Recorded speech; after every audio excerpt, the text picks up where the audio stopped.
Part 28. Restarting the Myth. Author, Fengchao Huang. Chapter 271. The golden light flashed in the sky. Wayne, wearing knight armor, was carried by the blonde sister and kept on traveling. He turned into light and teleported continuously, trying to analyze the formula to learn this move. Valkyrie's teleportation distance is not long. It is similar to the portal of the undead warhorse Yulia. They are short-distance teleportation, suitable for battlefields, not suitable for long-distance raids. Wayne, you shouldn't say those words to Willie. Valkyrie felt helpless. She is getting deeper and deeper, and it will be difficult for her to leave you in the future. This is the effect we want. Wayne has no guilt. He uses his life to pick up girls and advances the progress bar with his ability. Why should he feel guilty? Seeing that Wayne didn't speak, Valkyrie had no good way. She thought about it and said, "You have learned my swordsmanship. If there is a chance in the future, I will teach a course on chivalry. I hope you can study hard." The so-called chivalry represents the 8 virtues of the noble character of knights: humility, honor, sacrifice, bravery, compassion, honesty, justice, and spirituality. Those who understand will understand, and those who don't understand can understand the meaning by reading the literal meaning. Just explain spirituality.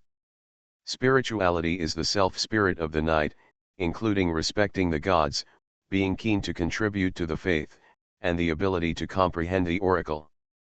Wayne knew what Valkyrie was thinking. He became a reserve of the Sun Knight and was qualified to take over the banner of God's choice. However, the justice he showed was too euphemistic and did not look like a qualified knight. I have to make up for it and learn what a knight is. Teacher, I understand the truth, but if you think about it carefully, there is no hard and fast rule in the knight's virtues that a knight must be single, nor does it stipulate that a knight can only have one girlfriend. Wayne counted the 8 virtues one by one, and there was no such thing as self-discipline. From another perspective, he was playing with several boats, which was a manifestation of sacrifice, bravery, mercy, and justice. Plus, he was clearly a scumbag and told the 3 girlfriends the truth. This behavior was honesty, and he added another virtue. He was already very good as a knight. Valkyrie was speechless and wondered where Wayne bought the dictionary. Why were there so many fallacies and heresies? A moment later, the 2 rushed from the plains to the peak of the Black Mountains, and from a high vantage point, they could see the strange scene.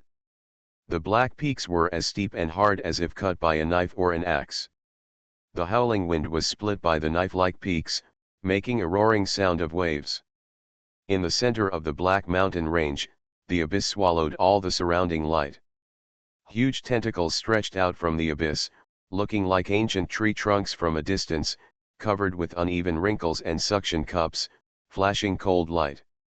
These tentacles danced irregularly in the abyss, sometimes entwined, sometimes extending outward, and with each movement, the dark abyss was given a different meaning. As the low and ancient roar spread, the Black Mountain peaks trembled slightly in response, spreading chaotic and highly polluting sounds in all directions. Sound. Wayne visually estimated that each tentacle that stretched out from the dark abyss was extremely huge, ranging from 500 meters to over 1,000 meters long. Facing such a monster directly would only make people feel small and helpless. Togugai has grown so big before he wakes up. After breaking the seal, he will fly to the sky. The most threatening whisper of the Black Mountains made Wayne feel overwhelmed. It was buzzing like a group of flies. Although it did not cause any substantial harm, it made him upset and wanted to argue with it on the spot. "You are wrong, listen to me." Valkyrie sensed the light and rushed down in a flash. The knight's armor was reorganized on the ground and blocked in front of the monster. Cushing. At this time, because Cushing was too close to Togugai, his body mutated again. He stood 5 meters tall and enlarged. His 2 black and white eyes were covered with bloodshot, which was hideous and terrifying. Seeing Wayne appear, Cushing opened his mouth in the hair under his eyes and let out a meaningless growl. He drove away the enemy like a beast. His mind was confused by Tokugai. The weak sunlight saved the last bit of sanity and rushed to the abyss to reinforce the seal. This was Cushing's mission, and he had never forgotten it for 16 years. Sorry, you are no longer saved. Forgive me for taking away your faith. Looking at the tentacles that were still restrained in front of him, Wayne took a step forward without hesitation and bumped into Cushing. The moment of physical contact, Wayne threw away the knight's armor and turned into a ball of white foam and rushed into Cushing's monster body. Physical transformation. Mind reshaping.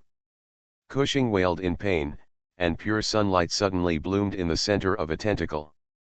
The power of the knight held on to the last self-will, but was no match for the terrible pollution ability of the white foam, and the light soon dimmed. In the pain of his body and mind being torn apart, Cushing heard a voice that kept reminding him of his appearance as a human being.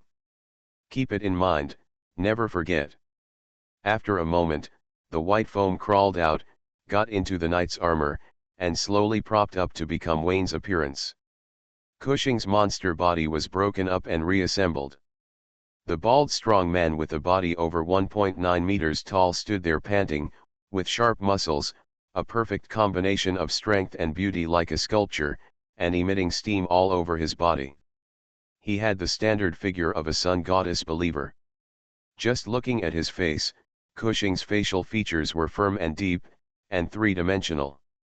He should have been a handsome guy with good looks, but because of excessive fitness, his personal charm was off, and now he can only attract the attention of the same sex. Cushing was sweating profusely and looked at his hands tremblingly. The process of rebirth was not happy, and he was even less happy after rebirth. He looked at Wayne in horror and said in fear, "What did you do to me? Why did I?" After returning to human form, Cushing wanted to say thank you 10,000 times to Wayne, but the changes in his body and mind told him that Wayne and Tokugoyi's routine had caused irreversible changes in him. The difference is that Wayne's pollution is higher than Tokugoyi's. What kind of monster is this? Mr. Knight, no, Cushing is the right one. Why didn't you tell your identity from the beginning? Willie looks very similar to Aunt Carter. You should know that she is your daughter. Wayne did not answer Cushing, and directly unpleasant topics are skipped. Once upon a time, the only targets he came in and out of were magical girls, royal sisters, and aunts. He never expected that one day he would actually come in and out of muscle guys. Then he thought about it, he had even penetrated this muscle guy's anus. I hope Willie doesn't mind. Cushing was silent for a long time, then faced his daughter's boyfriend and waved his hand to perform elemental magic. He refined the metal material in the black mountain stone, recast the armor at high temperatures, and put the water element on himself after cooling down. Although there are still things to do, it is better than nothing, and it is barely covered. After putting on clothes, Cushing said solemnly, Willie was looking for the power of the Sun Knight. She saw me, but she didn't confirm my identity because of fear and disgust. I don't want to call myself my father in that way. It would only ruin her life full of trouble. Cushing explained a few words. When he led his team to the Golden City, they were defeated by the people of Tokugoyi. His body mutated and he lost his wife. In order to complete the mission and rescue his wife, he sneaked into the Golden City several times to launch sneak attacks on the priest leaders. Without exception, they all failed. Gradually, Cushing was unable to resist the mutated body, and his mind was confused. Only part of his will was protected by the knight's power, and he woke up from time to time. After Wayne and his party arrived, Willie's appearance reminded him of his identity.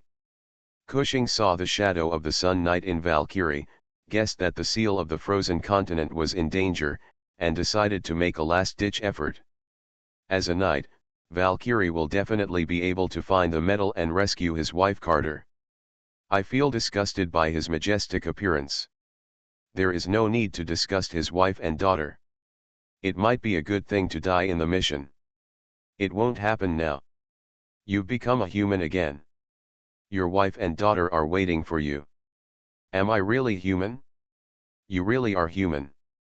Why can you hear my thoughts? You speak. Cushing is a bit broken, referred to before. After working as a bully for Golden City, he probably understood his relationship with Wayne.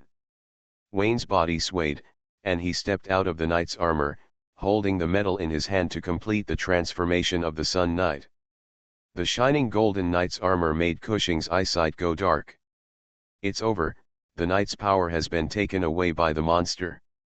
No, the knight's power has not been taken away by anyone. It still belongs to Leo, the Sun Knight. I have been recognized by the goddess and become the next Sun Knight. Wayne's eyes glowed with golden light. The surgeon in charge served as a psychologist after the operation, to help patients get out of the shadows. Cushing's eyes were blank, but he soon perked up and looked excitedly at Wayne, the next Sun Knight. As the retinue of the god's chosen knight, the Watson family has served the Sun Knight for generations. Although he is still loyal to Leo, he does not mind establishing a good relationship with Wayne in advance. Rightward arrow. Cushing got down on one knee and introduced himself. Valkyrie saw this and shook his head repeatedly, blaming Wayne for not hypnotizing Cushing. He could clearly be upright, but he insisted on making his justice euphemistic, as if there was some conspiracy. Wayne did not explain that the operation he performed on Cushing was far more terrifying than Valkyrie imagined. Instead of making up lies to beautify himself, it would be better for Cushing to forget this unpleasant memory. No, the relationship between father-in-law and son-in-law became close immediately. I'm not a knight yet. We'll talk about the future later. I personally promise you that the Watson family will still be knights' retinue in the future. Wayne helped Cushing, who was kneeling on one knee, to explain his relationship with Willie. Cushing was silent. As far as he knew, Willie and Wayne's emotional relationship was very complicated. His daughter came later and wanted to steal someone else's boyfriend. Cushing knew that he had been away for many years and was not qualified to tell his daughter what to do. He wanted to get rid of the majesty of his old father and severely deal with the little black man who seduced his daughter, but he could not open his mouth because of the status of the other knight. Faced with a dilemma, he decided to let Carter worry about it. Cushing, can you still use the medal now? Wayne handed over the medal. Can. Cushing took the medal and tried it. The authority granted to him by Leo, the Sun Knight, still existed. With this power, he would be more confident in sealing Tokugo-Yi. Cushing didn't talk much and strode straight into the dark abyss. Wayne followed quickly and asked about the so-called seal. Tokugai is a descendant of the ancient god. Which ancient god? What's his name? Wayne interrupted curiously. I don't know the name, but, are there many ancient gods? Cushing asked curiously. Wayne was silent. In Tokugo-Yi's whisper, he praised his master at great length and described the majestic and indescribable figure. If you heard me right, the ancient god Tokugai served was not the same ancient god he saw on Dragon Heart Island. The universe is so big, is it strange that there are many ancient gods? Or does everyone think there is only one ancient god? Wayne was confused and considered another possibility. The appearance of the ancient god was indescribable. Different people saw the ancient god differently. He and Tokugo-Yi met the same ancient god. Because their understandings were different, so I saw different appearances. It's my fault, there aren't many ancient gods, there's just one, just keep talking. Tokugo-Yi lives in the land of the ancient gods. Thousands of years ago, the space where Tokugo-Yi was located coincided with the frozen continent. 5 goddesses joined forces to seal it. After that, the god-chosen knights took turns to sit on the frozen continent, guard the seal, and prevent Tokugai from coming. Afterwards, there was a problem with the seal. In order to prevent Tokugo-Yi from awakening, the god-chosen knight divided Tokugo-Yi's body. What we saw was Togugoyi's head. Before me, Saint Anastasia of the Dark Church failed to seal and was contaminated by the Golden City. Facing Wayne's doubts, Cushing told everything he knew. However, Cushing did not know the specific sealing time, when the Life Alliance split up, and why the goddess did not strengthen the seal herself. These mysteries involved gods whom Cushing never came into contact with and never considered, since every speculation and conjecture was disrespectful to the faith. The 5 goddesses sealed Togugai. The 5 gods were chosen to sit on the frozen continent, and there is still follow-up cooperation around the seal, which shows that the relationship between the goddesses is very good, at least not as incompatible as it seems on the surface. But on the gods' chosen continent, the 3 major faiths of the Life Alliance are in tit-for-tat conflict with darkness and death, and there is absolutely no friendship at all. Wayne frowned and guessed, first of all, it is certain that the boat of friendship between the 5 goddesses has capsized. They were once as close as sisters, but now they are divided into 2 chat groups and maybe more. Because of the power of Togugai, or the power of the ancient gods behind Togugai, once it comes, the basic base of the 5 goddesses in the God's Choice continent will instantly collapse. Without the cattle and horses, no one will be able to make money, so after the separation, there are still cooperation allows knights to form a group to play cards in the frozen continent. Counting the time, there was no talk of the Dark Knight 16 years ago. The Saint of the Dark Church received the oracle and crossed the Sea of Mist to seal Togugoyi's head. Unbeatable, he was reduced to a boarding body, and then the Church of the Sun appeared on the scene. Wayne roughly sorted out the timeline and thought about discussing it with Austin after returning. The seal of the frozen continent involves 5 divinely chosen knights. Twilight's desperate situation is too hot, so he quickly finds the real knight and hands over the sword. What's wrong with being abused by his wife? You can't just ignore the crisis in the chosen continent just because of Austin's selfish desire to regain his glory. LE.jpg. Without Twilight's desperate situation, let's see how I deal with you. Wayne's eyes lit up and he decided to reason with Austin when he went back. Order was the most important thing. Without order, there would be no life. Old Den would definitely understand. The 2 of them hurried forward one behind the other, with the knight's armor floating behind them. Arriving at the edge of the abyss, Cushing held the metal high and held it high. Golden light erupted from his palm, outlining a mysterious and complex magic array. This formation already existed, but Cushing inspired it and infused it with the power of the sun to strengthen it. Wayne narrowed his eyes slightly and saw 5 kinds of phantoms of faith in countless complicated magic arrays. Because the seal was in disrepair and the phantoms of faith were dim, this gave Togugai a chance to wake up. I'm curious, even if the ordinary magician fails to seal, why are the 5 goddesses so poor in craftsmanship? Is there someone who failed to work hard, or deliberately unlocked the seal? Ho ho ho ho. The roaring sound of the ancient existence gathered countless low and chaotic sounds, forming an indiscriminate attack that polluted all things, and madly charged at the 3 people at the edge of the abyss. Wayne secretly thought that he had a headache. Valkyrie could hold on, but Cushing was unbearable. His skin gradually turned pale, his body was about to melt, and the white foam slowly flowed like sweat. It's time to show up. Wayne raised his hand and put it on Cushing's shoulder to help him maintain his human appearance. At the same time, he injected his own solar magic power to speed up the sealing. Wow! A huge tentacle stretched out, and the sky pillar seemed to be tilted over the heads of the 3 people. A rumbling hurricane rolled around, and the trend of falling was unstoppable. Valkyrie's body turned into light, and he came to the front of the tentacle like lightning. Blazing light flowed all over his body, and he held the knight's sword in both hands and slashed out. Aha! Valkyrie's size is disproportionate to its tentacles. Compared to a normal person's skyscraper, the knight's sword in his hand is as small as if it were stirring the sea with a toothpick. No matter how you look at it, it is a bit overestimating its capabilities. But as the golden sword shadow flashed past, the skyscraper broke in half, juice gushed out from the broken surface, and fell into the distance against the broken tentacles. The black pouring rain fell from the sky. It was fishy, extremely active, and its vitality was extremely amazing.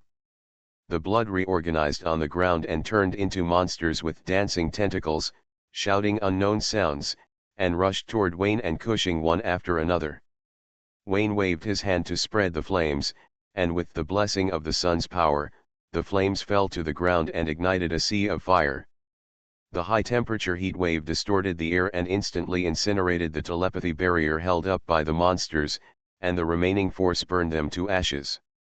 The broken tentacle began to deform, and the powerful life. The force keeps it extremely active, reshapes itself after breaking away from the main body, and gradually deforms in the direction of the monster. Valkyrie's eyes glowed with golden light, and he charged forward with his sword. Wayne glanced at it and paid no attention to it. Although the Night Sister was not at her peak, her skills were still the same. Bang! The golden light rubbed against the ground, plowing a deep furrow. The eldest sister was disgraced and rubbed all the way to Wayne's feet. Wayne turned around, raised his foot and stepped on the knight's shoulder armor to help him break, then looked at the deformed tentacle in surprise. It was his fault. He shouldn't have said that. The black liquid mud of the golden city that had merged into the ground had come to the edge of the abyss at some point, and there were whispers everywhere. Wayne had not noticed its existence before. At this time, the rotten black meat of the golden city and tens of thousands of slugs drilled out of the ground and merged into the broken tentacles, forming a black giant python with countless tentacles on its head. The giant python opened its single eye on its forehead, fixed everything in front of it, deflected the space of the world, and wanted to send Wayne and the other two to another space. Wayne narrowed his eyes slightly, his eye sockets were red, and his ready-to-go hot vision was fully charged. Swish! At this moment, a space wave came across the boundary, and the golden sword light slashed across, breaking the giant python's head. The violent flames spread upward and downward in the cross-section, burning the giant python's active body. Almost in the blink of an eye, a cloud of ashes was blown away by the wind. The torn space gap has not yet closed, the hazy light and shadow overlap and distort, and a figure wearing golden armor can be vaguely seen holding a war spear standing in the ice and snow. The Sun Knight, Leo. Restarting the Myth. Author, Fengchao Huang. Chapter 272. Leo's appearance proves that there is a connection between this place and the frozen continent. If you are bolder, this unknown space was cut and exiled by the god's chosen knight. It is far away from the frozen continent of Antarctica. Because the seal has been in disrepair for a long time, it gradually coincides with the space node where Route 114 is located. The air. Leo was pleasantly surprised and a little confused at the same time. He was far away in the frozen continent. Because of the connection between space and seal, he sensed that his own power was strengthening the seal on Togigoyi's head, and hurriedly came to help. Unexpectedly, this look brought unexpected results. Wayne was wearing the same Sun Knight armor as him, and he knew without thinking that the goddess had appointed the next Sun Knight. Wonderful, someone has finally changed the guard. Leo was pleasantly surprised that he didn't have to stay in the frozen continent to play cards, and was puzzled that the goddess's choice came out of the blue. He was not notified of such an important matter in advance. But soon, Leo figured out why. The seal of the frozen continent is too dangerous.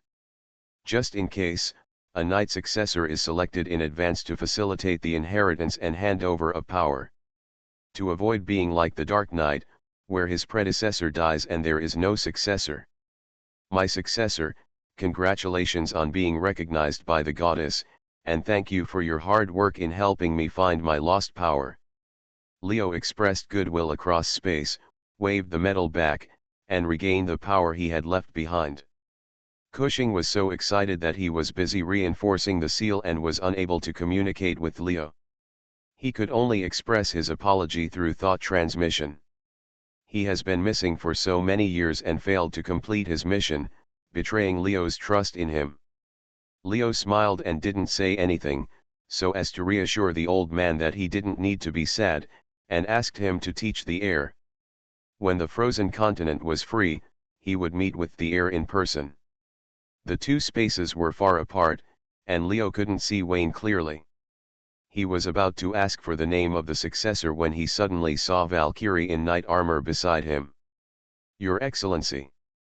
Leo didn't know why, he sensed the unique power of the Sun Knight in Valkyrie, but as far as he knew, he was the only knight walking in the world, and the armor on Valkyrie was old and broken, which was not the same as in his impression. The discrepancy is huge. "I am the knight of the goddess. I fell into the chosen continent thousands of years ago. I can't remember my original name. My name is now Valkyrie." Valkyrie raised his knight's sword and replied, "Dear ancestors, Knight Leo would like to express my respect to you. Forgive me for not being able to leave the frozen continent. I will relay your situation to the goddess." Facing the senior knights, Leo was very respectful. He had reason to suspect that the goddess had already chosen Wayne and was very aware of Valkyrie's existence. Before confirming Wayne as his successor, she first arranged for Valkyrie to get close to him. Thinking about it, Wayne's chivalry has passed the test of Valkyrie. In this case, he has nothing to worry about. Senior's vision must be fine. The space crack was about to heal, and before Leo had time to ask Wayne's name, he waved his hand and sprinkled a golden light to help Cushing stabilize the seal. After 2 breaths, Leo's figure disappeared together with the cold air of the frozen continent. Above the black mountains, a shadow of the sun appeared, intertwined with golden light, interspersed with rain of arrows and falling, like a birdcage falling from the sky, firmly covering the dark abyss. The earth shook and roars continued one after another. Togugo-yi, who had not yet woken up, was forced to sink into the dark area due to the dazzling golden light. Tentacles slowly descended, and the whispers were cleared. The surrounding black mountains faded into darkness, no different from ordinary mountain peaks. Cushing is still stabilizing the seal, and Leo forces Togugo-yi to return to the dark abyss, but this can only be temporary, not permanent. The damaged seal must be repaired to effectively suppress this evil god for a long time. Cushing calculated that it would take about 8 days, but with help, it could be shortened to 5 days. Seeing his beaming expression, Wayne knew that he missed his wife. His mind wandered and he controlled the white flesh ball to move towards the black mountains. The camera turned. Cushing raised his hands and harnessed the golden light to repair the leaks in the seal. On the left was his wife who had been sleeping for more than 10 years and was now only 26 or 7 years old. On the right was his daughter who had not seen him for more than 10 years and had graduated from college. The family held each other's hands and cried, each expressing their longing for each other. Carter had nothing to miss. He closed his eyes and opened them again. His daughter was 20 years old. He felt more regret than missing her. Because the atmosphere was so good, I started crying together. Willie cried with tears all over her face. She has been without parents since she started school. Seeing other children cheering around their parents, she felt nothing but envy. Even being beaten up by a mixed team of men and women for doing something wrong is a luxury for her. Although the musclemen and ants headed by Dick took special care of her and regarded her as their own daughter, after all, she was not her biological daughter, and it was difficult for Willie to bring them into her parents' care. Now it is complete, she finally has a family. After howling for a while, Willie grabbed her hand beside her. Her parents were there and her boyfriend was not there. She turned around and looked in the direction of Wayne. "Come here, this family cannot live without you." Wayne waved his hand and did not join the crying family. He would definitely come to visit in a few days. For now, Willie should enjoy the belated family affection. Otherwise, if he gets closer, the painting style will be distorted on the spot. On the other side, The cautious Valkyrie patrolled around the abyss to prevent Tokugoyi from escaping with any tentacles. 2 hours later, she returned from a circuit of the field, bringing with her a tattered yellow robe. Wayne probed his head and grabbed it directly. The Golden City took away the body of the Saint of the Dark Church and merged her will with the tens of thousands of residents in the city to form the leader of the priests in yellow clothes. After the defeat of the Golden City, the priest leader ceased to exist.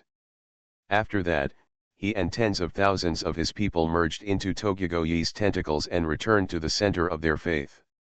The Sun Knight burned the tentacles cleanly with fire.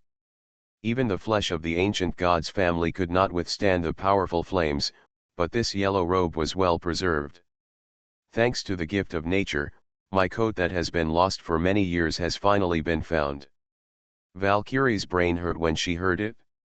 Although she didn't have Naorin, the meaning was probably the same. She reorganized the armor, turned it into golden light and wore it on Wayne. Behind her back, she taught the knight students like a ghost, telling them about the virtues of knights, trying to save Wayne's too euphemistic justice. If it were someone else who was chattering away, Wayne would have long been talking about his own reasoning. Who made this person his first love on August 20th? The eldest sister's voice was particularly pleasant. Even without the majesty of the knight teacher, the scolding voice was particularly pleasant. Come on, more, preferably a few curse words. Valkyrie talked for a long time and saw that Wayne didn't refute a word. He really thought that his teachings made him realize his mistake. He smiled with relief and decided to go on. She looked outside the mountain peak. The white fleshy mass was waving its tentacles and dancing in disorder. No matter from which angle it was viewed, it could only be described as evil. Wayne, what are you going to do with this, monster? Leave it for now, maybe it will come in handy one day. The White Meat Mountain originated from the Golden City and became what it is now after being contaminated by Wayne. It does not have a will of its own, but it can amplify Wayne's thinking and is considered a part of his body. The external body can be called a prosthetic limb. Hearing Valkyrie mention prosthetic limbs, Wayne suddenly thought of the black-skinned big sister. He decided to study it when he had nothing to do. He asked Valkyrie to turn into light and rush to the top of the white meat ball. The moment he came into contact with Wayne, the huge one eye opened, and the tentacles danced disorderly, mixed with regular but indescribable whispers, telling the surroundings the information of life indiscriminately. Valkyrie had a headache, but Wayne liked the big eyes very much and decided to give it a name. He thought for a while and said, in terms of color, you are no longer a golden city, platinum, pale, bird's nest, pale nest. Mr. Valkyrie, you feel pale. How about the name Lair? Not very good. The painting style is a bit evil. Seeing the knight teacher's lack of interest, Wayne did not invite him to his home. Instead, he took off his knight armor, sank his body, and slowly blended into the pale Lair. The big eyes closed, and the meat mountain shrank rapidly. There is no sun in this unknown space, so it is impossible to estimate the time. Wayne relies entirely on his biological clock to tell time. He has repeatedly studied the dark elves and tried dozens of possibilities. 2 days later, the pale nest shrank in size, transforming from a kilometer-diameter mountain of flesh into a normal human body. The faceless figure has a female body, no facial features, no specific gender characteristics, and ignores the pale skin covered with proliferative tissue, only looking at the body curves. It is absolutely wow level. Wayne put the pale nest on the dark elf. According to Cushing's information, the unlucky one was named Anastasia, a saint of the Dark Church. Saint Flora of the Natural Church was a golden mage when she retired, but the saint of the Dark Church was a legendary mage. Wayne had reason to believe that the saint of the Dark Church was more powerful, and there was no such thing as a replacement every 20 years. It's a pity that my fate was not good. I met the ancient gods' relatives and lost them. They are all saints, so Wayne decided to send this body to the library for everyone to use in turn. He put the yellow clothes on Anastasia, his thoughts changed, and dozens of pale tentacles came out, transforming into the appearance he imagined. The more I look at it, the more evil it becomes. Wayne. TK & Co. Willie saw Wayne from a distance, accelerated and rushed over, hit someone with the ball, covered her eyes with her hands, and lay down behind Wayne. Wayne, don't look back, I'm a senior. Impossible, senior sister has already kissed me at this time. Senior, are you so open-minded? Willie blinked, lay on Wayne's neck and kissed him on the face. No, are you serious? Wayne tilted his head slightly and said jokingly, we agreed not to give it to you for free, so why don't you keep your word? Humph, it's not your turn to dictate, so I just like to give it to you for free. Willie hummed softly, kissed Wayne on the face like raindrops, and then whispered thank you. Wayne lifted the two legs hanging around his waist, carried Willie behind his back, and said shamelessly, you kissed me so many times, aren't you afraid that Veronica and Chris will know? Don't be afraid. As long as I beg them, they will definitely forgive me, just like I forgive them for robbing me of my boyfriend. Willie said words full of resentment, biting her ear and said, you said I was yours girlfriend, everyone in my family knows this, so I'm not allowed to go back on my word. But I already have two girlfriends. Wayne pretended to be embarrassed and asked what to do. Then there's no need to be afraid. It doesn't matter if there's one more of me. Willie rolled her eyes and bit the bastard hard on the shoulder. Running in both directions, everyone knows what the other person is thinking. No, Veronica and Chris will definitely kill me. Let me help you. Willie grinned at her teeth and whispered, you must have discovered that Veronica has some impure fantasies about Senior Chrissy. She started fantasizing about her when she first entered college. All you need to do is this, and then, finally catching them both on the spot, Veronica had nothing to say. Hiss. Wayne took a breath, held his butt in his hands, and exclaimed, you can still do this. You have such a good imagination. Is it reliable? Believe me, I will make arrangements when the time comes. You are so smart, it's really strange that you only have a boyfriend now.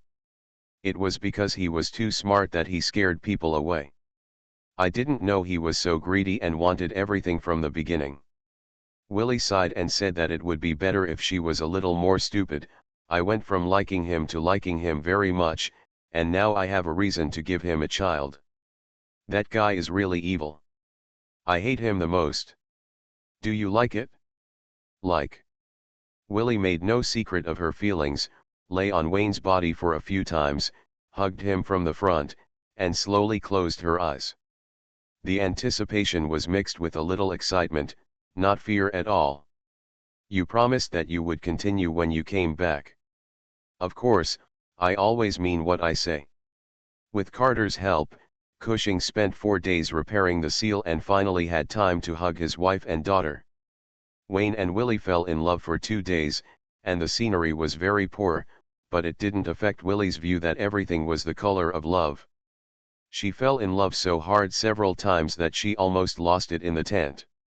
Valkyrie moved the tents from the car, 2 tents.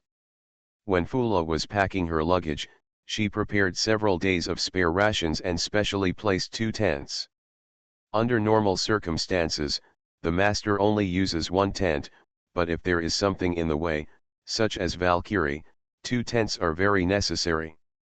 He is so professional. Because Cushing and Carter were both there, Wayne did not dare to blatantly use force on Willie. Even though the latter insisted on giving her free money, he still held her down. Don't rush, such an important day cannot be taken lightly. At least there must be a romantic date, a candlelight dinner, and an affectionate confession, otherwise you will have more or less regrets when you recall it in the future. After completing Tokugoyi seal and delivering the medal to the Sun Knight, the group completed their mission and drove off the foggy road. At the exit, I encountered some minor setbacks and waited for half an hour before I saw the tunnel exit. Only when the heavily overloaded car drove out of the fog did Wayne understand the reason. The sea of mist appears and disappears with no pattern. In other words, after Togigoye seal is strengthened, the space here is temporarily stable.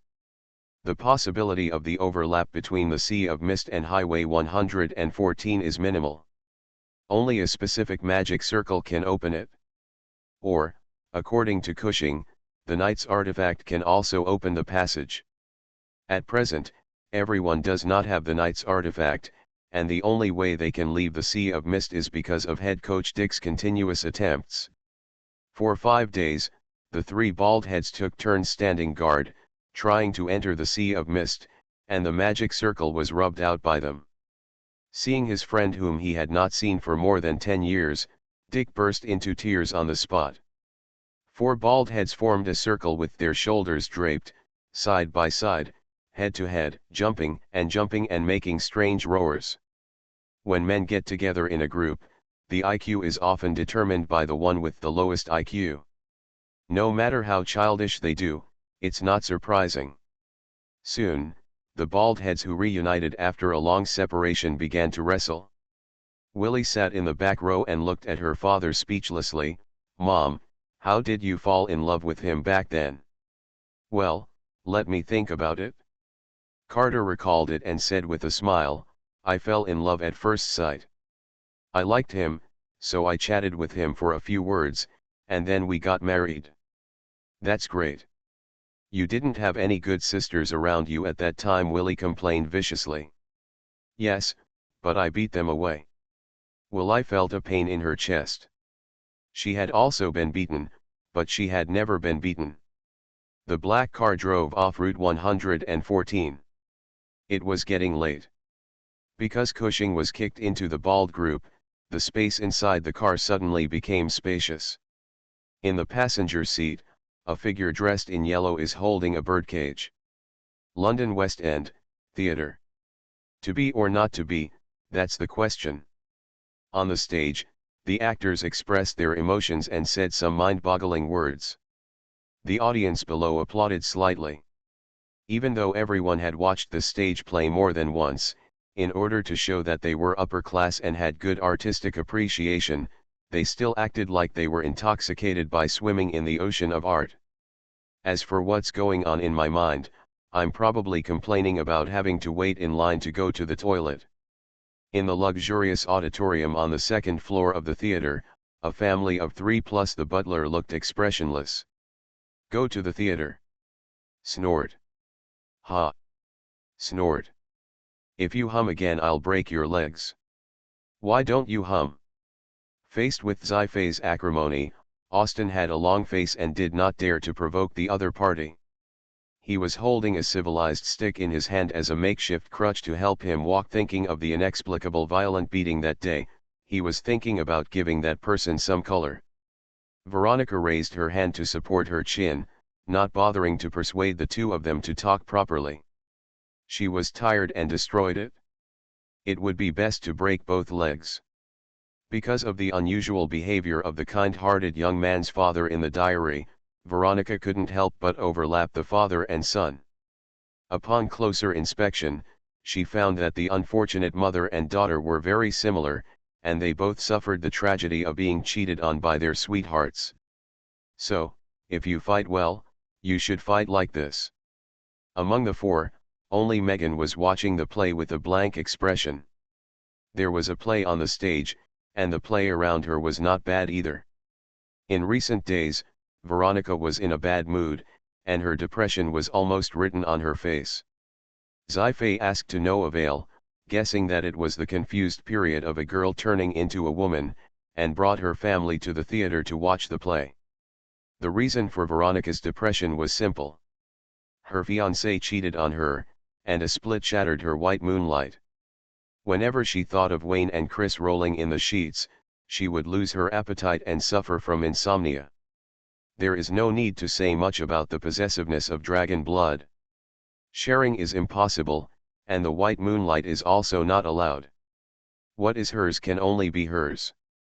Veronica thought for several nights and came to a fork in the road. The left side was to drive away the white moonlight, and the right side was to watch the white moonlight and the small trash can go away. The third way was to stay where she was and not go anywhere. Veronica knew very well that she could stay for a while, but it was impossible to stay forever. Sooner or later, she would have to make a choice. So annoying. The discontent interrupted the humming and ha-ha. Healy thought she had disturbed her daughter, so she glared at Austin and told him not to make any more noise.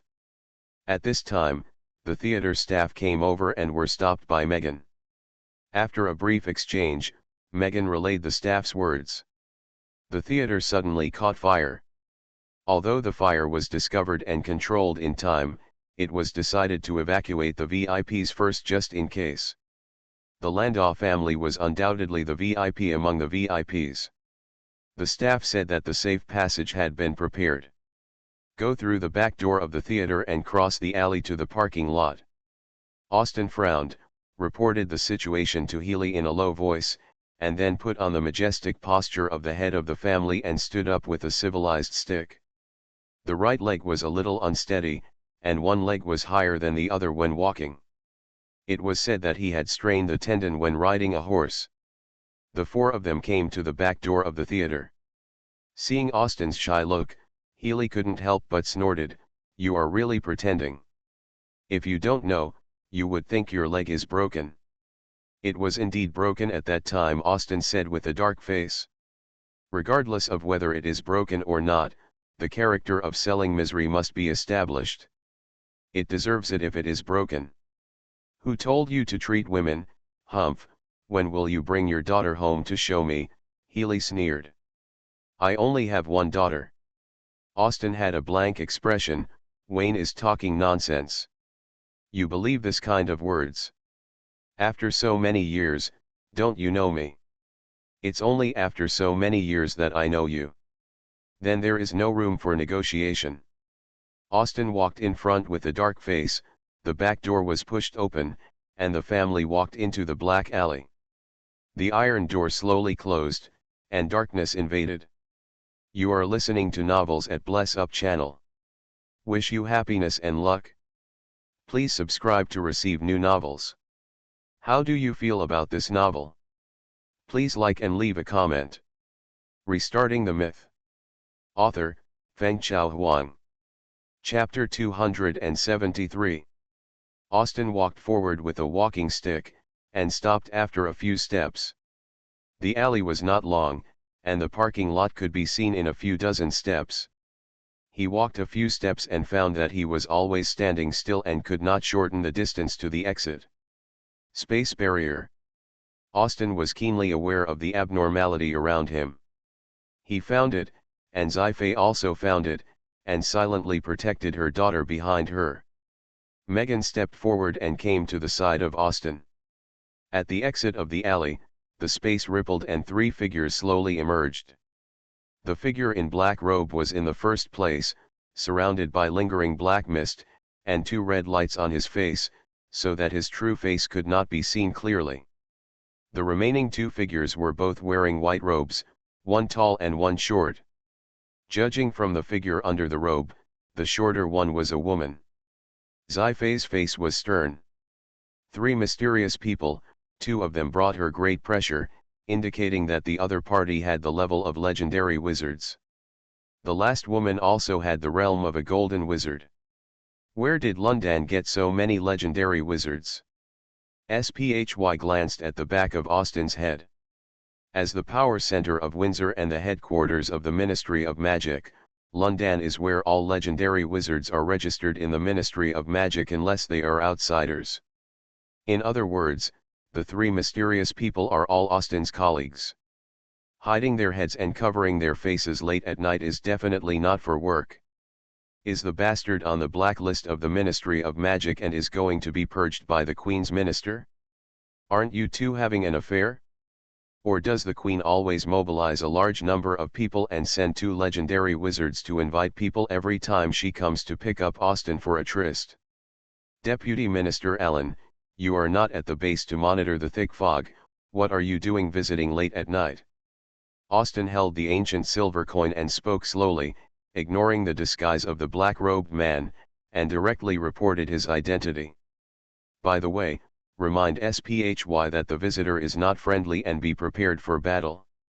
London is very large, and the Ministry of Magic is also full of elites, all of whom have special skills, but the strongest traders are only a few, and the circle is not large. Austin easily guessed Alan's identity. It was strange. The two were not familiar with each other and had no conflicts. Austin could not think of the reason why Alan brought people to block him. And the two white-robed wizards on the side, who are they, what is their relationship with Alan, and who are they here for?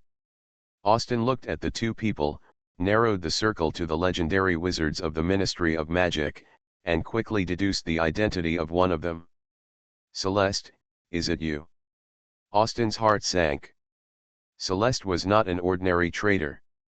She was the teacher of Princess Elizabeth and kept in touch with the Papal States on the orders of the Queen. Princess Elizabeth's practice of the Holy Light Faith was a concession of the royal family to the Heavenly Father Church, and a signal to the Papal States to resolve the dispute peacefully. Everyone saw that the princess was amazingly talented and the prince was useless. In the future, the princess would take over the crown and scepter and become the King of Windsor. Ordinary people could not understand the deep meaning behind the signal, but the Papal States would definitely understand it. The princess is the future king. The princess practices the Holy Light Faith. The future King of Windsor has 80 points of favorability towards the Heavenly Father Church and will gradually relax the restrictions of the Heavenly Father Church in Windsor. Celeste is the teacher of Princess Elizabeth and the bridge of communication between the royal family and the Church of the Father. Because of the rumors that he has turned to the Church of the Father and become a traitor, it is difficult for Celeste to continue to represent the Ministry of Magic. Behind him are the princess and the Church of the Father. Thinking of this, Austin was even more confused. The princess has been showing goodwill to the Landau family recently, and the Church of the Father has been taking good care of Wayne, flattering him to the point of being a little humble. They are afraid that Wayne's nightlife is boring and lacks depth, so they specially assigned a nun to take care of him. Use it casually, and there are new ones when it is broken. In terms of emotion and reason, Celeste should not be here. As expected of Austin, you have seen all this. Celeste took off his hood and said in a friendly manner, I received an order from Deputy Minister Allen to assist him in eradicating the traitors of the Tulip family. The Deputy Minister's order can be ignored, but he and I have been friends for many years and cannot help him. As he spoke, Juno, who was wearing a white robe, also took off her hood. Short blonde hair, tall stature, cold and elegant appearance. Austin frowned slightly. He recognized this face. He was the knight of Princess Elizabeth. He also practiced the faith of Holy Light and was trusted by the princess. So, the princess also participated in the ambush against him. That shouldn't be the case. Austin couldn't figure out the key point, and looked at Allen. Deputy Minister Allen, take off the mask, why are you here? For your head. Allen took off his hood, revealing a thin face. Only the pupils and hair color were similar to Austin. It's just that the color is similar. The inner temperament of the two is very different. If you really say they are similar, you have to look at Wayne, otherwise there won't be so many people who misunderstand their relationship. For example, Chris still insists that Wayne is Austin's illegitimate son, and Wayne's rebuttal is useless. The people around him have accepted the setting, not to mention others. For my head. Yes, I have read the recent files of the Ministry of Magic. Whether it is the attack on the Moonlight Church by Deputy Minister Orb or the several combings of the devil, you are behind them. Allen just threw away the blame and took the moral high ground, saying, Austin, you are the biggest traitor of the Ministry of Magic. These excuses are too bad. It is better to say that the warehouse caught fire, which is more or less related to the truth. It is easy to find a pretext to accuse someone of a crime. Austin was too lazy to explain and said bluntly, Deputy Minister Allen, whether I am a traitor or not is not up to you. The minister needs to sign the execution document. Urgent means must be used in emergency situations. The minister trusts you too much. When I capture you, I will collect evidence of your rebellion and then let the minister convict you. Alan wasn't a talkative person. He said so much in one breath, which really made things difficult for him. He raised his sleeve, pulled out his pistol, and pulled the trigger continuously at the family. Bang bang bang. After the bullets were fired, Alan threw away the smoking pistol. On the opposite side, Sci-fi held up a golden mage-level life barrier to block the bullets heading towards herself and Veronica. Megan was simple and rude, blocking in front of Austin. The bullets hit her soft skin, deformed and fell to the ground. Austin, you disobey orders and refuse to cooperate. As the Deputy Minister of Magic, I will forcibly arrest you. Alan once again took the blame, intensifying the conflict and raising his own moral high ground. Although this may sound like nonsense, when it comes to high-end bureaus, the proper procedures are essential. Alan, let me go first. This dragon is in some trouble. Celeste took action first, pulling the void projection, opening the legendary mage's life force field, and dragging Megan into her own world. The top officials of the Ministry of Magic suspected that Celeste was undercover and was instigated to rebel against the Holy Father and became a double agent. The rumors were not true. It came out of nowhere. The old boy's life force field was too holy. The painting style imitated the entrance of the gate of heaven, showing his loyalty in order to enter heaven in the future. Loyalty.jpg. Megan stood in the sea of white clouds and looked across the expanse of white. Hundreds of angels holding holy spears passed through the pillars of the sea of clouds and surrounded her in an instant. Megan narrowed her eyes slightly, her vertical pupils shot out with strong fire, and her body slowly lifted up into a half-dragon form. Wait a minute, Megan. An angel holding a holy spear stepped forward and said in Celeste's voice, I have no ill intentions. I am here to protect Alston. I don't know what kind of madness Alan has gone. Suddenly he wants to attack the Landau family. I am here. I also ask for your cooperation to find out his true intentions. The flames ignited, and the scorching light forced the angel army to retreat. Megan expressed her flames expressionlessly. She only obeyed the orders of Austin and he. Even though Celeste was one of her creators, she was not qualified to give orders to her. This high-sounding explanation sounded reasonable at first glance, but was also ignored by Megan. Celeste was already prepared. The angel looked at Megan's chest and said slowly, your heart. There is a magic bomb buried in it. Alan and I both have the authority to detonate it. Don't struggle. Trust me, I really don't mean any harm. Megan remained unmoved, her body swelled up, her white dragon scales tore apart the clothes on her body, and she completed her dragon transformation in front of the gate of heaven. Celeste frowned, so, the bomb has been defused by Austin. That's right, this is his style, but Austin actually has this ability. Not only did he defuse the bomb, he was not discovered by the legendary mages. It's right to think about it. If there was no secret, Alan would not suddenly attack Alston and ask him for help out of caution. The question is, what is the secret? A few days ago, Alan contacted Celeste mysteriously, saying that there was a traitor in the Ministry of Magic and a member of the Tulip family. A traitor to the Ministry of Magic. Isn't this normal? What's so surprising? At first, Celeste thought that the traitor in Alan's mouth was him, so he happily agreed, wondering where he was exposed. Moments before the official action, Alan identified the traitor as Austin, scaring Celeste into hurriedly contacting Juno. Something happened, and Alan wanted to attack the Landau family. If it were any other Tulip family, Celeste and Juno would lack interest and would not do anything. Unlike the Landau family, the next heir, Wayne, is most likely to be a reincarnated angel. Juno has been trying to win over Wayne for a while, but has never been able to find an opportunity.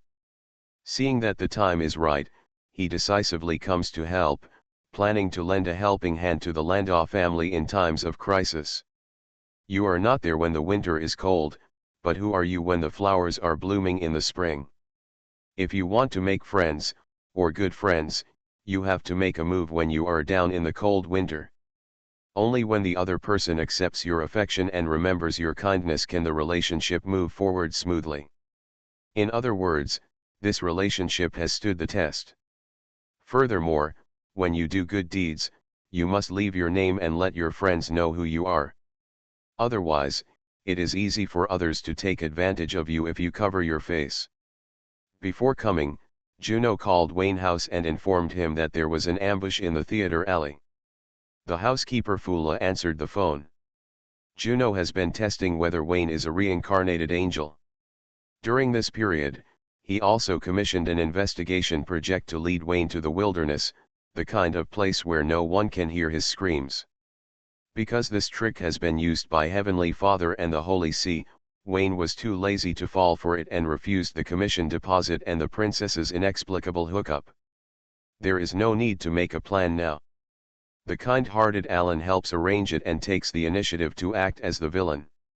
With his magical skills as a legendary mage, he will definitely force Wayne to go all out. Even if Wayne didn't come, the goodwill was still expressed. By the way, we could see what secrets Austin was hiding, and there would be blood money on both sides. This is sure. Although Celeste had ulterior motives, he did come with good intentions. When he saw Megan transforming into a dragon, he opened his mouth with ruthless dragon breath. He was determined not to give up until he demolished the gate of heaven, and decisively detonated the bomb at the heart of the root. Bayou.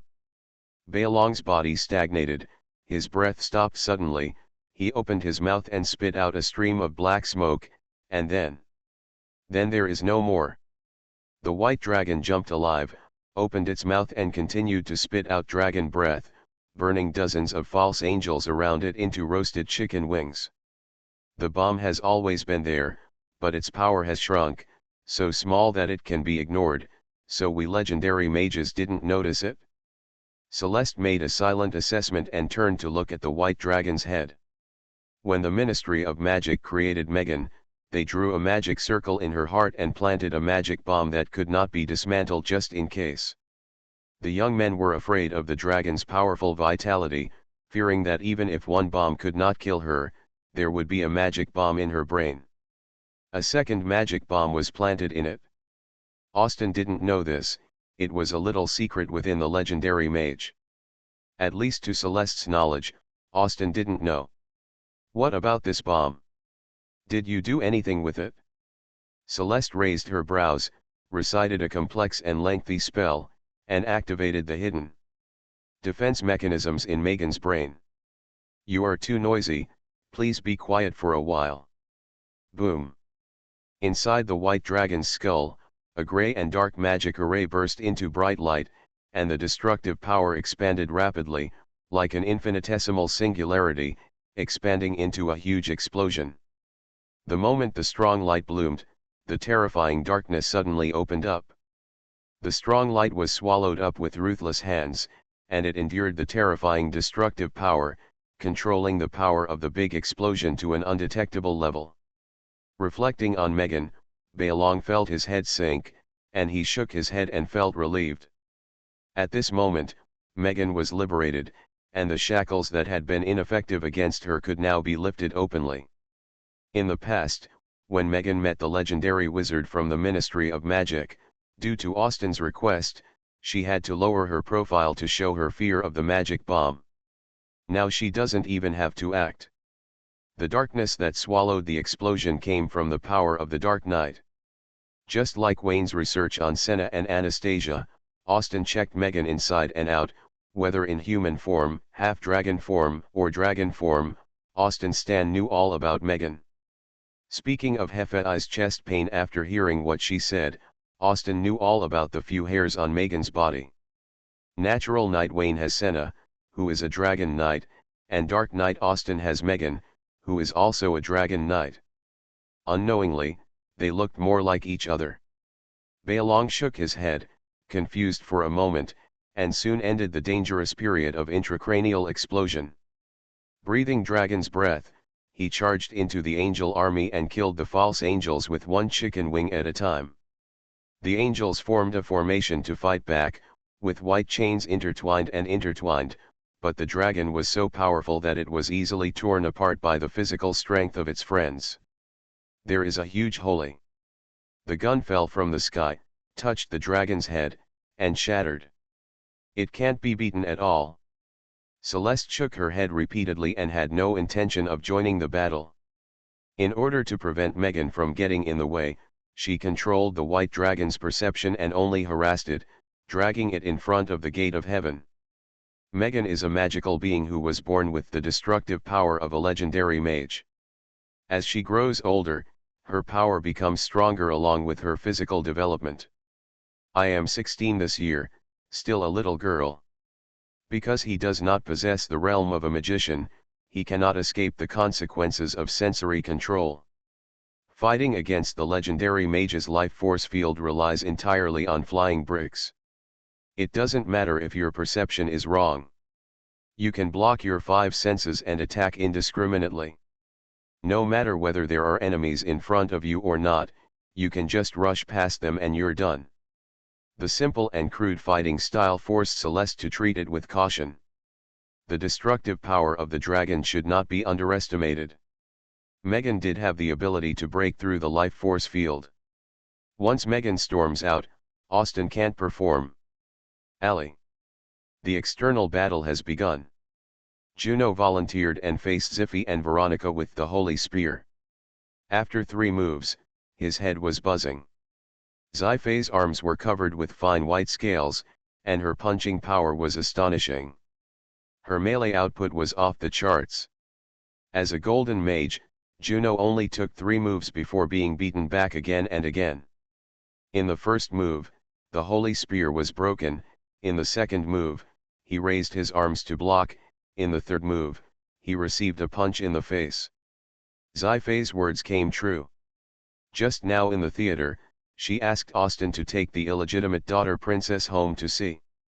Without knowing it, she not only met the illegitimate daughter, but also completed the love of the illegitimate daughter. Beaten. Juno's arms trembled. Seeing Xifei's astonishing teleportation speed, he waved his hand to push away the holy light defense in front of him. He took 10 steps back and set up 30 holy light defenses, which could barely block him for a second before being shattered by one punch. The sound of breaking through the air came from behind, and Juno raised his eyebrows. He was unable to cast the field control magic under Xifei's suppression.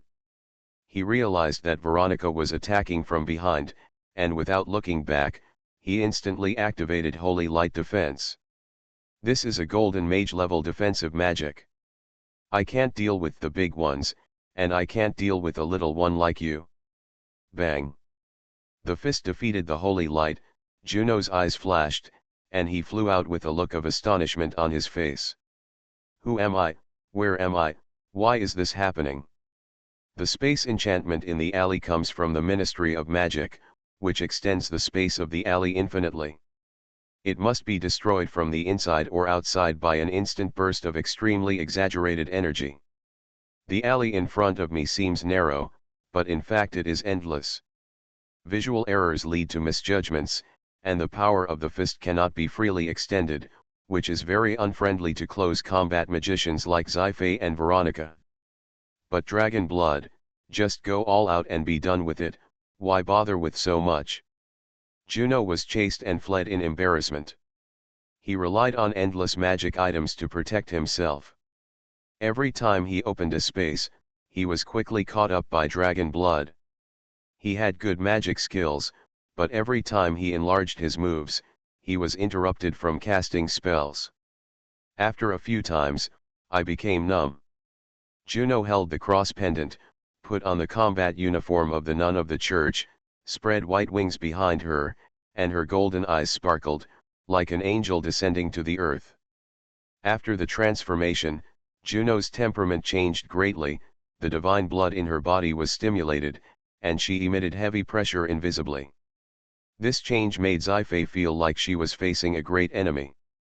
She called Veronica to come closer, muttering something in her mouth, with green light blooming in her eyes, and opened the eyes of the natural contract.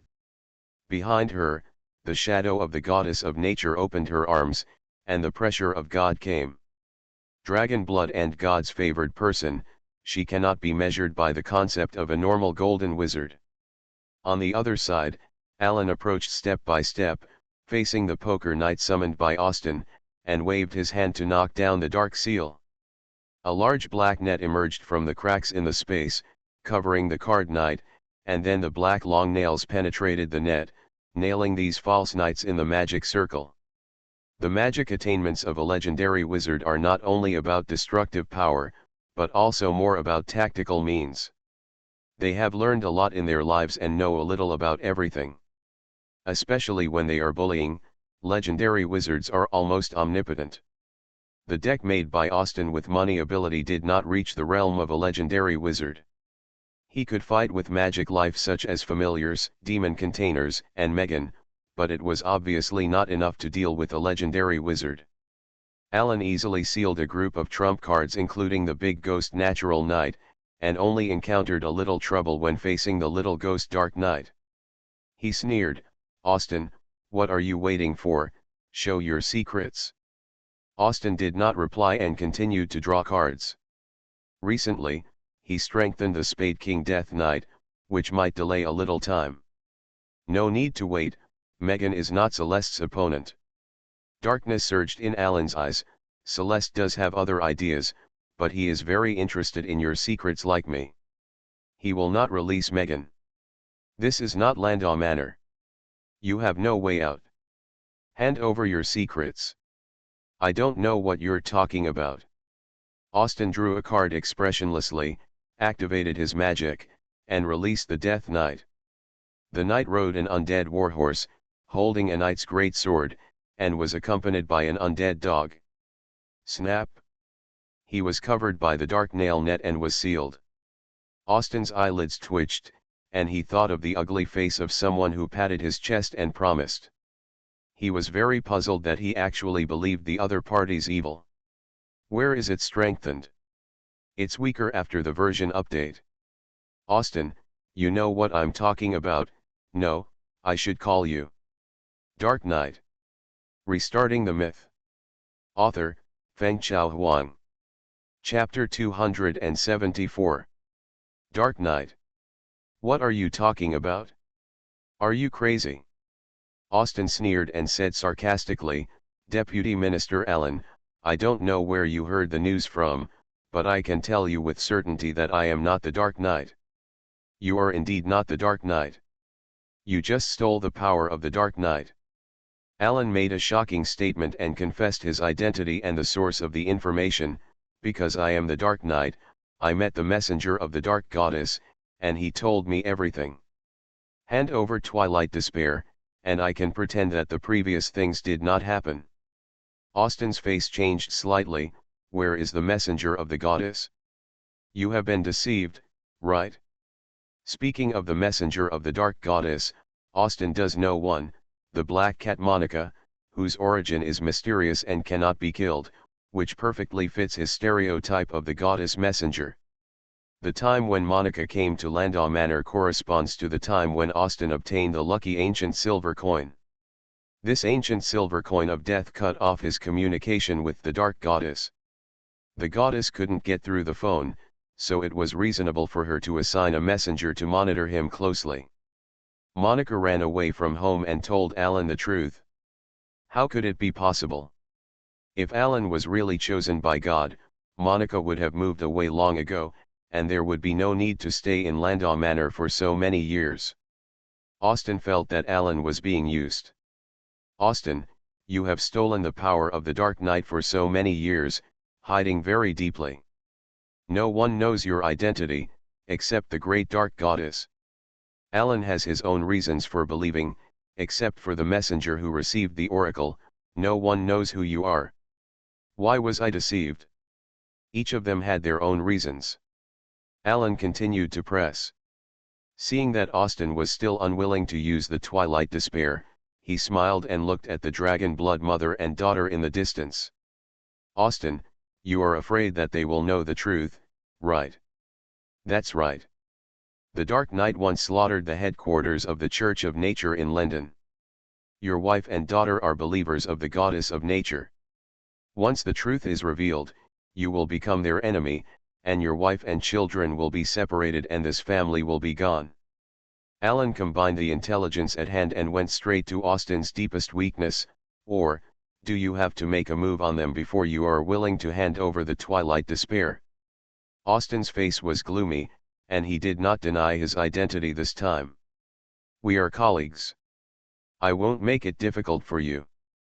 They won't know who you are. Alan raised his hands and pushed away the legendary wizard's life force field. Endless darkness rushed down, swept Austin away and dragged him into his own world. Damn it! Hive, who had been keeping an eye on the asshole, frowned secretly and could not help but worry about her husband's safety. As his bedmate, it was impossible for her to say that she knew nothing about Austin's secret. She was also very curious about Austin's secret. For example, the ancient silver coin that he never let go of, his indestructible body, and his endurance that he lied about getting from fitness, all of which were problematic. Hive beat him, but Austin would rather be abused than tell the truth.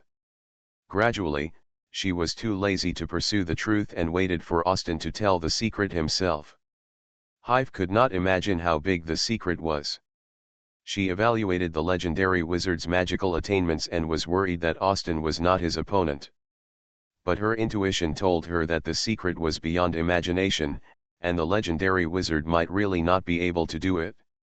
Stop fighting, stop it, Alan is gone.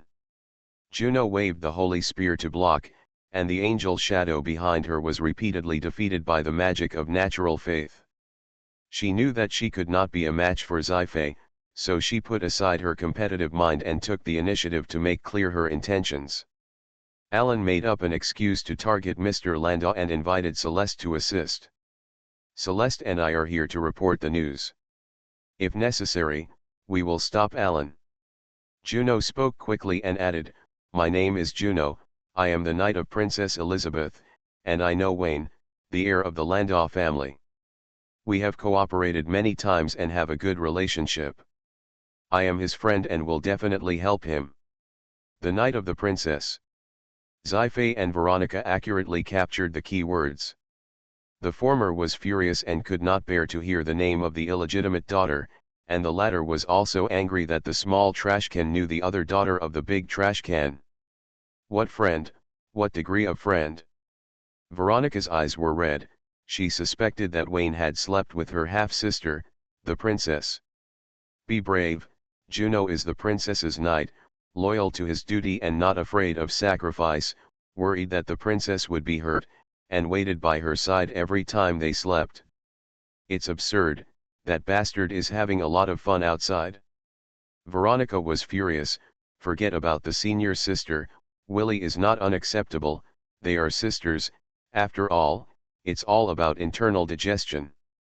What's a princess? Oh, they are sisters too, and they are blood relatives. That won't work either. Juno told the truth and breathed a sigh of relief. Dragon blood was invincible, and finally ended this oppressive battle. Suddenly, she found something wrong. Sci-fi and Veronica's eyes were redder than each other. Juno's eyebrows were fierce and murderous. She looked confused. From her expression, it seemed that she had robbed the man of the mother and daughter. No, when did she do such a thing? Even if she did, with her aesthetic preferences, she should have robbed the mother and daughter. Excuse me, is there any misunderstanding? Juno retreated carefully with the holy spear in her arms, and reminded, I'll say it again, I'm the princess's knight, Wayne's friend, I'm here to report the news. I'm going to hit you. X2. Two figures flashed past, attacking from the left and right, knocking Juno into the corner. The sky is gloomy, and the dark sea is endless. The strong wind stirred like a roar, rolling up the moist and cold dark atmosphere, crushing the reef area on the edge of the sea. The barren reef area is like an abandoned corner of the world. It is a mixture of black and gray, desolate and gloomy, without any vitality. In the distance, the black forest sea is rolling, and there is an indescribable sense of depression permeating the deep darkness. With the reef area as the center, it corresponds to the dark sea, and together they form this dark world. Alston stood on the rocks, put away the ancient silver coins, and liberated the suppressed dark power in his body. The light of darkness spread to Austin's body along the twilight desperate situation, and the black light armor swallowed up all the light on Austin's body, dyeing everything about him black. Austin wore armor, pulled out the twilight extremis from the void, closed his eyes and sensed Alan's location. Austin doesn't believe in Alan and uses himself to save others. He knows the secrets and weaknesses of his opponents and will only pursue them fiercely. It is very likely that in the middle of the fight, Alan will suddenly put away his life force field and display his Dark Knight appearance in front of his wife and daughter. Even though he knew this, Austin still changed. He was more afraid of Alan kidnapping his wife and daughter and then forcing him to transform than his wife and daughter would see the truth. Twilight Extremis is a game cursed by the Dark Goddess, causing Austin great pain. After transforming into the Dark Knight, this pain will temporarily go away, but if Austin faces an invincible enemy and needs stronger power, he will have to understand more pain through the twilight desperation. The greater the pain, the stronger the Dark Knight becomes. In case Alan suddenly puts away his life force field, Austin continues to accept the pain, understand the pain, and then turn it into his own strength. High in the sky, dark clouds spread to both sides, and Alan's huge face looked down on the ground. Thunder is the sound, wind roar is the sound, he is the god of this world. Austin, you finally pulled out the twilight extremis and handed it over. This power does not belong to you, you are just a thief. Alan, you were deceived. I never stole the power of Twilight Desperate. I traded with the Dark Goddess to get this sword. Austin did not explain the specific content of the transaction. He holds Twilight Desperate, the goddess. I hope he finds the true chosen knight. On the one hand, he does not. He believed that Alan was the god's chosen. On the other hand, he needed Twilight's despair. Even if the real god's chosen was in front of him, he would not hand over Twilight's despair. Pain spread throughout his body, torturing Alston's mind. On the black visor, a pair of scarlet eyes suddenly opened. At this time, Alston was like a human-shaped black hole, plundering all the light and sound around him. Even the four-element energy that belonged to the life force field was mercilessly devoured by touching his body. Around the black figure, the life force field faded, and the reef area turned white and transparent, as if white ink dripped from the richly colored drawing paper. Only the middle is darkness. Hand over Twilight Desperate. Thunder roared in the sky, and red lightning chains exploded in all directions. Alan was horrified by Austin's all-devouring dark power, but he was also happy that this power finally belonged to him. He could control the transformation of matter and energy. A dull red thunder hand fell from the sky and went straight to the reef area where Austin was. The black figure is hazy, and the red eyes seem to have infinite magic power, which is breathtaking. The black sword light soars into the sky, cutting off the thunder, swallowing the thunder, from bottom to top, splitting everything it touches along the way into two. The black horse seemed to have infinite extension, cutting off the thunderous hand, and with more power, the bombardment swept across the dark sky, splitting Alan's huge face into two. The dark clouds split on both sides along the vertical line in the middle, and the twisted faces turned into black clouds and disintegrated. With a roar, the entire dark world came to life. In the dark sea, elemental giants hundreds of meters tall roared out. In the continuous sea of forests, strangely shaped anthropomorphic beings that look like giant beasts in the void are approaching the reef area. Earth, fire, water, wind. The energy is aggregated and reorganized, and the four elements form countless powerful figures, just like the prologue of the mythical era replaying here. In the billowing black smoke, the giant with wind elements mixed with darkness descended first. His figure inflated like a balloon. In just a blink of an eye, his body rose to a height of 1,000 meters. The big mountain-like feet were lifted up and trampled down towards the reef area. The wind roared and the air surged.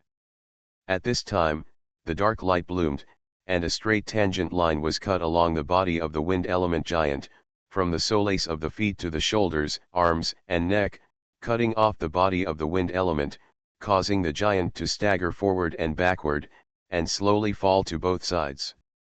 The life force field of the legendary mage is not real. Everything is a false creation. It is the projection of the void that the legendary mage pulls, and then fills the world with what he has learned throughout his life. Through the combination of energy, he perfects the world and makes it come alive. Austin does not have the realm of the legendary mage, ordinary silver, but it does not affect his ability to fight against the world. Even if his perception is unbalanced, he still has the power to fight against the legendary mage. Regardless of whether it's true or false, chop everything you can see and what you can't see into pieces.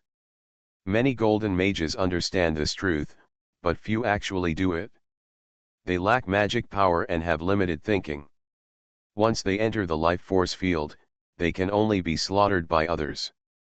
Austin holds Twilight Desperation in his hand, accepts the pain, and has a steady stream of power. He wields Twilight Desperation without fear of consumption. He will not fall before the pain drowns him. Boom! The two black earth elemental giants crossed their arms and fell down, with their four hands stacked on top of each other. The terrifying power crushed the air and hit Austin's head directly. As if unable to move his body due to pain, Austin danced Twilight desperately and swept high into the sky, cutting off four elemental arms. Dark erosion swallows up all the elemental energy it touches. When the black light passed by, a white line appeared in the world of the life force field. On the drawing paper, more and more areas were dripping with white ink, and the crisscrossing white lines cut the white drawing paper ruthlessly. Alan was surprised and delighted to see it. The power of the God's chosen knight is indeed powerful. Austin is just a thief who steals power, but he uses Twilight Extremis to exert such powerful power. If he is the real God's chosen, how powerful Twilight Extremis will be in his hands. Goddess above, from today on, he is the most devout believer in darkness.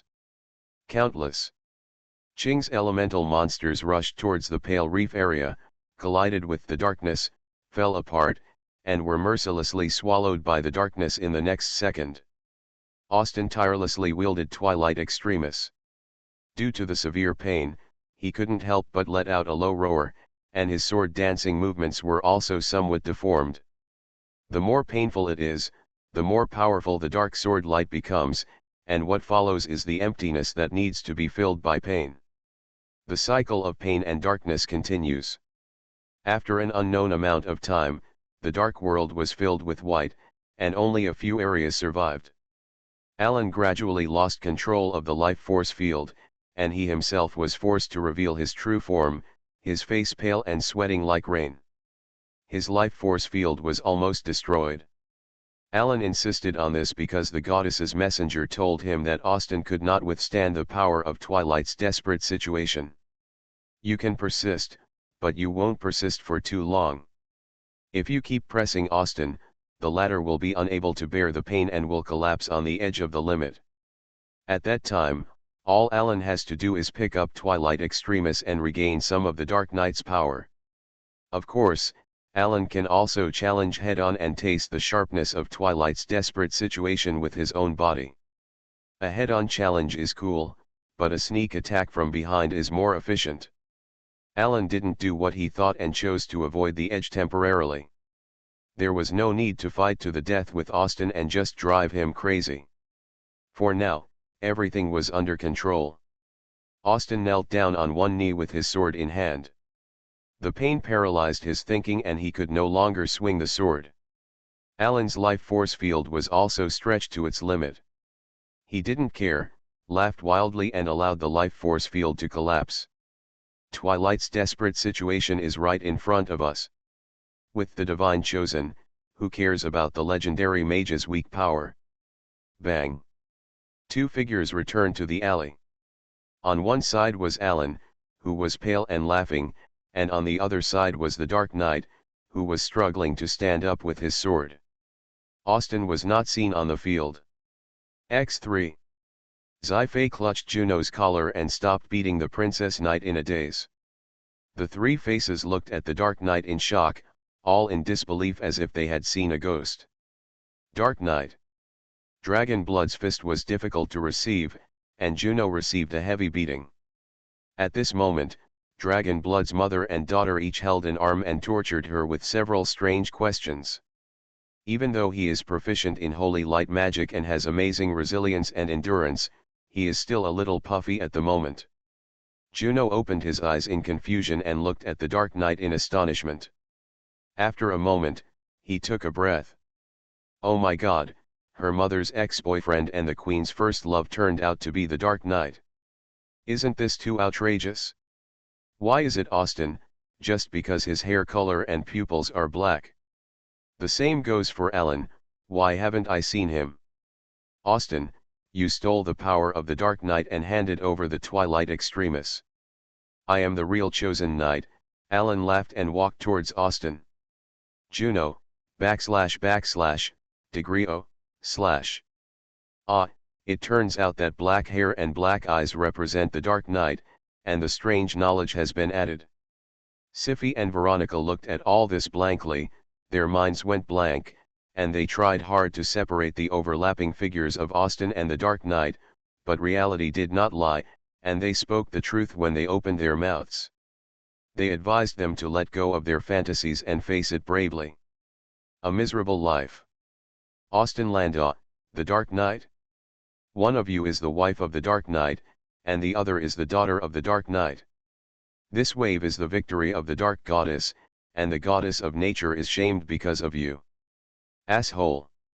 Hephaestus abandoned Juno, walked straight to the location of the asshole, and arrived at Austin's side before Alan. She didn't ask anything. She stood in front of Austin and faced the weak legendary mage, assessing the possibility of defeating him. Soon, Veronica also came to Austin's side, with a strange expression on her face and stretched out her hand, trying to help the Dark Knight stabilize his shaky body. It's all a spanking, and being spanked while standing is definitely more dignified than lying down. Don't touch him. Zi-Fei snorted coldly, hating Austin for telling lies, and shifted her anger to focus on Alan. Bastard, there is an outsider here, let me give you some face, and let's talk about divorce when you go back. At this time, Celeste's figure appeared. He stared at the Dark Knight beside the dragon-blooded mother and daughter with his mouth agape, and his heart skipped a beat. It turned out that this was Austin's secret, and I have to say, it really scared him. Looking at the weak Alan and the unsteady Austin, Celeste straightened his back. As the only strong person in the audience, he felt that he could do something. Like taking advantage of the opportunity to control the Dark Knight? Teacher, treat my wound, Juno said, covering his face. His short blonde hair was twisted into a chicken coop, and half of his clothes at the collar were torn off.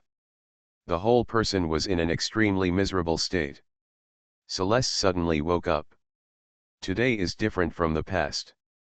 He is no longer a simple legendary mage from the Ministry of Magic. Controlling the Dark Knight has no meaning for him. If he really wants to gain something, he should sell this important information to the Papal State. Juno Knight, what do we do? The original plan remains unchanged. The master and apprentice looked at each other. No matter who Austin was, it would not affect the original purpose of the plan. Boom. The huge white dragon figure fluttered its wings and landed, its wings stretched out and surrounded, protecting the family of three. It aimed its ferocious eyes at Alan and roared in a low voice, and the dragon's breath was ready to go. Megan and Celeste's battle came to an end, and she also believed that the other party came with good intentions. Alan was speechless and looked at Celeste and Juno, who were standing on Austin's side. "My good friend, this is how you treat me? Where is our friendship?" "Alan, life has to grow. We still have a long way to go in the future. I just made a choice. You should be able to understand this helplessness." Celeste spoke earnestly and looked like she was thinking about her friend. "Give up, you have already lost. If you continue to fight, you will only die here." "Oh, what do you want to do with me?" Alan was very interested. "Please come and live in my manor in the suburbs for a while." Celeste didn't want to kill Alan, nor did she want to let him go and spread the rumor that Alston was the Dark Knight. After a while, after he sells the information at a high price, Alan will be allowed to return to London, and everyone will remain good friends in the future. Ha ha, cough cough. Alan laughed heartily, not even taking a breath. He coughed repeatedly and almost sent himself away. "I understand your helplessness and your subsequent helplessness. I understand everything. Don't worry, I'm not angry at all." He smiled and waved his hand, his fingers spread wide, and a black light dispersed. Behind Alan, a black crack opened silently, and the goddess messenger in black robe stepped out. There are experts too. The ability to ignore the space barrier and enter and exit freely surprised several people, especially Celeste. She was annoyed that she was careless and should not have been in a hurry to take sides. He grabbed Juno's sleeve and took her a few steps away from the Landau house. "As for the legendary mage, whoever wins will be helped, no matter how shabby he is." Juno frowned. Impression points are very important. Celeste's actions made it difficult for her to be friends with Wayne, but she didn't say anything. When she was indecisive, she would wait and see how Celeste would handle it. "Can't fault it? Ha ha ha." Looking at the sensible Celeste, Alan smiled and nodded, and said loudly, "Austin, the messenger of the goddess is here. Hand over the Twilight." "Desperate situation, I am the real choice of God." Austin snorted coldly, stabilized his body with Veronica's help, and held on to Twilight's desperate situation, trying to endure more pain. At this moment, Twilight escaped from the desperate situation without control. The black light armor dissipated, and the dark energy surrounding Alston shrank, dormant deep in his heart. The intense pain and exhaustion struck him, causing him to hurriedly take out the ancient silver coin from his pocket, and looked in disbelief at the goddess messenger holding Twilight. "Desperate? Alan, you have indeed been deceived. He is the dark god's chosen." Alan also. Laughing that the plan went well, he consumed all of Austin's power and the goddess's messenger was able to take Twilight's end away from the thieves. The next step is to return the property to its original owner and make him the true God's chosen one. "Messenger, don't keep the goddess waiting." Alan stretched out his hand and looked at Twilight's desperate situation with covetous eyes. This was the future he chose. "That's right." The messenger nodded lightly, deflected the sword, and stabbed Twilight desperately into Alan's chest.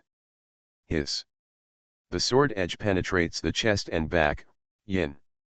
The red blood spurted out, causing Alan to stand there in shock, slowly looking down at the artifact that penetrated his chest, not understanding what was happening.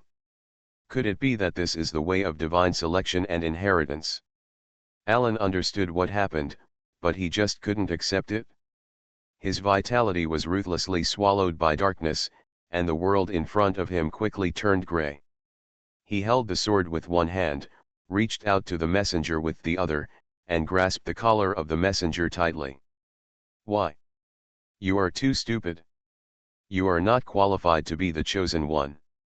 You are only worthy of being a stepping stone." The messenger waved his hand and pulled out the Twilight. Desperate situation, cutting Alan's body into two parts.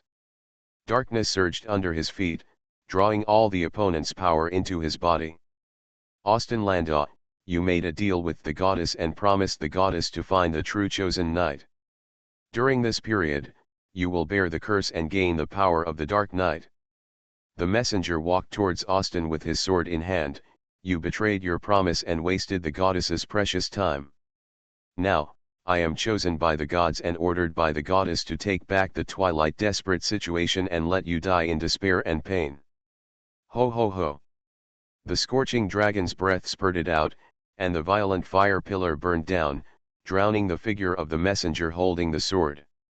The black mist spread, and the messenger raised the Twilight desperate realm.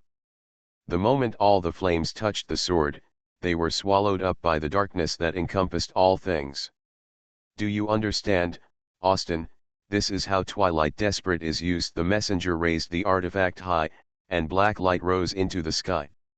The next second, a black beam of light fell from the sky, and black lightning penetrated the white dragon's back, emerged from its abdomen, and pinned it to the ground. The white dragon whined and roared, and darkness spread from the wound, dyeing it black little by little. Austin, she seems to like you very much and has protective love for you. The messenger smiled sinisterly. Loyalty and love are emotions that cannot be betrayed. She is much better than you. She will be the mount of the Dark Knight in the future. Megan. Hyphy's eyes widened with anger. She was suddenly held down by Austin's shoulders. She turned her head coldly, her eyes full of anger. Austin ignored the anger and sighed. If we were not so stubborn at the time, I would not become the Dark Knight, you would not run away from home, and this family would not have so many regrets. It's an honor to meet you. Protect Veronica well and don't let Wayne bully her. The words that seemed to be a last word made Hyphy's eyebrows jump. She looked coldly at the bastard who didn't want to continue to be responsible, and blocked him behind her without saying a word. The matter of the Dark Knight will be investigated later. This family has always been hers, and today is no exception. Austin was in great pain. Looking at the approaching footsteps of the messenger with a sword, he had already seen the next scene. He roared repeatedly, opened his 5 fingers to the Twilight Despair, awakened the dormant dark power, and tried to take back the Twilight Despair. The effect was average, and Twilight Despair was unmoved. It's useless, you don't understand pain at all. The messenger sneered indifferently, his eyes swept back and forth between Sphy and Veronica, and finally stopped at Veronica. You love your daughter far less than your wife, so let's start with her. The greatest pain should be left to the end, right? No. Austin roared in pain, took a difficult step, and his whole body was in pain. He watched the messenger throw out Twilight Despair, and the darkness approached infinitely, heading straight for Veronica. In an instant, Sphy stood in front of his daughter. Ding! A grey beam of light attacked from the alley, swept past the helpless Juno, and shot down Twilight Despair before it penetrated Sphy. 2 night swords crossed and fell to the ground, one surrounded by darkness, and the other was gloomy and dead. Shadow Nightmare. Siphi stared blankly at the night sword that suddenly appeared, her heartbeat uncontrollably accelerating. Next to her, Veronica smelled a familiar smell and stared blankly at the alley entrance. Crack! The space peeled off the mirror fragments, and Wayne walked into the alley with a dark face, opened his 5 fingers, and pointed at the Shadow Nightmare in the air. Clang! The grey light fell into his hand, and the sound of the sword body vibrating spread, which was unusually clear and loud in the alley where you could hear a pin drop. Austin, what have you protected? I am so disappointed. Restarting the myth. Author, Fengchao Huang. Chapter 275. I am so disappointed. Wayne, holding Shadow Nightmare in his hand, strode towards Austin. The portal opened, and the undead warhorse wrapped in cold light stepped out. It was tall and strong, with black smoke lingering on its head, jagged teeth, and purple flames spewing from its mouth and nose. Undead warhorse Yulia. Her appearance dispelled the luck of everyone present and confirmed Wayne's identity as a Death Knight. Wayne was able to appear here thanks to Juno's call. After receiving the call, the housekeeper Fula was unable to contact Wayne, so she called the secretary Mona. The latter knew that the situation was urgent and contacted the master through the master-servant contract to inform the reason. Wayne had just arrived in the suburbs of London, thinking about striking while the iron was hot, inviting Willie's family to have a meal, and by the way showing his strong financial resources to his father-in-law and mother-in-law. After receiving the telepathic voice, he jumped out of the car and ran wildly on the spot, summoning Yulia to arrive at the battlefield as quickly as possible. At this time, Mona was outside the space barrier, and the pale nest in yellow, Aubin, Avio, Odelia from the library and other vengeful spirits were on their way. The soldiers were strong and the encirclement was about to be formed. Today, without his order, not even an ant could leave. Austin closed his eyes, tightly grasped the ancient silver coin and slowly sat on the ground. He didn't like Wayne, because he didn't like anything in the mirror. Today was an exception, and the small trash can was particularly pleasing to the eye. The decayed death auras swirled and rose, the grey vortex surged, the dark and hideous armor condensed, and the Death Knight with black smoke on his face was formed. W Omega Omega Diamond Suit A and Diamond Suit CO. X2. Juno and Celeste stared blankly at the tattered cloak that passed by, and they couldn't understand why Wayne, who was suspected of being a reincarnated angel, became a Death Knight. This is much more outrageous than Austin being a Dark Knight. In addition, can the Landau family bear two knights chosen by God in one family? Are they fighting every day? Old, teacher. Juno murmured, from bewilderment to disbelief, and then to bewilderment again, asking Celeste to give her an explanation. Celeste once swore that he was friends with the envoy of the Papal States, and spent a lot of money to buy important information, and based on various clues, he deduced that Wayne was the reincarnated angel. Now, where is the reincarnated angel? There is clearly only one Death Knight. Celeste was even more confused, muttering that it shouldn't be. According to gossip and Mona's performance, all the evidence pointed to Wayne. It is the reincarnated angel, there is no way to be wrong, so. Is there such a possibility that the Death Knight and the reincarnated angel are not contradictory, one person does two jobs, that is, the so-called Death Angel? Impossible, absolutely impossible. How can the Death Knight be a reincarnated angel? The goddess of death agrees, but the father does not agree. The Ministry of Magic is full of traitors is not equal to there are also traitors in heaven and the underworld. People have a single belief and are not free. Juno didn't believe this absurd inference. Celeste was making a fuss and trying to argue in the face of facts. It was clear that she didn't want to take the responsibility for the wrong intelligence. At this time, Celeste shuddered. Wayne was not a reincarnated angel. Their identities as members of the church were useless, and their identities as members of the royal family were even more worthless. It was the Death Knight and the Dark Knight. In order to keep it secret, the Landau family would definitely kill all the insiders present. For example, he and Juno, who were outsiders. Celeste desperately gave her eyes. The envoy over there seemed to be a murderer. While the two sides were fighting, now was the best opportunity to leave. It would be too late if she didn't leave. Juno pondered for a moment and shook her head slightly. Even if she ran away, the result would be the same. If the envoy won, she would have to face the pursuit of the Dark Knight. If the Landau family won, the Death Knight would hunt her down. She could run away for a while, but not for a lifetime. As a princess, could she still escape from Windsor? On the contrary, she called to tip off the family, which was a favor to the Landau family. If she stayed, she might become an ally of the Death Knight. Celeste was sweating profusely, but Juno showed the demeanor of a great general. Anyway, she couldn't run away, so she might as well wait and see. Don't say it, really don't say it, the Death Knight versus the Dark Knight, a battle of this scale, not everyone is qualified to encounter. Because they were not familiar with each other, Celeste and Juno quickly accepted the setting that Wayne was the Death Knight, but Veronica and Sphy were different.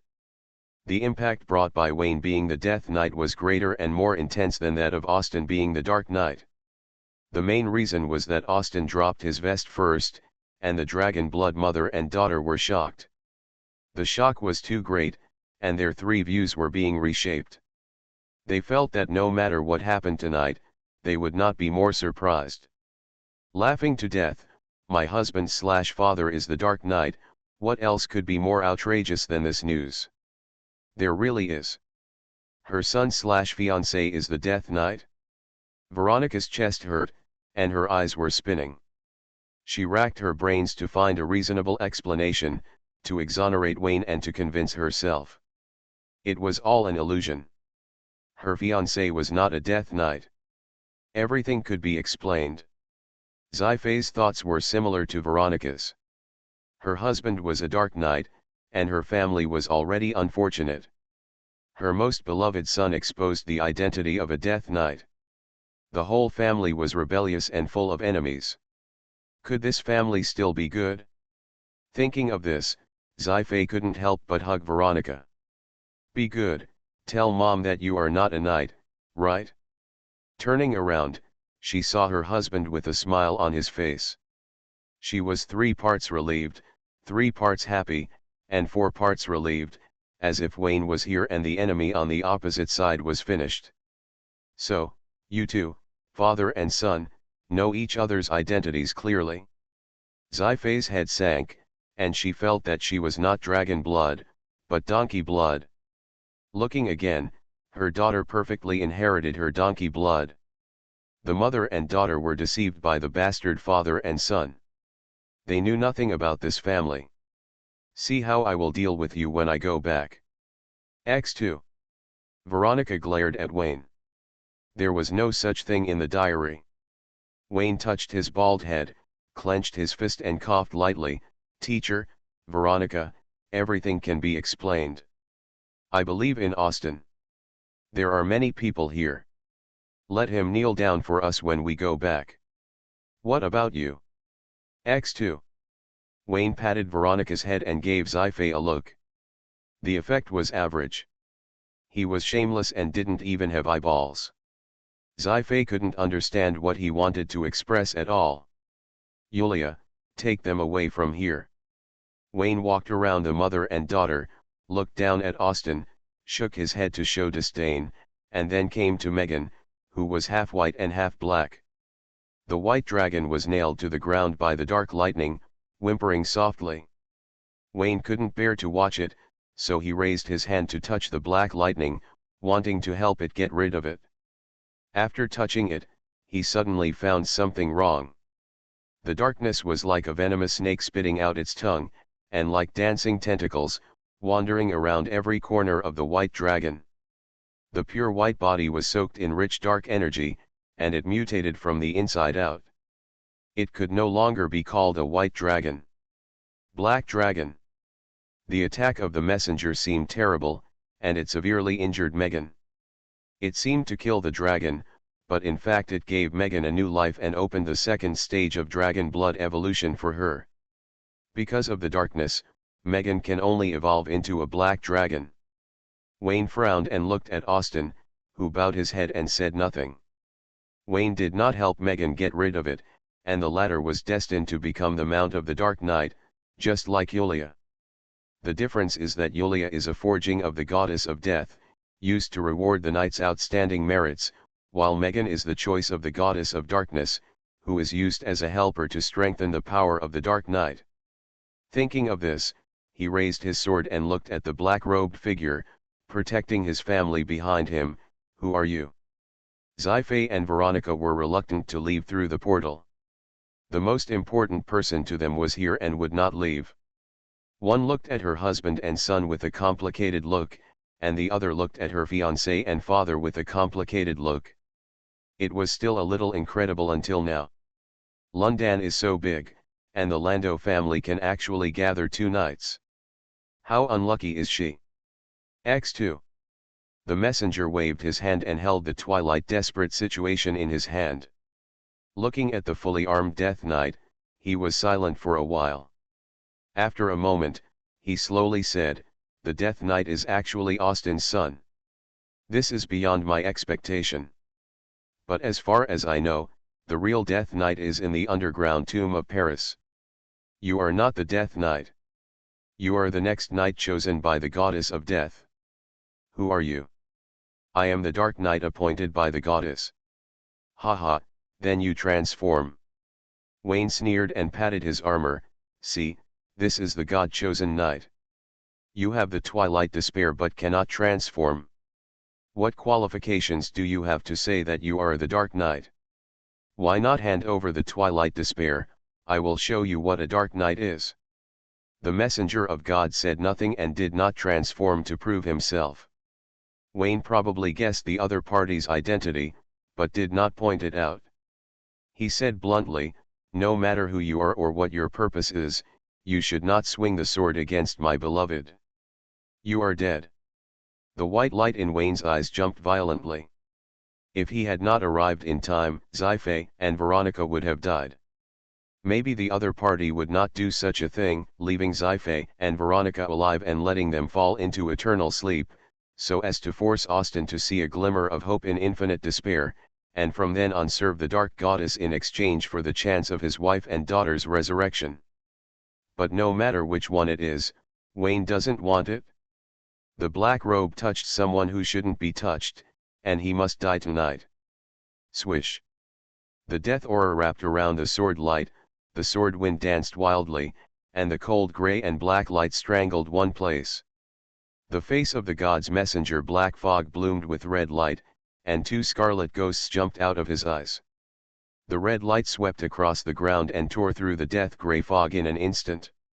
The red snake opened its poisonous kiss, bit the neck of the Death Knight tightly, and injected a large amount of dark light into it. "Awoo! He he he he!" Wayne laughed heartily, smashed two red rays with one hand, stepped forward, and the grey tentacles dancing around him in disorder left after images. Wherever he passed, all life collapsed in an instant and returned to eternal peace. In the rolling darkness, the black-robed figure was hazy and invisible, only a pair of red eyes flashed, staring at Sci-fi and Veronica behind the Death Knight. Boom! The Death Knight rushed into the darkness with a sword, and the boundless death was rendered. The grey tentacles gathered and exploded, and the heavy after-images strangled the darkness, reaching everywhere and destroying everything. If the expression of darkness is devouring, then the expression of death is erasing. The two styles are completely different, but they are very similar when observed with the naked eye. Wayne succeeded in getting close, and the dragon-slaying swordsmanship was opened and closed, and he danced with the sword with both hands and chopped it down. The sword light was fierce, the death was hideous, and twisted grey mist faces were vaguely visible in the dancing tentacles. The god's envoy set up twilight despair, and the howling darkness took on the powerful and heavy sword light. Clang! Twilight despair collides with shadow nightmare. There is no winner between the two artifacts, but the one who holds the sword is different. The divine envoy felt that the majestic power was as unstoppable as an explosion, and he was outmatched by the force. He was forced to kneel down on one knee, raising his hands to support the twilight, his body trembled, and a large black mist exploded on his face. Die! Wayne roared, suppressing the shadow nightmare with all his strength, and the grey tentacles surrounding him swarmed in, pushing through the dark fog and wrapping around the figure wrapped in the black robe of the god envoy. Hiss!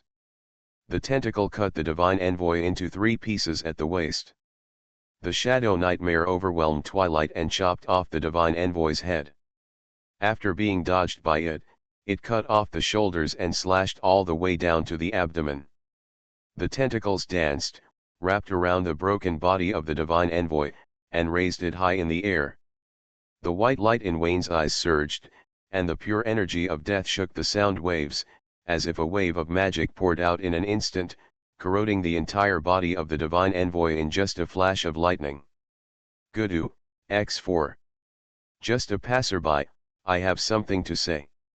My son is much better than me. X4. Seeing Wayne unilaterally defeat the Dark Knight and master the power of the Death Knight, Celeste and Juno had to give up their luck. This is the Death Knight and has nothing to do with the reincarnated angel. As for the strange symbol on Mona, it can also be explained. In layman's terms, the Death Knight is also a human being, and he also has desires. He caught a pure nun and trained her in every possible way. Because she was born into an upper-class noble and had first-rate training skills, Mona fell. Sci-fi stared at her son in stunned silence. He looked like a complete Death Knight, with no trace of nature. She felt distressed and depressed. Her son would never be the same again. Also, the real father has to rely on his son to save the day at critical moments. So handsome. Veronica's eyes shone, although, regardless of the fact, he was really handsome. In the field, the black mist reorganized and turned back into a black robe. He seemed unharmed by the black mist, red eyes, and ominous darkness that enveloped his body. GGG, good substitute trick. Who was that guy just now? How many corpses are you hiding in your body? Wayne stepped forward with his sword and laughed heartily. The character collapsed slightly, but Wayne didn't panic at all. If Ziffy pressed him, he would say that it was the negative effect of the Death Knight's transformation. After the transformation was released, he was still the sunny and cheerful boy. If Veronica asks, just shut up without explaining. If Austin asked, none of your business. Wayne arrived late and didn't see Alan's arrogant and domineering appearance, so he didn't know whether the body substitute left behind by the angel was a legendary mage or a member of the Ministry of Magic. Deputy Minister. There are 3 deputy ministers of the Ministry of Magic.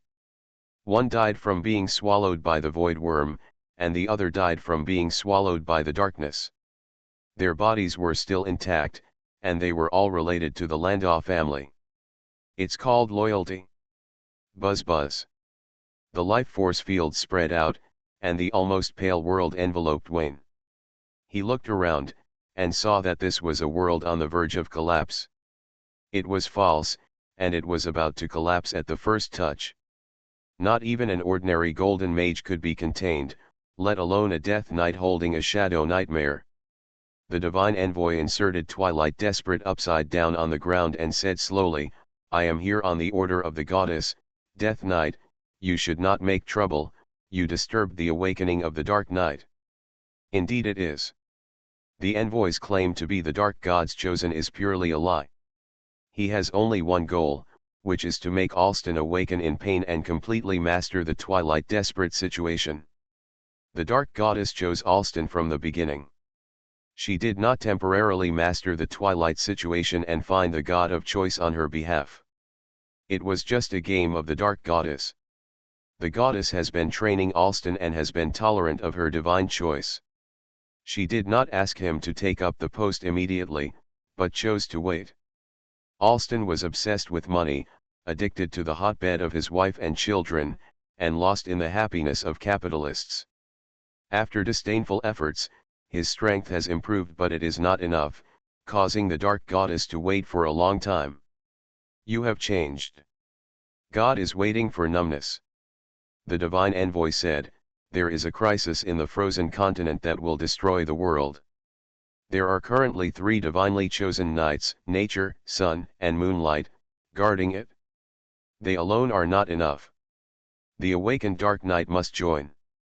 As for you, Death Knight, you should have received the Oracle of Death to go to the frozen continent instead of stopping me here. What does the Oracle of the Goddess of Death have to do with me, Wayne? I'm going to be the Headless Horseman too.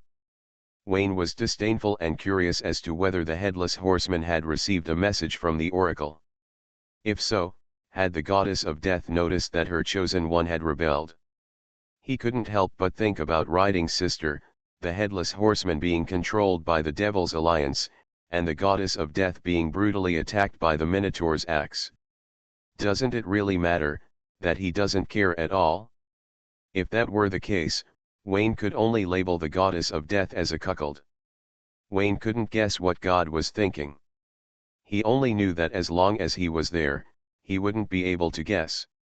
By allowing He and Veronica to be harmed, Austin will not fall into the pain of despair and fully awaken as the Dark Knight. Twilight's desperate situation, such a desperate situation, it's not easy to be a dog for the Dark Goddess. Wayne sneered again and again, I advise you to give up on this idea. As long as I am here, Austin will not become the Dark Knight. He must become the Dark Knight. I may not be able to defeat you, but the goddess chose him. He is destined to suffer. What do you mean? There's still next time, right? Wayne was full of murderous intent. I don't care how much pain Austin suffers. I only know that I can't stand the slightest grievance, let alone pain. If the Dark Goddess insists on doing this, I will kill all the Dark Believers on the chosen continent and let her get nothing. Blasphemer, how dare you say that? The God's messenger was furious. Crackling. Ding ding dong dong. The camera turned, and the God's messenger fell into silence, holding the Twilight Despair without saying a word. He couldn't beat him at all. There are so many people on the chosen continent, why must it be Austin? What's so good about him? In my opinion, it's clear that the Dark Goddess was deceived by his sweet words. This guy is very good at deceiving women. Wayne showed off his power with the Shadow Nightmare and threatened again, today I will take a step back and send you to see the Dark Goddess and tell her that either you change people or all your believers will be gone. Change people? How can you change people just like that? What do you think Twilight Despair is and what the Dark Knight is? The God's messenger laughed angrily. Dark Knight, don't you just need hands? Ignorance. You are the ignorant one. Wayne murmured, and the sword swept away the surging death energy. The gray shock wave swept down, and the air waves rolled and exploded, wantonly eroding the surrounding space. The God's messenger tightly grasped the Twilight Despair, swallowing death with darkness. Knowing that he was defeated, he still insisted on not giving up. His mission was to awaken Austin, even if it cost him his life. The sword-wielding figures confronted and fought, and the black light and death energy spread everywhere. With the sound of metal clashing, the God's messenger was defeated by Wayne's powerful strength, and the Twilight Despair in his hand was picked up and flew into the air. Snap! Wayne kicked the God's messenger away, and jumped to catch the Twilight Despair. The death energy threatened and oppressed it, imprisoning the Twilight Despair and unable to escape. It's useless. Even if you give the Twilight Despair to Austin, he is not the Dark Knight now, and I can take it away at any time, the God's messenger said calmly. Not necessarily. Wayne opened his jaw and grinned. He dispersed the power of the Death Knight, and with his backhand, he inserted the Shadow Nightmare into his side. Under the silent gaze of the God's messenger, he held the Twilight Despair above his head. Looking at the posture, it seems that he is going to transform. How is it possible to transform? The God's messenger was amused by Wayne's ignorant and fearless behavior. The goddess chose Austin, he is the only one chosen by God. Even if he is unwilling to obey the order, the goddess will reselect the knight, and that person will not be you. You are already the Death Goddess. The black light surged, covering Wayne's body, and the black armor surrounded him. The Dark Knight is coming. Duh, duh. The God's messenger seemed to be strangled by the throat, like a stuck tape. He couldn't get any results after a long time, and his eyes were blank, deeply troubled by a question. Death Knight equals Dark Knight, the equation can actually be established? SHH. When the God's messenger came to his senses, the Dark Knight was right in front of him, and he was stabbed through by the Twilight Despair like Alan. Wayne tried, but he couldn't take the Twilight Despair from the God's hand, and the other party couldn't take the Twilight Despair from him. It seemed that the God's hand was only targeting Austin, and he was well prepared but not fully prepared. In addition, the god's hand was also unable to exert the full power of the twilight despair. It should be that the dark goddess gave him some authority, and used this authority to make Austin helpless. He had a good heart, but unfortunately he met a cheater. Go back and tell the goddess, if you can still see the goddess, tell her to either change people or die of faith. Wayne tightly grasped the twilight despair and devoured the energy body of the god's hand. I won't change my name, I said, I am the god's chosen knight of the goddess of death. Darkness returned to darkness, and the god's hand disappeared at an unusually fast speed. Why can you use the twilight despair? Why? Are you the real god's chosen, and the goddess arranged me to come here to guide you? The god's hand couldn't figure it out. He was confused, and could only understand that the goddess was unfathomable and not something he could figure out. Sir Knight, go to the frozen continent, where the power of the dark night is needed. The messenger grabbed Wayne's arm, the red light in his eyes dimmed, and he disappeared under the twilight despair sword. After the messenger died, the surrounding world began to collapse. Wayne changed his clothes in a second, put on the Death Knight's vest, and walked towards his family with twilight despair. You are listening to Novels at Bless Up channel. Wish you happiness and luck. Please subscribe to receive new novels. How do you feel about this novel? Please like and leave a comment. Restarting the Myth. Author, Fengchao Huang. Chapter 276. Teacher, Veronica, I'm back. Wayne stepped forward with a skull head, scratched his bald head shyly, and looked like he had done his job. Because he had no skin, he failed to act cute, and his hideous skull face didn't deserve a beating at all. Veronica blinked, stared at the Death Knight in front of her, and said, Damn. By the way, this is Twilight Despair, that guy is the messenger of the Dark Goddess, I have killed him. Killed? That's the messenger of God. Siffy and Veronica expressed their concerns at the same time, and they all felt that Wayne should not be so reckless. If there was anything to say, they could sit down and talk it out. Killing the messenger of God was equivalent to cutting off his own retreat. I know you are not injured, but he has shown his killing intention. You are the most important people to me. I will not allow anyone to hurt you, even God, Wayne said with shining eyes. As he spoke, he removed the Death Knight's armor and nodded to Yulia. Let the people outside evacuate. It's getting late. Go back and have a good rest. Get enough energy to work hard for him tomorrow. Yulia snorted, lowered her head and rubbed Wayne's shoulder, then stepped through the portal and left. Veronica was overjoyed by the touching love words. Her complicated thoughts were instantly forgotten. She just wanted to hug her fiancé tightly and listen to his explanation slowly. It's okay to lie, just make up a story, as long as she can give her a barely acceptable excuse. Because Tsundere thinks too much, she is always several steps slower than others. When she wants to hug him, Wayne is already in Zifei's arms. Wayne. Good boy, I know you are the best. Zifei was extremely moved. Like Veronica, she didn't care about the Death Knight or not. She only knew that Wayne was her son, so she just gave an explanation. It's okay if you don't give it, she will help you fill it in the blanks.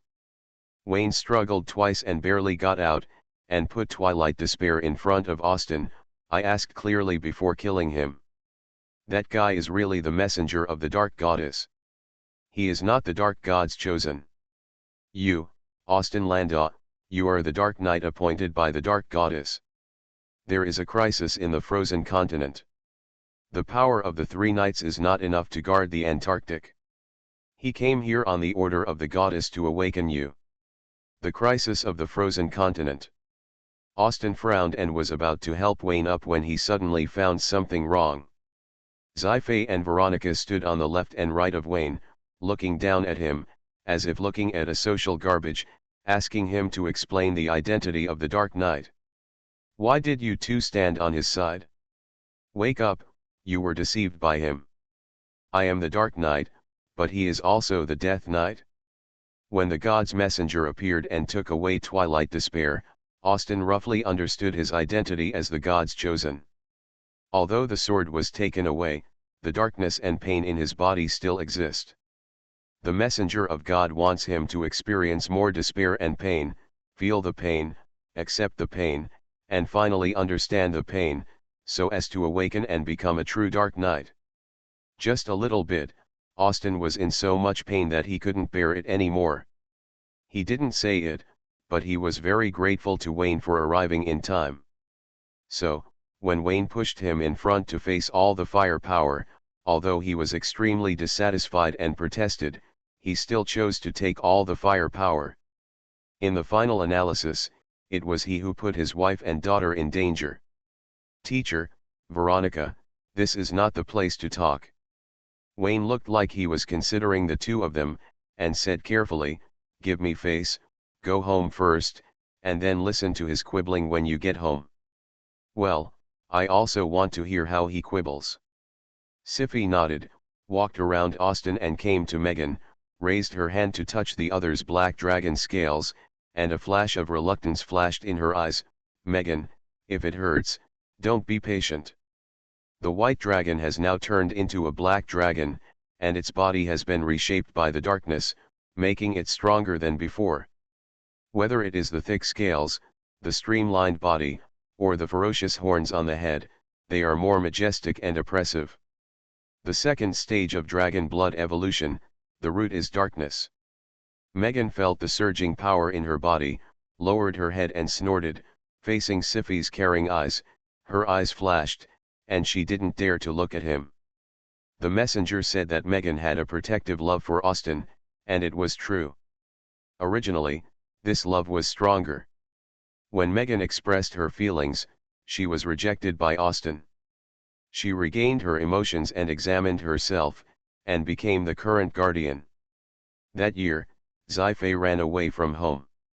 She was worried that she would recruit new people in the bedroom, so she asked Megan to watch Austin to prevent him from messing around outside, and gave Megan certain authority to resolve all disputes violently at extraordinary times. For example, a breath of dragon breath smashed the little bitch. Austin was very honest, really honest. Not only did he not recruit new people, he also rejected Megan, who looked almost the same as Sci-fi. In contrast, Megan, who was highly expected by Sci-fi, was suspected of embezzlement and almost did something to let Sci-fi down. The black dragon lowered his head and kept apologizing, like a child who had done something wrong. Sci-fi raised her hand to touch him, and her feet slipped, and she accidentally kicked Austin to the ground. "What a bastard, look at what you have done to this family." In contrast, the son is really excellent. On the other side, Wayne came to Juno and Celeste. He recognized these two people. The former was the Princess Knight and the latter was the legendary wizard of the Ministry of Magic. And according to Mona, when Juno called the housekeeper, he specifically reported his name and reiterated it several times. He is a benefactor. It's a bit troublesome, but it turns out to be a benefactor. X3. Juno nodded and smiled. Celeste was polite and calm on the outside, but couldn't hide the panic inside, waiting for Wayne to speak first. "Thank you both very much for your help, but..." "Don't but." Juno smiled bitterly. "I came with good intentions, no credit but hard work. I swear not to tell the secrets of the Landau family, okay? But I don't trust the legendary wizards at the Ministry of Magic." Wayne shook his head, waved his hand to pull out the Shadow Nightmare, and stared at Celeste's neck faintly. "The legendary mage cannot be trusted. The Ministry of Magic is full of traitors. If you are allowed to leave, rumors about the knights will fly all over the sky tonight. Tomorrow the Queen, the day after tomorrow the Pope, and the day after tomorrow the entire God's chosen continent will know that there are two God's chosen knights in the Landau family. I don't want to know this either." Juno was about to cry. If she had known that things were so complicated and completely out of control, she wouldn't have joined in the fun. Wayne held up Shadow Nightmare and shook his head in embarrassment. I still want to say sorry. You are a good person, but I can't let a good person like you leave. Wait a minute, you really can't kill me. Seeing the butcher's knife on his head, Juno hurriedly shouted to stop. Give me a reason not to kill you. Wayne had no intention of killing the two of them. He was always grateful, and the standard revenge was not overnight. But he was more afraid that the two of them would exchange favors, and rely on their kindness to the Landau family, and all kinds of lions would open their mouths. In general, Wayne even thought of their lines. Hee hee, you don't want the news that you are a dark/death knight to spread, right? Help me, I saved your whole family, really, just this once. The pure love god of war was afraid of threats and decided to threaten them before they spoke. Hee hee, you don't want to be chased by the dark/death knight, right? Believe me, I didn't kill you at that time. I saved your life. This is really the last time. This is how the pure love god of war should be. Sticking to the bottom line of being an honest man will only make the Minotaur army press forward step by step. If you want to defeat the Minotaur, you have to take the initiative and follow the Minotaur's path so that the Minotaur has no way to go. My real name is not Juno, I am Elizabeth Windsor, and my mother is Queen Sophia. Juno pulled out a life-saving straw dryly. Mr. Landau is my mother's first love. Considering this relationship, he will definitely not agree to your killing me. WWKN. No way, you are a princess. A string of question marks floated across Wayne's head, and he pressed the Shadow Nightmare against Juno's neck. Seeing Celeste rushing to save him, he suddenly withdrew the Shadow Nightmare. As far as the performance of the legendary mage is concerned, even if Juno is not a princess, her status is definitely not ordinary, and she is not an ordinary princess knight. I have seen Princess Elizabeth, including her photos. Everyone in London knows what the princess looks like. You don't look like her. Wayne looked at Juno in confusion. Is there no magic wave or disguise? That's not right, Princess Elizabeth's figure is completely different from Juno's. The former is more cute, while the latter is heroic and heroic. She is clearly a royal sister who is about to mature. I have been Juno Jones since I was a child, active as a princess knight. Very few people know my true identity, even members of the Tulip family like Mr. Landau don't know. Juno explained that the reason why he concealed his identity was ultimately due to the complex relationship between the Holy Father, the Holy See and the royal family. Wayne was doubtful and turned around and shouted, "Teacher, come here quickly, Austin's illegitimate daughter is here. She is Princess Elizabeth." X2. Two golden-haired heads came after hearing the news, and Austin followed closely holding the ancient silver coin. When Juno revealed his identity, the three of them had different expressions. Snort. Sci-fi sneered again and again, "I see, you care about your father's safety, how filial you are." Veronica sneered, "Princess, you are so beautiful. Why are you so beautiful? Who are you planning to charm to death?" Austin felt dizzy after hearing this and glared at Wayne, asking him to explain clearly. "Austin, she is your and the Queen's daughter, Veronica's sister.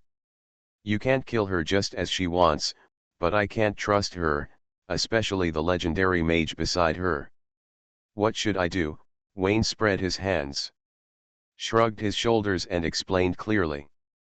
"Austin, that's how you explained it? It's not confusing enough, right?"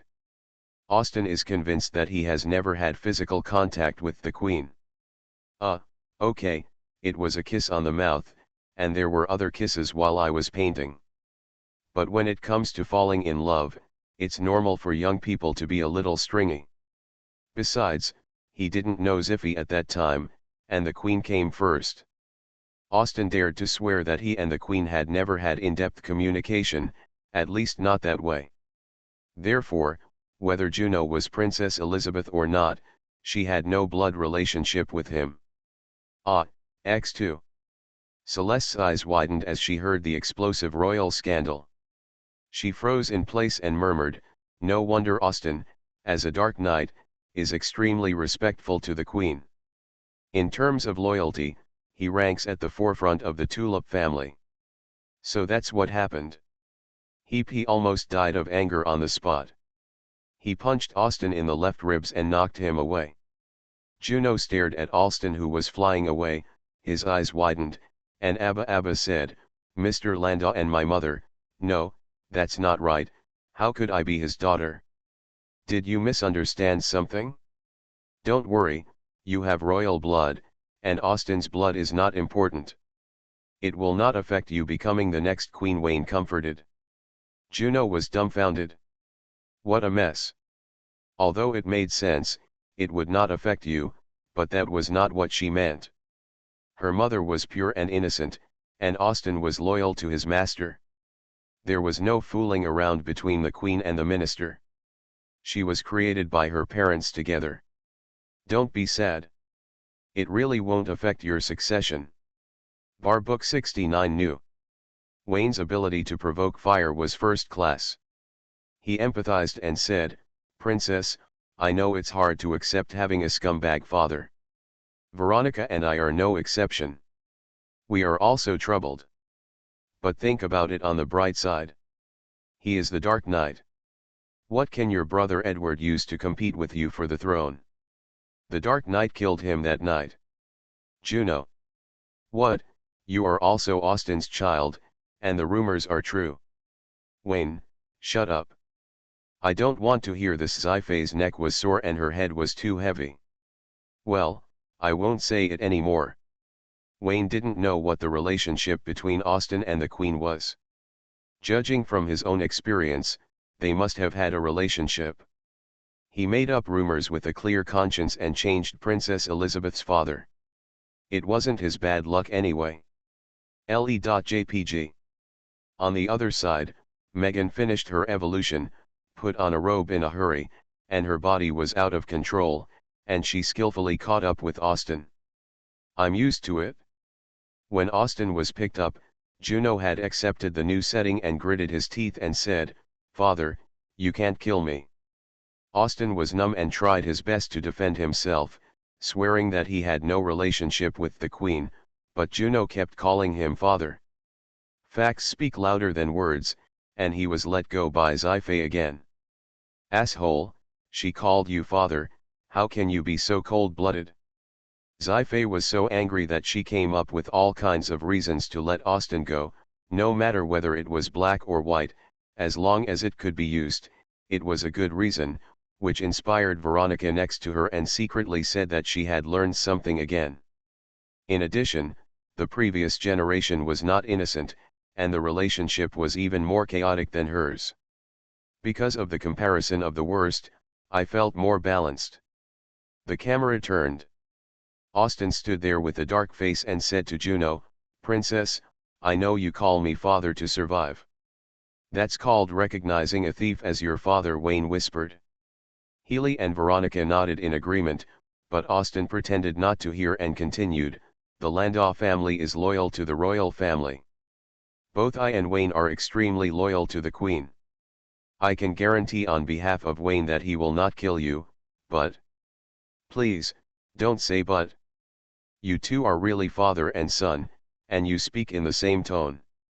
Juno groaned in her heart, waiting for Austen to continue, "Dark Knight and Death Knight, she really can't resist. But I don't trust Celeste. She must have other ideas. In order to protect my family, I can only let the princess and Celeste disappear for a while." Austen frowned, "Don't worry, I just invite you two to go to the villa for vacation. After a while, when I solve the problem, I will definitely let you two leave safely." While speaking, Austen gave Wayne a wink.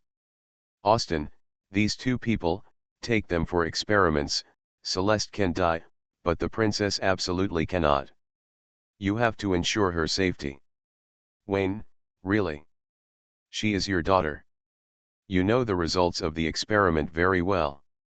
I'm afraid it will be difficult for her to maintain herself." "Austen, First of all, she is not my daughter.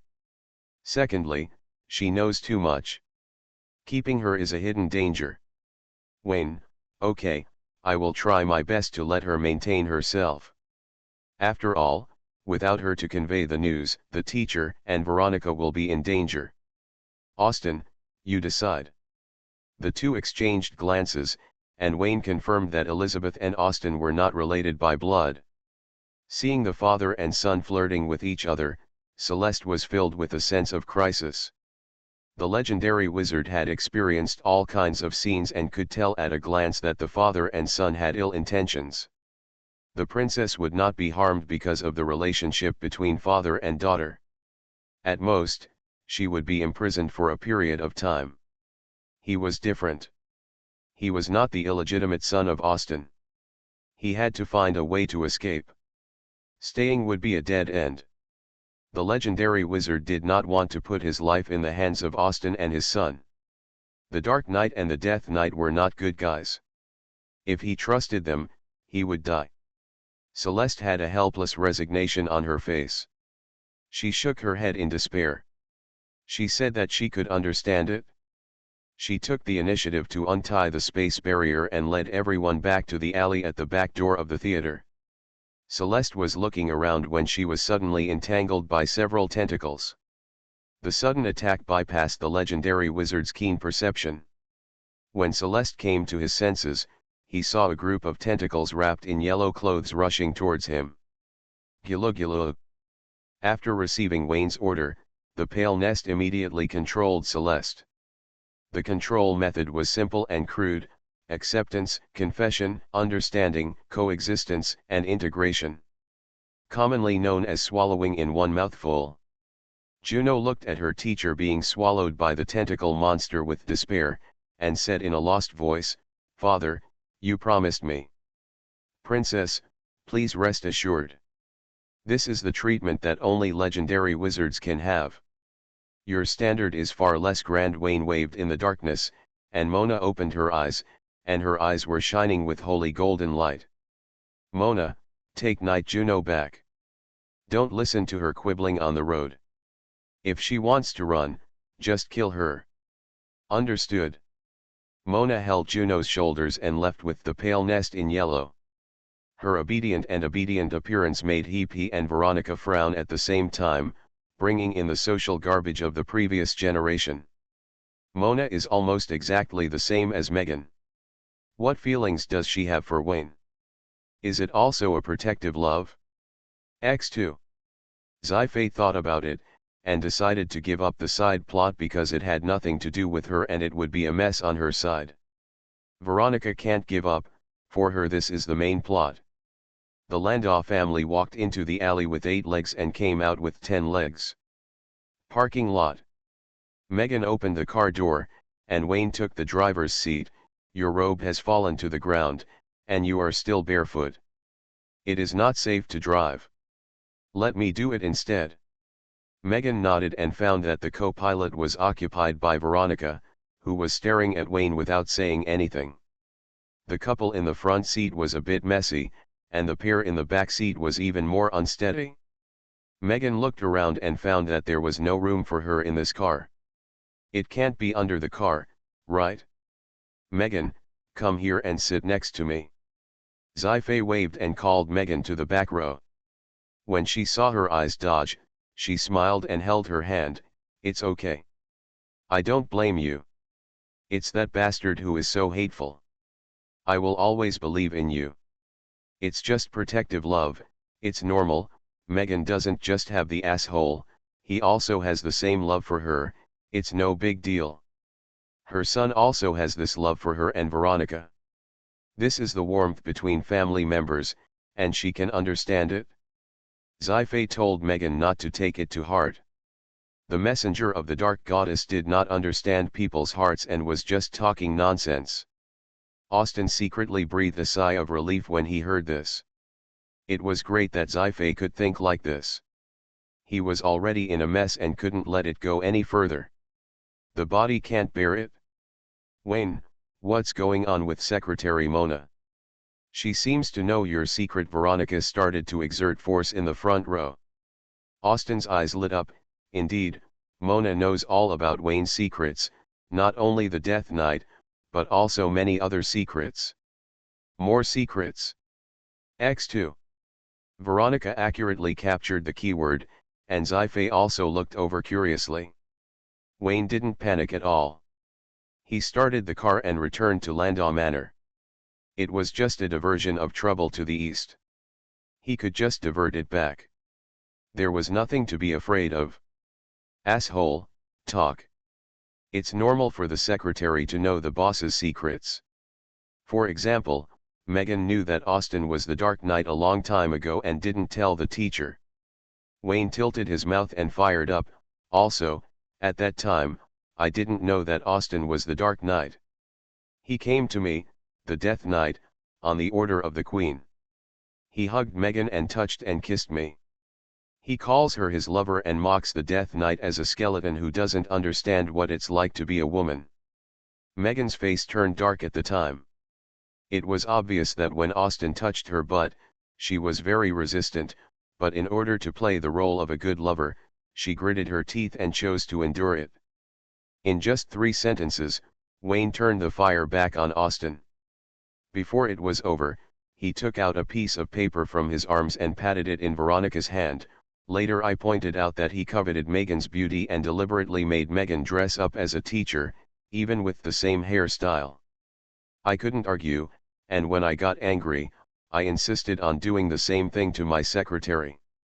I definitely don't agree. Austin threatened me as the head of the family and kicked me out of the house if I didn't agree. I understood what he meant. In order to prevent him from looking like a scumbag, he turned me into a scumbag. I resisted with all my strength, but I was afraid of being kicked out of my house by him, so I tried my best to get this piece of paper, just so that one day I could prove my innocence.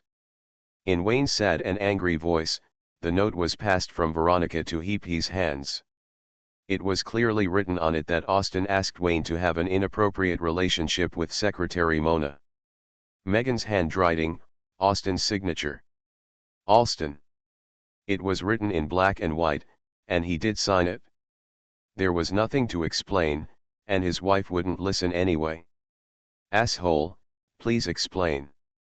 Well, I won't listen. It's all lies. He punched Austin in the face, turned to Megan, and took a deep breath.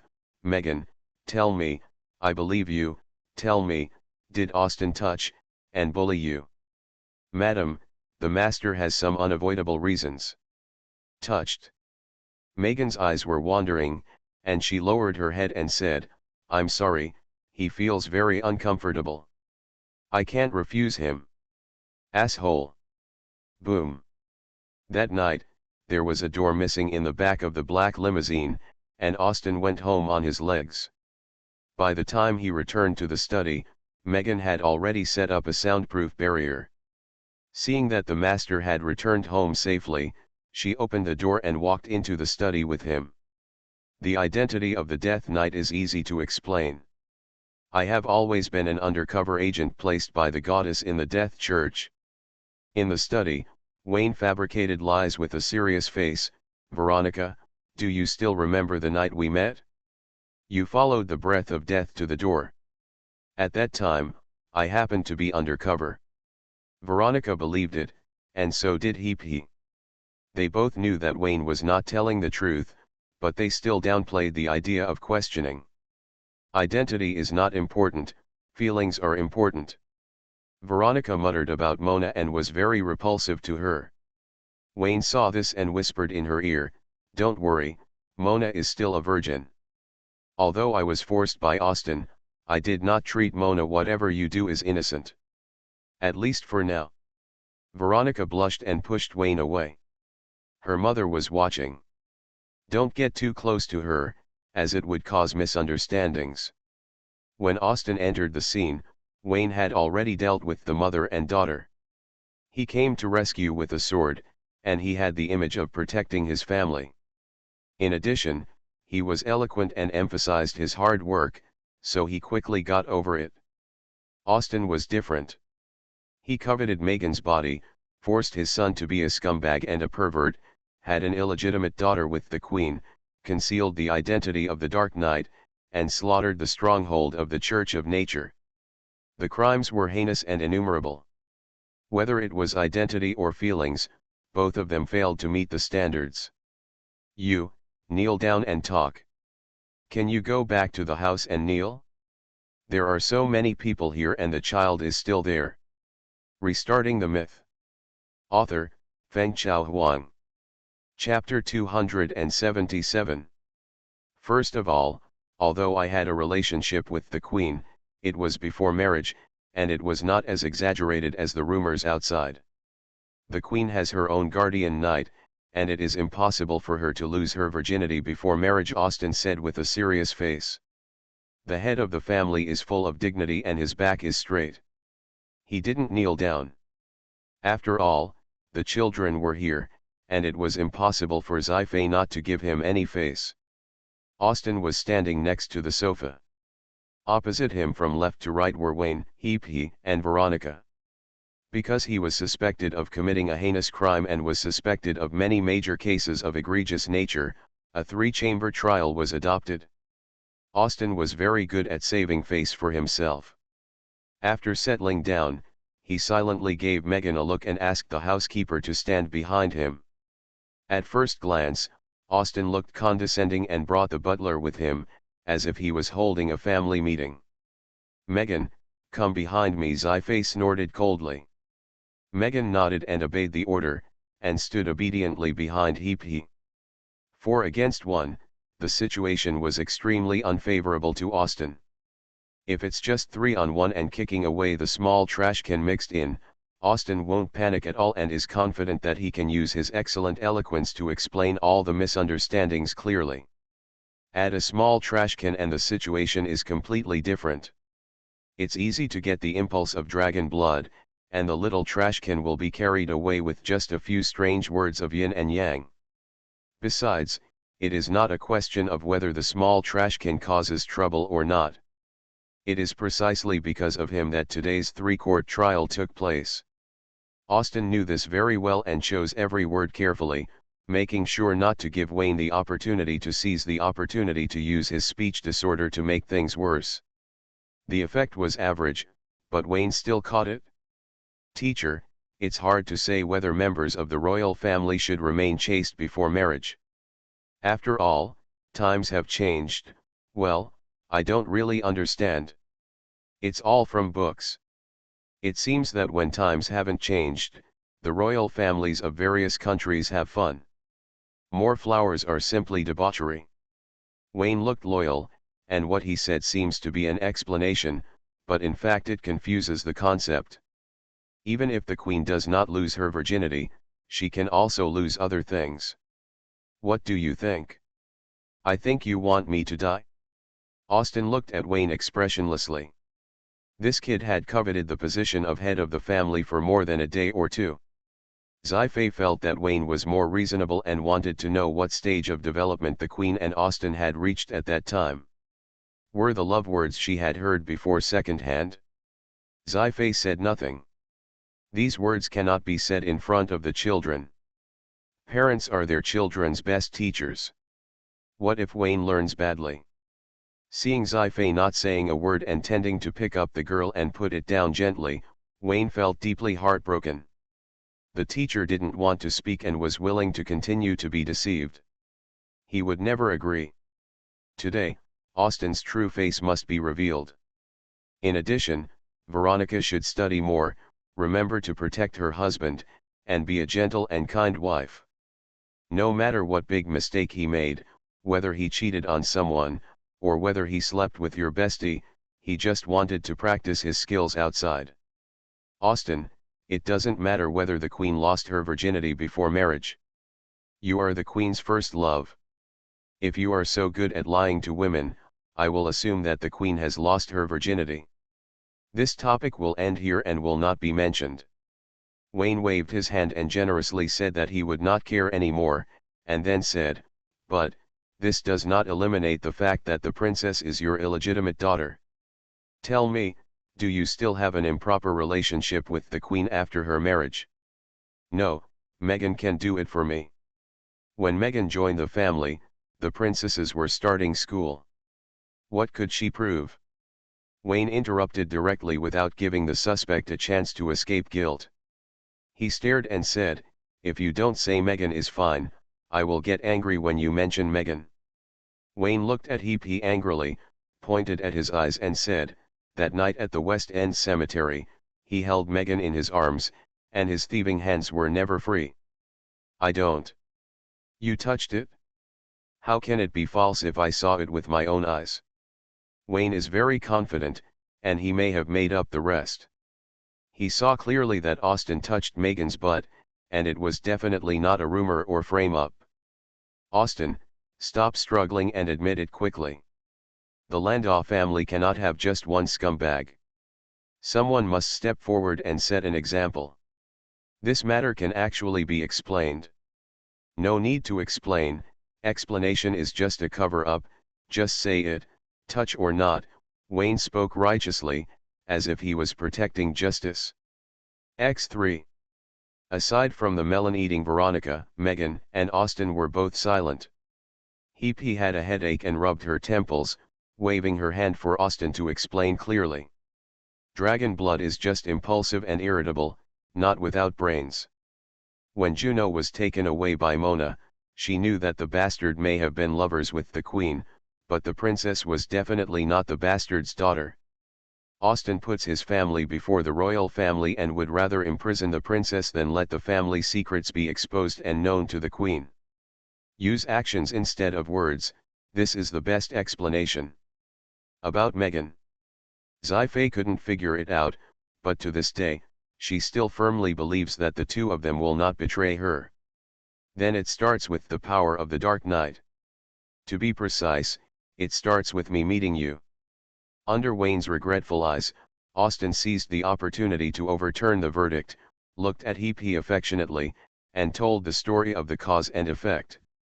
Acquaintance, love, connection, conflicting beliefs. Because of his limited magical potential, Austin climbed to the top step by step in order to be on the same level as He and became a high-ranking official in the Ministry of Magic. The conflict of beliefs is an obstacle that the couple cannot avoid. If they want to break the situation, there is only one possibility, which is to kill all the beliefs on the God's choice continent. Darkness came to the door, and the Dark Goddess approved of Austin's ambition, allowed him to use Twilight Extremis, and played a dark little game with him about the painful curse. It later turned out that the so-called game was basically the training of the Dark Goddess, and Austin was already the Dark Knight by then. The Death Knight appeared in London, which coincided with the arrival of the familiar from Hell, and a traitor appeared within the Ministry of Magic. I was ordered by the Queen to form an alliance with the Death Knight. The silver coin of death cannot be lost, otherwise I will become a real Dark Knight, so I will let Megan swallow it, and then touch the ancient silver coin through physical contact with her. The attack on the stronghold of the Church of Nature was ordered by Gryu, the agent of death, the observer. This is the price for me to obtain ancient silver coins. Austin told everything and didn't hide anything. Sci-fi and Veronica opened their mouths, shocked by Austin's crazy idea of eradicating all faiths in the chosen continent.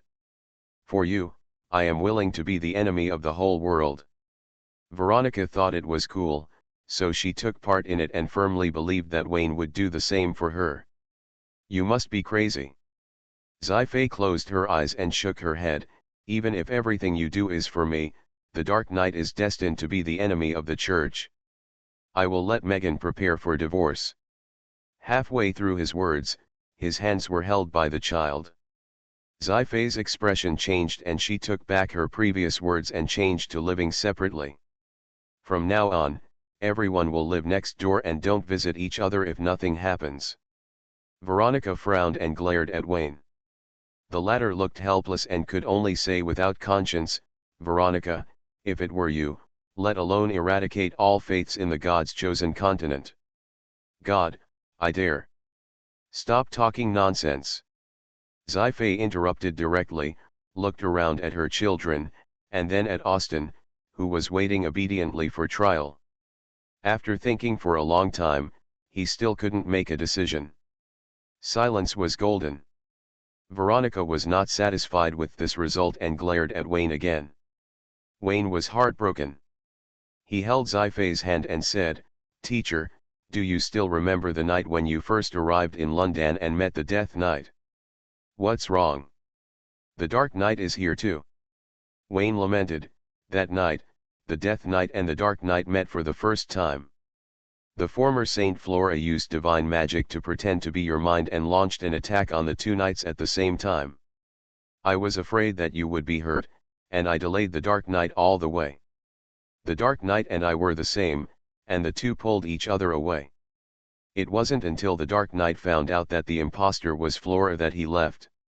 Zai-Fei looked moved, and soon snorted coldly, saying she should be kind to her wife, otherwise she would have been divorced long ago. "And, since you can accept me as a Death Knight, why can't you accept him as a Dark Knight? It's different. You haven't done anything to the natural church. He almost killed all the church's elites in Windsor." Hefei looked ugly. "No, I have also killed many people from the Church of Nature, such as Flora. She died in my hands." X2. Zai-Fei looked at Wayne in shock, and Veronica covered her mouth in shock. She was the former saint, the human spokesperson who had communicated with the goddess and conveyed the oracle. She shouldn't have attacked the teacher. "I've tolerated her for a long time. Good boy, it seems that after all, you are the best." Zai-Fei happily held Wayne in her arms, feeling comfortable wherever she looked, unlike the Dark Knight next to him, who never looked away enough. Austin rolled his eyes crazily. The Death Knight killed the saint, and the High Priest didn't even fart. The Dark Knight killed several priests, and the High Priest yelled and killed to get a divorce. Should we have such double standards? Isn't it reasonable? Veronica glared at Wayne fiercely, asking you to ease the relationship and not let you brag about yourself. Do you know that the better you perform, the worse the old bastard will be? Don't worry, I'm just getting started." Wayne broke away from his arms, stood up and sat next to Veronica. He had complained a long time ago that when the child grows up, he should not hug her at all times and keep some distance. "I was able to kill Flora because of my status as the heir of the natural knight. I made a deal with the Pope. No one will be held accountable for Flora's death." As he spoke, Wayne described the situation in the Kirigakura forest. After learning that Odelia died at the hands of their teacher, both Zai-Fei and Veronica couldn't accept it, especially Veronica. The death of Odelia, whom she regarded as her lifelong enemy, was heartbreaking. "It hurts and I'm not happy at all. I didn't want to talk about this, but teacher, you treat Austin." Wayne considered his words and hesitated for a long time. After all, he didn't want to praise Austin, and said slowly, "The church's senior leaders are such a group of people. I will not let Veronica join the church. If she does, I will try my best to pull her out of the vortex." After a few emotional cards were played, Zai-Fei didn't know what to think. Veronica was so happy that she sat on the sofa with a red face, lowered her head and clenched her fists and secretly rejoiced. "If you like it, come more. Also, the higher ups of the church are on one side, and the goddess thoughts are on another." Wayne said, "There is a seal of the ancient gods in the frozen continent. The 5 gods of nature, sun, moonlight, darkness, and death take turns to sit in charge. The Dark Angel asked the Dark Knight to go to the frozen continent to help, which shows that the 5 faiths are not incompatible. Everything involves a compromise of interests. Teacher, if you really care about faith, you should follow the source of faith and see how the goddess of nature treats the goddess of darkness. Don't be affected by the game between the high-level officials. They can only interpret the oracle, not the true meaning of the oracle." Wayne told these words to Zai-Fei and Veronica. It is said that all the members of the Windsor Ministry of Magic are traitors. In fact, freedom of belief is good. Indulging in religion will only make people fall into the dangerous situation of ignorance and blind obedience. In addition, Dragon blood is not very smart. Teacher, I'm sorry, I don't respect the goddess, but it is people like me who have been recognized by the goddess and become the heir of the chosen knight. And more than one goddess recognized me. X4. The study fell into silence. The facts were in front of them, and they all needed to think for a while. Teacher, let me say one last thing I shouldn't say. Your husband is the Dark Knight, which is actually a good thing. Wayne brought out the twisted logic to deal with Veronica. Think about it, you suppressed the Dark Knight alone, asked him to kneel, he knelt, asked him to fly, he flew. This is not a great victory for the Church of Nature. You have made great contributions to the Church. Can it be explained this way? X2. Veronica tilted her head, so she also suppressed the Death Knight. Sci-fi sighed, I'm a little tired, so I'll stop here today. Austin, don't come to me tonight, I want to be alone. Austin nodded, give me half an hour, I still have something to say to Wayne. Asshole, you don't understand me, right? Sci-fi left angrily, and dragged Veronica out before leaving. It was a high-end game, and the moral integrity of the two of them was too high, so it was not suitable for them to be present. Megan came to the study and changed her position to continue listening. Wayne stood up from the sofa, walked to the window, and looked at the spacious lawn and the grove in the distance. He turned his back to Austin and said, I'll let you go today. Next time when I need you, I'll tell you about your blackmailing the heir for having affairs with other men and women. Only one copy of the note was used, and it had been torn up by Veronica, but it wasn't a big deal. There was another copy, and the content was even more explosive. As long as he stayed at the Landau family, Austin would never be able to clear his name. For this, Austin still had to thank him. Austin did have to thank him. If Wayne didn't come tonight, the consequences would be disastrous. Just being hated and despised by Sci-fi was the best result. It wasn't a big deal. When they first met, Sci-fi's attitude towards him was hateful and despised, but later they had children. I'm curious, Megan likes you so much, and she doesn't fight back when she touches you, so you don't plan to give her an explanation. Wayne changed the subject, curious about the gossip of the previous generation, knowing that Megan could hear it, so he spoke loudly. She deliberately pretended to be a teacher, and would rather give up herself to cater to you, but you turned a blind eye to her for the sake of your selfishness. You are too cold-blooded, and you hurt her heart every moment. Hurry up, go to sleep, please. Set an example for the heir, he really needs an old scumbag as a role model. Don't talk nonsense, Megan doesn't have that kind of. Austin was halfway through his words, perhaps because he was concerned about Megan's feelings, or perhaps because he didn't want to go into this topic in depth, and skipped it directly. Monica is not the goddess's messenger, I saw it on the way back.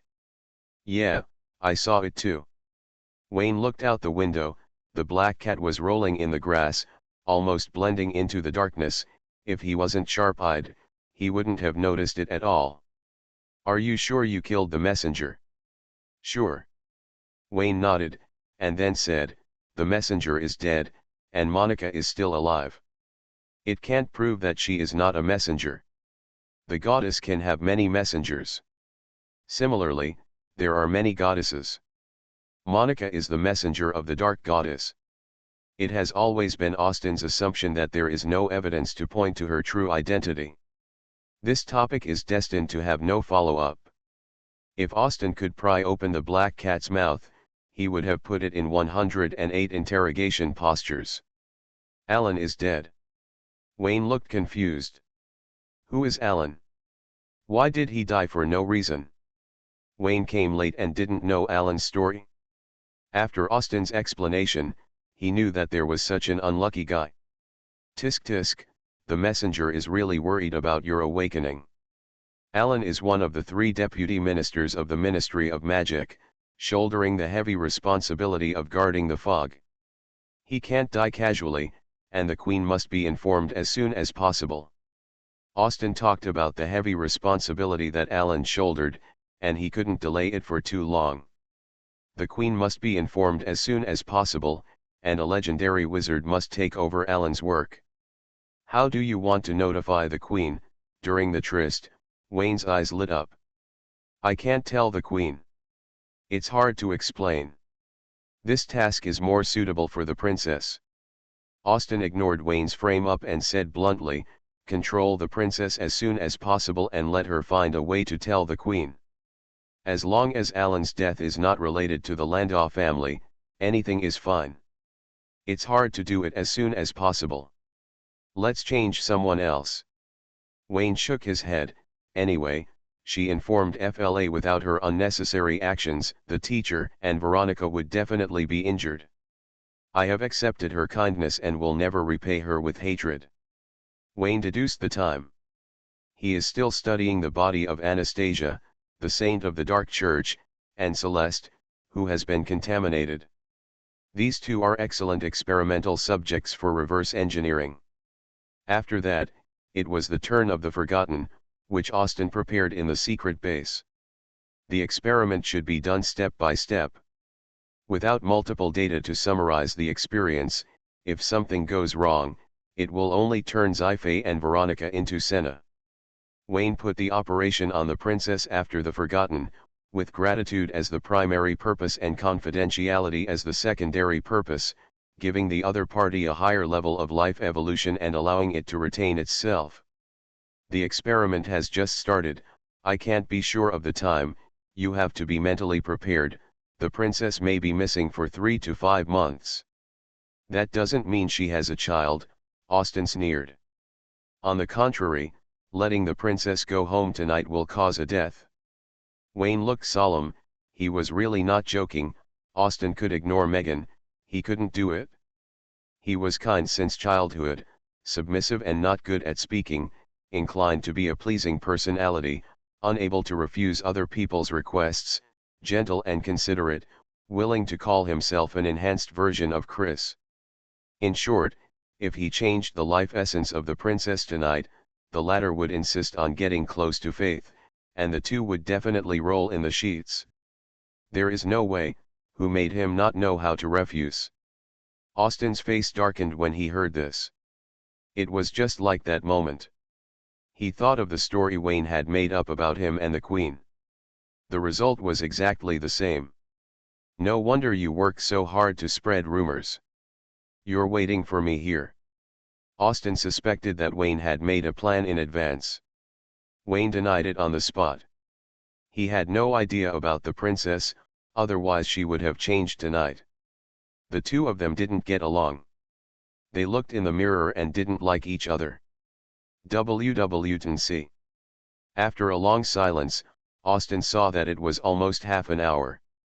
He said in a deep voice, what should we do with the frozen continent? The 3 chosen knights are not enough to protect the seal. You, the Death Knight, must go. It's funny. The messenger of God asked for the Dark Knight by name. You are also the Dark Knight, and its death and nature. I missed one. I recently became the heir of the Sun Knight. Austin's face twitched. So many heirs will be exposed sooner or later. How to explain it then? This hole can't be filled by the Landau family, not to mention the whole Windsor. Wayne was also quite troubled and chose to take it one step at a time. Austin continued, I haven't awakened yet, so I can't go to the frozen continent. It's useless to go there. Since I haven't awakened yet, you can go there for me. What's the price? Written receipt, I can write you a few more written receipts. Good guy, you even sold your daughter to save your life, your heart must be black, Wayne said with disdain. Austin's face was livid. He didn't want to sell his daughter, but he didn't worry about the debts, so he took the initiative to take the blame and let Wayne go to the frozen continent instead of him. No matter what the relationship between the 5 goddesses is, the frozen continent has gathered the 3 gods of the Life Alliance. He is a Dark Knight who has not awakened yet. He is trembling like a minion when he mixes into the Night group. After the matter is accomplished, he will definitely be chopped by the three gods. Wayne is different.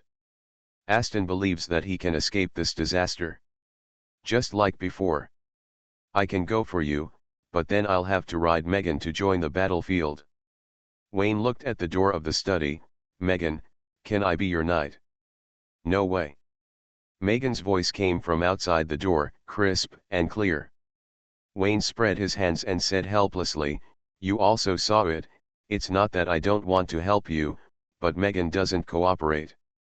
At this point, Wayne's face sank. You are the knight appointed by the Dark Goddess. The goddess will not let you go. Attacks like tonight will occur again. Find a way to understand the pain. You don't have time. Even for them, you have to become a dark knight. Pain. Austin smiled bitterly. I try to accept the pain, but I have my limits. My body can't bear more pain. Humans have limits, so they are not human. Wayne raised his eyebrows. What if he changed the essence of Austin's life and gave him evolution? Restarting the myth. Author, Fengchao Huang. Chapter 278. I do have a way. Wayne looked strange, and explained his method, letting Austin act as an experimental subject. Even if it failed, he could summarize the successful experience for the evolution of Sci-fi and Veronica. For the sake of his wife and daughter, he persuaded Austin to rush. Austin decisively refused. He would rather endure more pain than want his faith to become Wayne. That was too painful, more painful than killing him. Wayne did not force it, and he did not want to do it. Instead, he said, there are other ways, such as me playing the role of a messenger to attack the teacher and Veronica, but with your IQ, my acting skills can fool them, but not you. It's difficult. Why are you so smart? Austin was silent, and said slowly, I do have a way, maybe it will succeed. Tell me about it. The Ministry of Magic has a research project on the Void Beast. I can clone my body and transfer my thoughts to another body when I can't bear the pain. I may succeed after trying a few more times, Austin said. Is it still you? Wayne shook his head, not optimistic about Austin's proposal. Magic can make you immortal, but it won't be easy to make you immortal. Turning back will inevitably pay an irreparable price. And it's a void monster with strong pollution ability. It's all pollution, so it's better to let him come, at least it's safer. Neither of them has any good ideas, but they are sure that the Dark Knight will go to the frozen continent. The crisis is too great, and the Dark Knight must appear there. Wayne has made psychological preparations to replace Austin. He didn't say it directly, and advised Austin to bear more pain. In the past, he endured pain to gain strength, and now he endures pain to protect his beloved. Although magic doesn't understand love and bondage, it must be admitted that the sense of responsibility of guarding can make a person reborn. The time is up, I'm going to see Sci-fi. Austin sorted out his clothes. Whether Sci-fi forgives him or not, he will become a real Dark Knight. Not to protect the goddess, but to protect his family. Taking 2 steps out, he found that Wayne was also sorting out his clothes. Austin's face darkened, secretly saying the damn mirror, and pushed the door and left quickly. Wayne followed and left the study. He found Megan still standing there.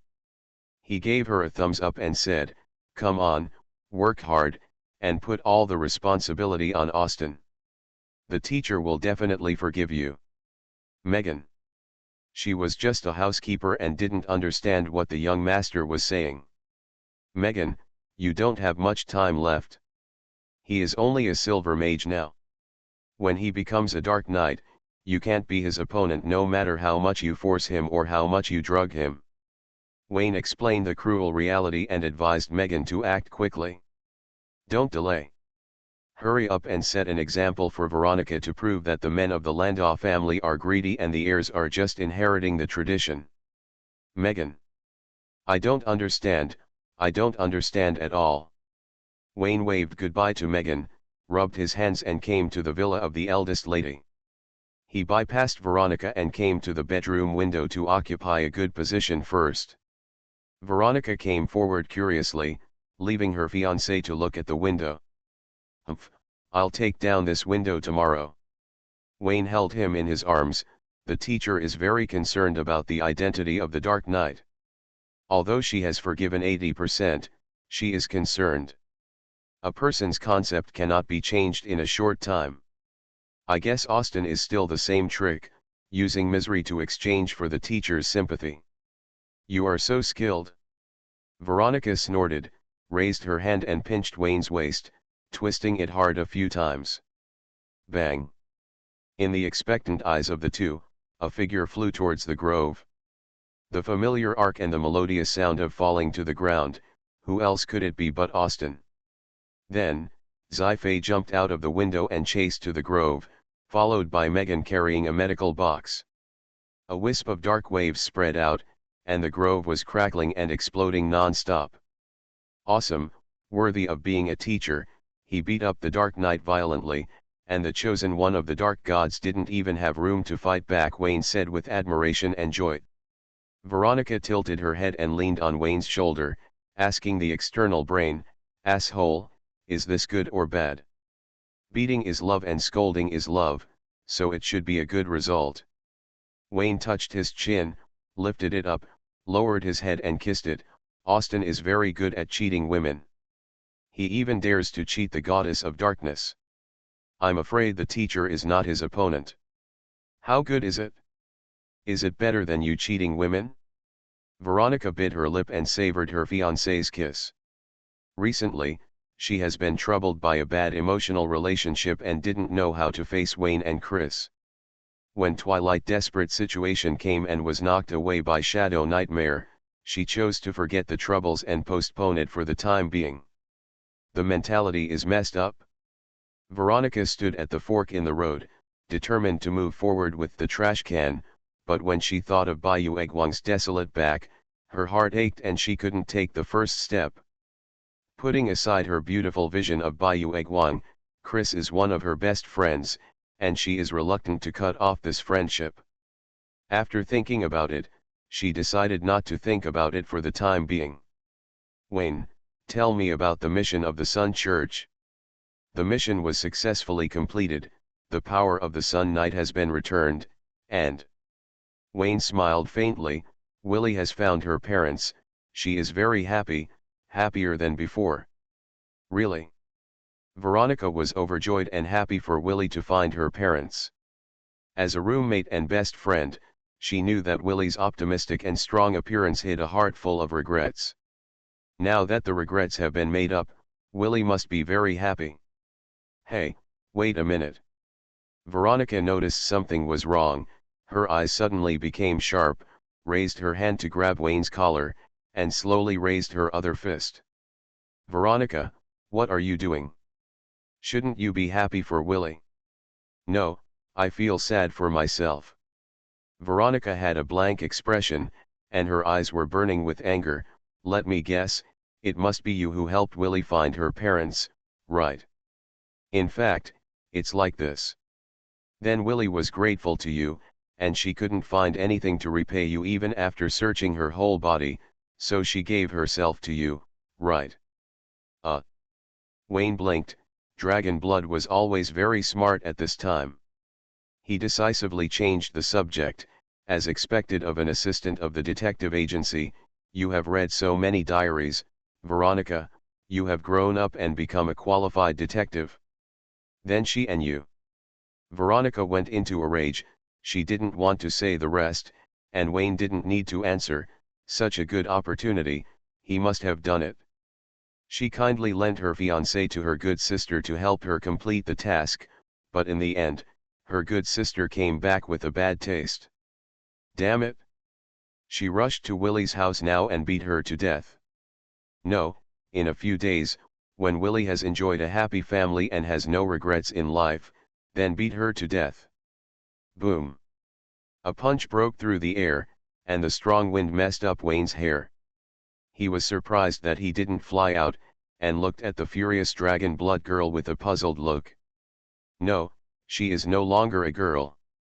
Don't think I don't know what you are thinking. If you fly, you will definitely go home and find your senior or Willie. Veronica gritted her teeth. A new route appeared at the fork in the road. The golden-haired loser named Willie and her white moonlight snuggled away. No, the loser couldn't stick to her white moonlight. They should leave separately. Don't think too much. Willie and I didn't do anything. She's still a pure girl. If you don't believe me.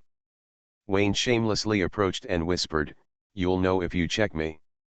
I promise I didn't mess around outside. The warehouse is full and there was no accidental fire. It can be inspected at any time." After saying that, W. The face was too hateful. Veronica didn't think about it and punched him. She said angrily, "Don't think too much. You sleep on the sofa in the living room tonight and don't disturb my rest." "In this case, the one who checks becomes the senior sister," Wayne said faintly. "There is a price but no market. You must be decisive when doing business." "Shameless, how can you say such a thing?"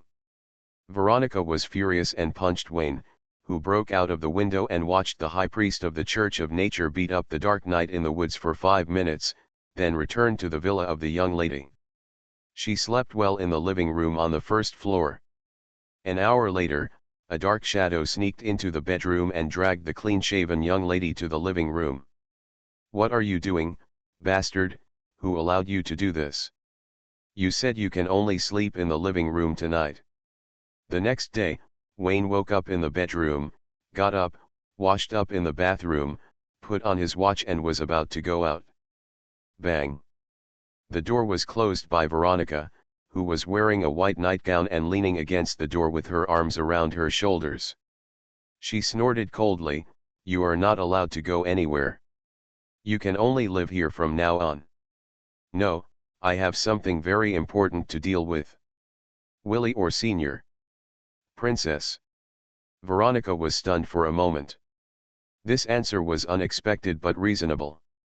It seemed outrageous at first glance, but after careful consideration, it was in line with the behavior logic of the scumbag who would stop when he saw the good. Veronica's forehead was bulging with blue veins. She clenched her fists tightly and said in a trembling voice, "My patience has its limits. If you want to die, you can just say it directly. There is no need to be so tactful. What are you thinking about every day?" Wayne held her in his arms and kissed her on the face. "The princess knows too much and cannot let her leave, but because of her identity and her kindness in tipping off the information, I can't kill her. I can only find a way to make her shut up." "Is this the reason why you are dating her?" "Oh my God, why didn't I think of this trick?" Wayne was astonished. He had to say that Longxiu's brain circuit was indeed unique, especially when he was jealous. "Haha, I was right. I didn't plan to do that at first. I just wanted to lock her up and train her for a while." "After what you said, it is indeed a better way to talk about love," Wayne agreed. There were too many complaints, and Veronica didn't know where to get it. She grabbed Wayne's collar and asked him to explain clearly. "The specific process cannot be explained clearly. It is related to the dragon blood curse. You are still young and don't have to make a choice, but the teacher has reached her limit. She may face the curse at any time. I have discussed with Austin and will make some changes to the princess. If it succeeds, the teacher will be safe." Wayne said, "Austin means to act as soon as possible, but I don't think so. Her phone call saved you and the teacher.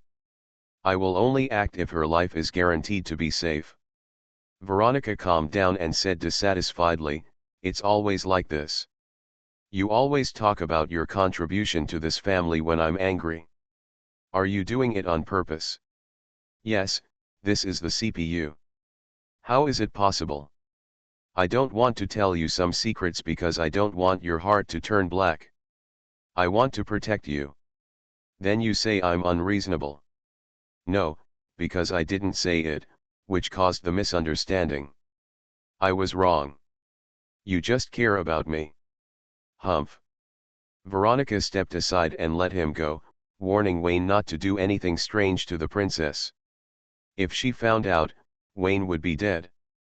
After all, you are also a member of the Tulip family. When you heard that the princess was imprisoned, your first thought was not to save her, but to prevent your fiancé from suffering. You are too loyal, Wayne complained speechlessly. Austin is like this, and so is Veronica. It turns out that not only are all members of the Ministry of Magic traitors, but the Tulip family is also the same. The Queen is so miserable. Austin is still her first love. Veronica turned her head away. The princess is Mr. Landau's daughter. She is not in danger of death in your hands. I don't need to save her. Keep this misunderstanding. But if one day in the future, the princess becomes the queen, and she has an illegitimate child with you, I will not be as generous as my mother. Veronica looked at the place between Wayne's legs with a dim gaze. Hiss hiss hiss. Wayne was so scared that he ran out of the door, and a few seconds later, he returned the door. Wayne's house. There is no rush for the princess's matter. Princess Elizabeth has always been there. It is the Princess Knight Juno who is missing. No one cares if she is left alone. Even if the Queen finds out, she will not search the whole city in a big way. Who knows, she may send Austin to investigate secretly. Queen, oh no, Austin, the daughter I gave birth to for you is missing. Le.jpg. It's a small matter, put it aside for now. Wayne enjoyed the breakfast prepared by Chris, and explained that the mission was successful and Willie found her parents, which was a cause for celebration. Then he explained the reason for not going home for a night. The Landau family was attacked in the theater alley and almost became some kind of tragic creature with 6 legs in the morning and 2 legs in the evening. Chris listened to the whole thing and was very depressed. Willie liked Wayne in the first place, and now she likes him even more. So does Veronica. Wayne didn't come back last night, and he must not have accompanied his parents, but was thanked by Veronica all night. Why are you so outstanding? Can't you be mediocre? Chris cleaned up the plates. If Wayne was more mediocre, she wouldn't have so many troubles. Then she thought, if he was too mediocre, the 4 of them would be in trouble in the town of Cafano. Excellence is not good, and mediocrity is not good either. It's a dead end, and there is no solution to this problem.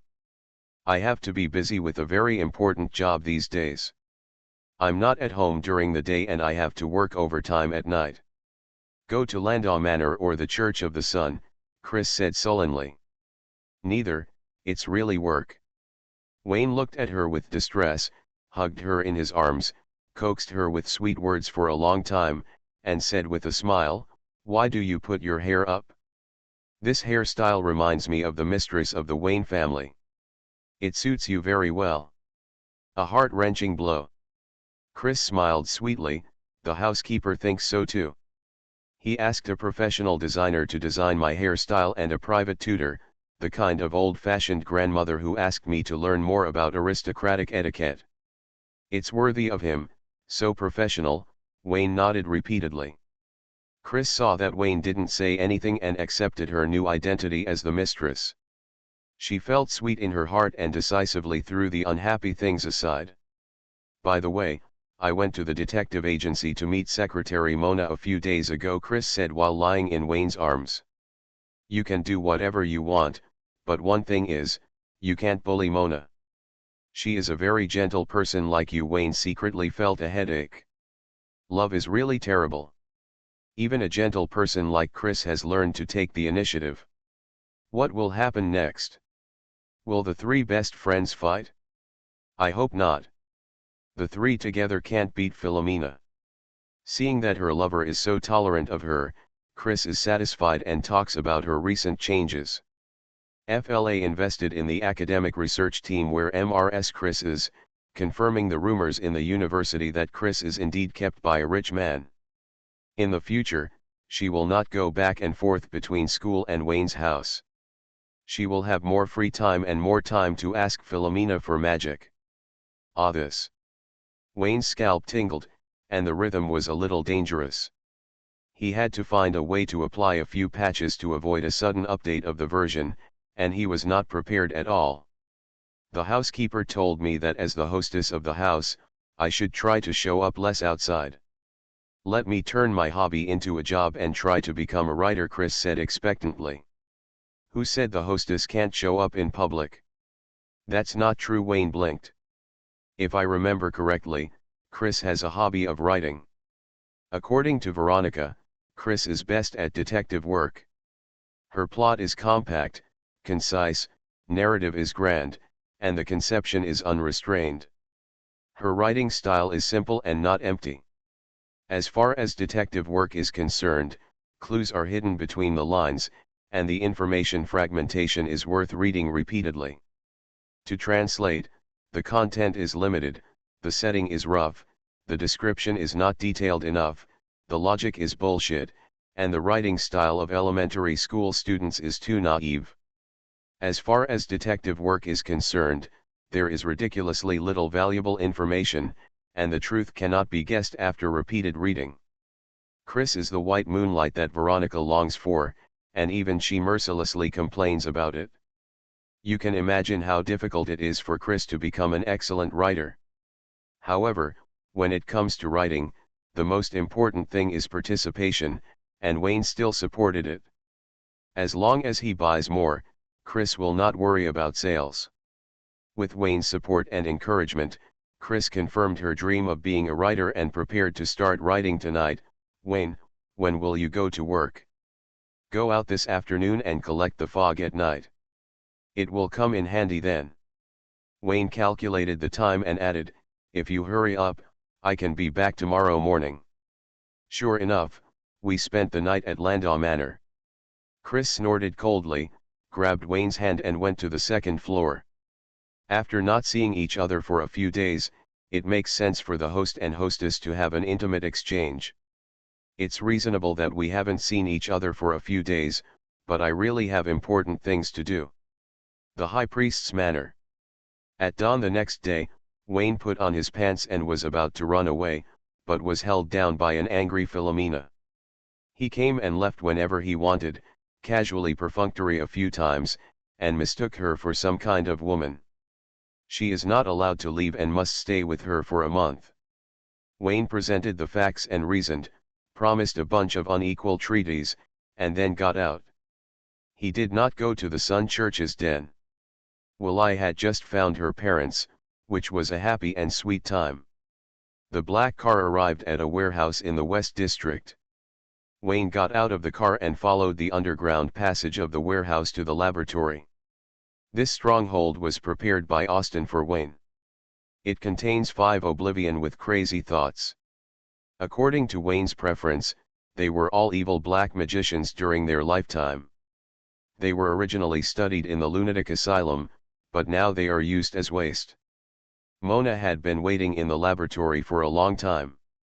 When she saw Wayne appear, she stood behind him skillfully. In the corner of the office, stood a pale lair dressed in yellow. When he saw Wayne pushing the door open and walking in, he stretched out his tentacles and rolled towards him. Be good, don't make trouble, I will play with you later. Wayne pushed the tentacle away and saw the Princess Knight Juno sitting on the sofa drinking tea. The latter looked calm and had no anxiety at all about being studied. He only smiled slightly when he saw the owner of the laboratory appear. Not bad, she really has a royal demeanor of not being afraid in the face of danger, she is worthy of being Austin's illegitimate daughter. Mona sent a voice message through her mind and told how she brought Juno home that night. The princess was unwilling to sit still and wait for death, so she resisted on the way. It took a lot of effort for Mona to take her down. When she took out the holy spear of heaven, Juno raised her hands and surrendered. After that, she cooperated throughout the whole process and never tried to escape again. Brother Wayne, you are indeed a reincarnated angel. Juno stood up. She was also Austin's illegitimate child. She considered herself as her sister because she was 2 months older. Sister Princess Elizabeth, you have recognized the wrong person. There are no angels here. Wayne shrugged. He knew that Juno was not Austin's daughter. Juno also knew that the other party was willing to play like this. It didn't hurt to call him sister if he cooperated, and he wouldn't suffer any loss anyway. Just call me Juno. Juno smiled and said to Wayne, I saw the holy mark on Mona, and the holy spear of heaven. Her power comes from you, and you are the reincarnated angel. As for the Death Knight, it is understandable that heaven is going to declare war on the kingdom of Hades and has arranged an undercover agent in advance. Because she witnessed important information, Wayne was determined not to let her go. It makes sense, Juno has completely figured it out. Strictly speaking, the Holy See has misunderstood my identity. There are really no angels here. Wayne didn't want to explain more and told Juno directly, your phone call saved our family, but your identity prevents me from letting you go. I'm sorry, I can only ask you to change your faith. Can faith be changed? Juno raised his eyebrows and looked at Mona behind Wayne. Are you signing the Golden Rule contract with you to gain the power of the stigmata like her? If so, Juno has no objection. It's different. Because of the contract, Mona obeys my words. You have been kind to me. Doing this means I will repay kindness with revenge. After all, you are the Princess of Windsor and may be the future queen. I can't impose my will on you, Wayne sighed. So, I can't get the stigmata. There are no stigmata, but if it is the evolutionary sequence of an angel, I can give it to you. Is it true? Is there such a good thing? Juno was stunned for a moment, nodded and agreed. You said, don't go back on it. It's good if you don't regret it. Seeing that the other party was not only cooperative, but also proactive, Wayne couldn't help but sweat.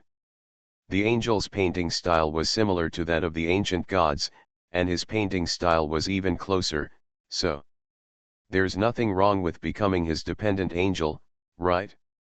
Hey, wait a minute, Heavenly Father is ancient God. You are listening to Novels at Bless Up channel. Wish you happiness and luck. Please subscribe to receive new novels. How do you feel about this novel? Please like and leave a comment. Restarting the Myth. Author, Fengchao Huang. Chapter 279. Is the Heavenly Father an ancient God? Wayne frowned and thought.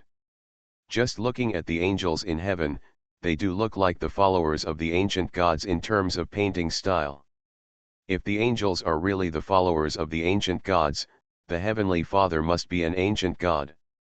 But according to Wayne's cognition, the ancient gods are not interested in faith, such as the sea god on Dragonheart Island. The believers offered him with both hands, but the sea god was too lazy to bend down to pick him up even though he had already descended. The Heavenly Father Church is not like that. It once dominated the God-chosen continent. The faith was the only one that dominated, and no one could compete with it. Therefore, a war of faith broke out.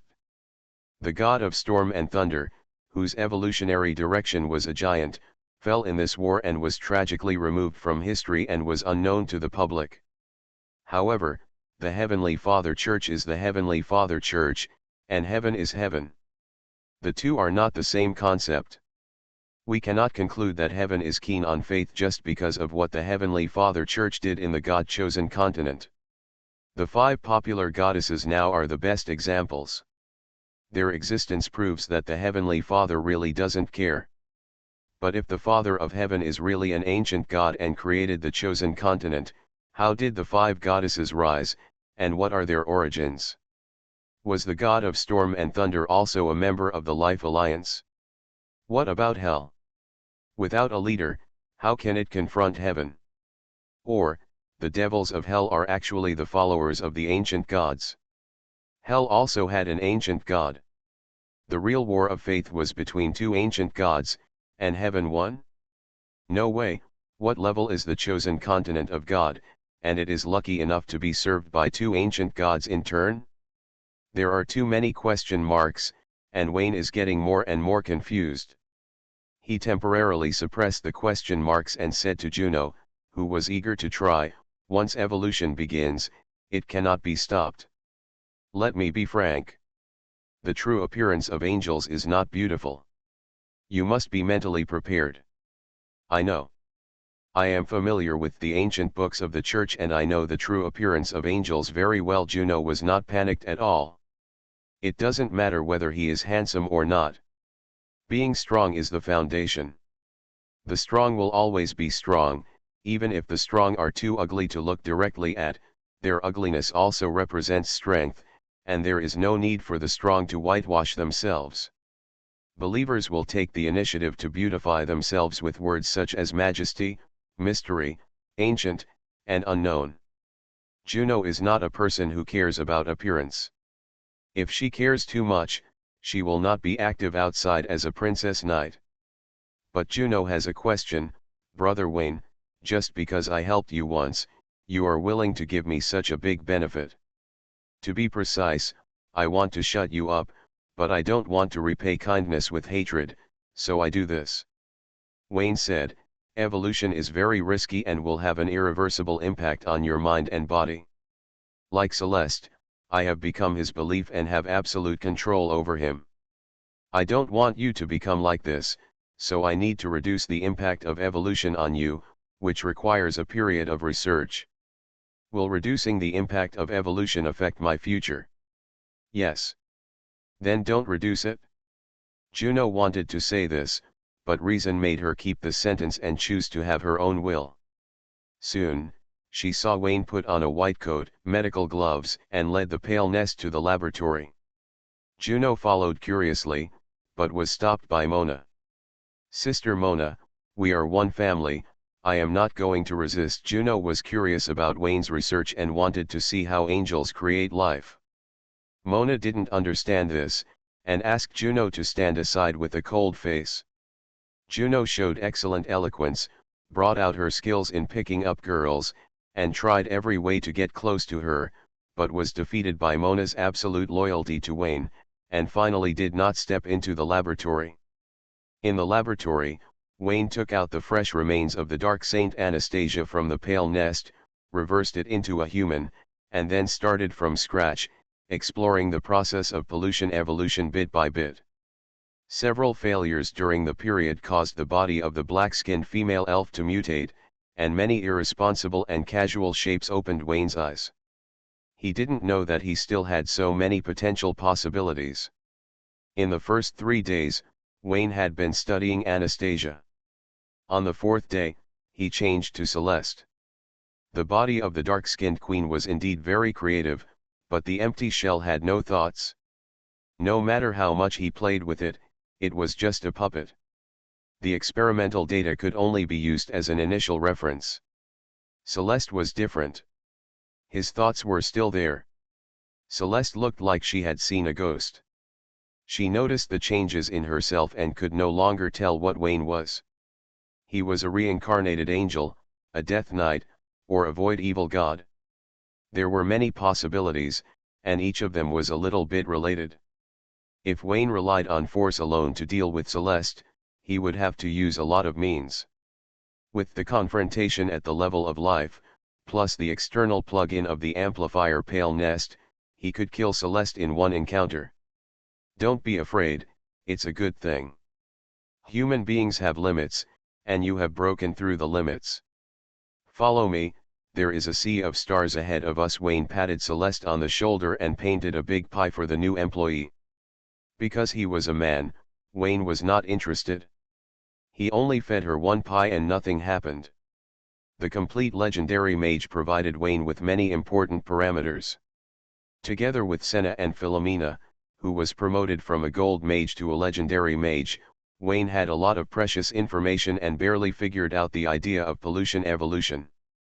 First of all, evolution is irreversible. Even he, the source, cannot clear the pollution. He can only create a false shell for the other party to make it look like a human. Secondly, evolution can indeed be controlled. This is good news. The experiment has made a major breakthrough. Among the experimental subjects, Philomena was the least polluted. She maintained her own will and her evolution was not thorough enough. Even so, she still inevitably had unreasonable thoughts about Wayne. For example, Philomena had a strong possessiveness of Wayne and longed for everything related to Wayne. If she was left alone, the progress bar of the strategy would move automatically. This was probably the reason why she couldn't bear the whipping. She longed for Wayne too much. Wayne secretly had a headache. Philomena, who was the least polluted, was like this. What kind of virtue is Senna at the headquarters of the Church of Nature now? This reminded Wayne, warning him that evolution cannot be granted casually. Once it is taken, there is no room for turning back. Regarding the dragon blood curse of Sci-fi and Veronica, he must be cautious again and again. In the next few days, Wayne's research turned from high-end materials to low-end, and he started to transform the forgotten. The process was boring. He was always counting experimental data. A large number of digitally filled tables gathered in his mind, and no paper documents were left. His head was buzzing, and the input of a large amount of information made his thinking more active. He felt like he was about to become a computer. No, this feeling. So strange. Wayne didn't understand it very well, and it was difficult to describe the changes in recent days in words. That feeling. His thinking was getting stronger, and his efficiency in hooking up with elemental fellows was increasing. He was getting stronger and stronger even though he had not practiced. It was as if he had started to evolve. The induction in the dark made Wayne quite daunted. He couldn't tell whether it was the change given to him by the Book of Greed or the desert left by the ancient god of Dragonheart Island. He quickly put the experiment aside and went to the land of gentleness. After a try, he was still the Huang protecting faction who swore to fight gambling and drugs. That's fine. Movie theater. A love movie was playing on the big screen. The empty screening room was reserved and only 2 people sat there. Wayne, Ottilia. The ticket inspector spoke fiercely. His dream of becoming an actor failed. He returned to his old job. On the first day of work, he saw Wayne again. This guy has changed his girlfriend again. The vengeful spirits have their own wishes, most of which are to go home.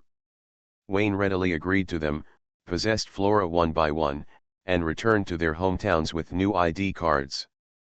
The results were not very good. They had been dead for too long, and the familiar family members were no longer alive. Instead, they were replaced by unfamiliar faces. They were family members, but not familiar family members. Their homes were gone, and there was only the library provided by Wayne for them. Regina had just died not long ago, and her family had not changed much. She met her sister. When they parted, she told her that she was going to work in Windsorendam, barely finding an excuse for being away for so many years. She didn't dare to tell her sister that she was dead, and she couldn't explain why she was still alive and kicking. After returning to the library, she was very enthusiastic about work, rigorous and meticulous, and more like a qualified leader than Ottilia, who Wayne believed. It also fits Wayne's stereotype of Prussia. Ottilia's wish was to have a love affair, and Wayne generously satisfied her. He knew that she had a thorn in her heart and tried his best to make her feel fair love. Although they both knew that the moment the contract was signed, they no longer had equal status, and there was only one side accommodating and the other side catering. This is definitely not love. The literary girl was too miserable. She died before she tasted the sourness of love in her prime. Wayne took good care of her and continuously delegated power to her to maximize her freedom. The latter enjoyed it for a few days and began to restrain herself with the standard of the spirit of revenge.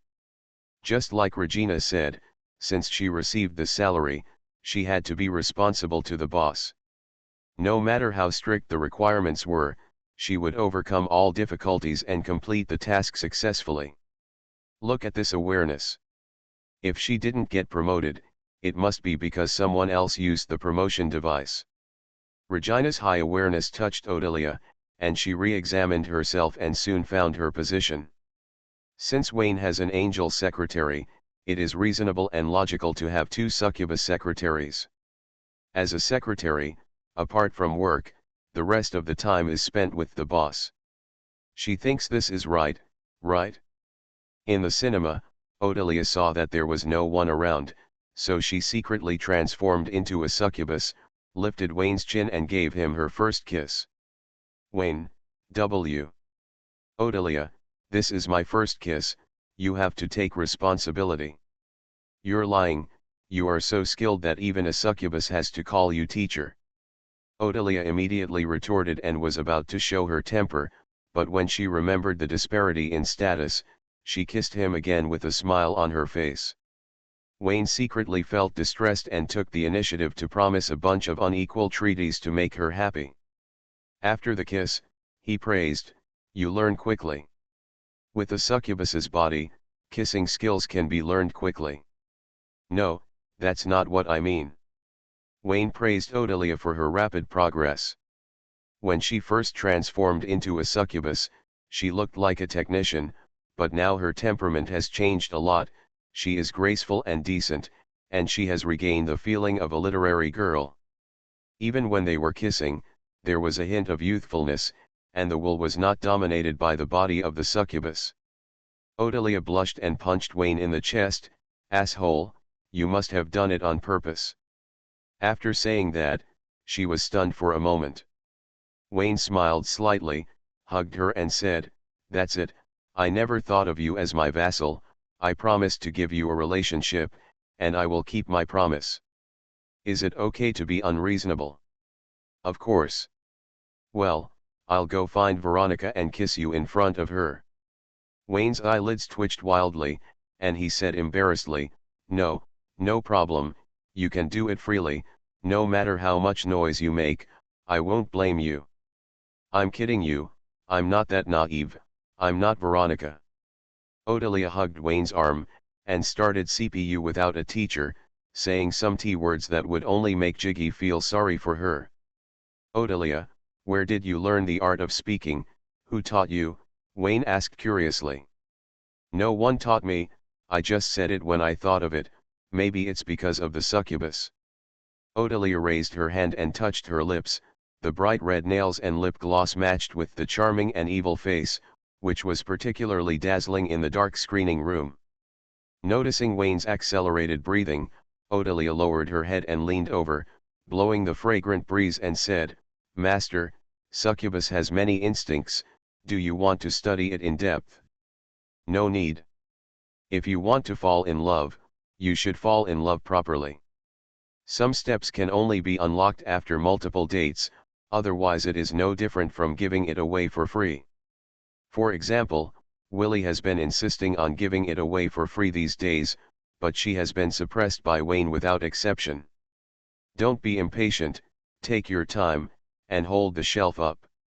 Otherwise, it will be too easy to get it, and you will be fearless when being favored, and you will only suffer in the end."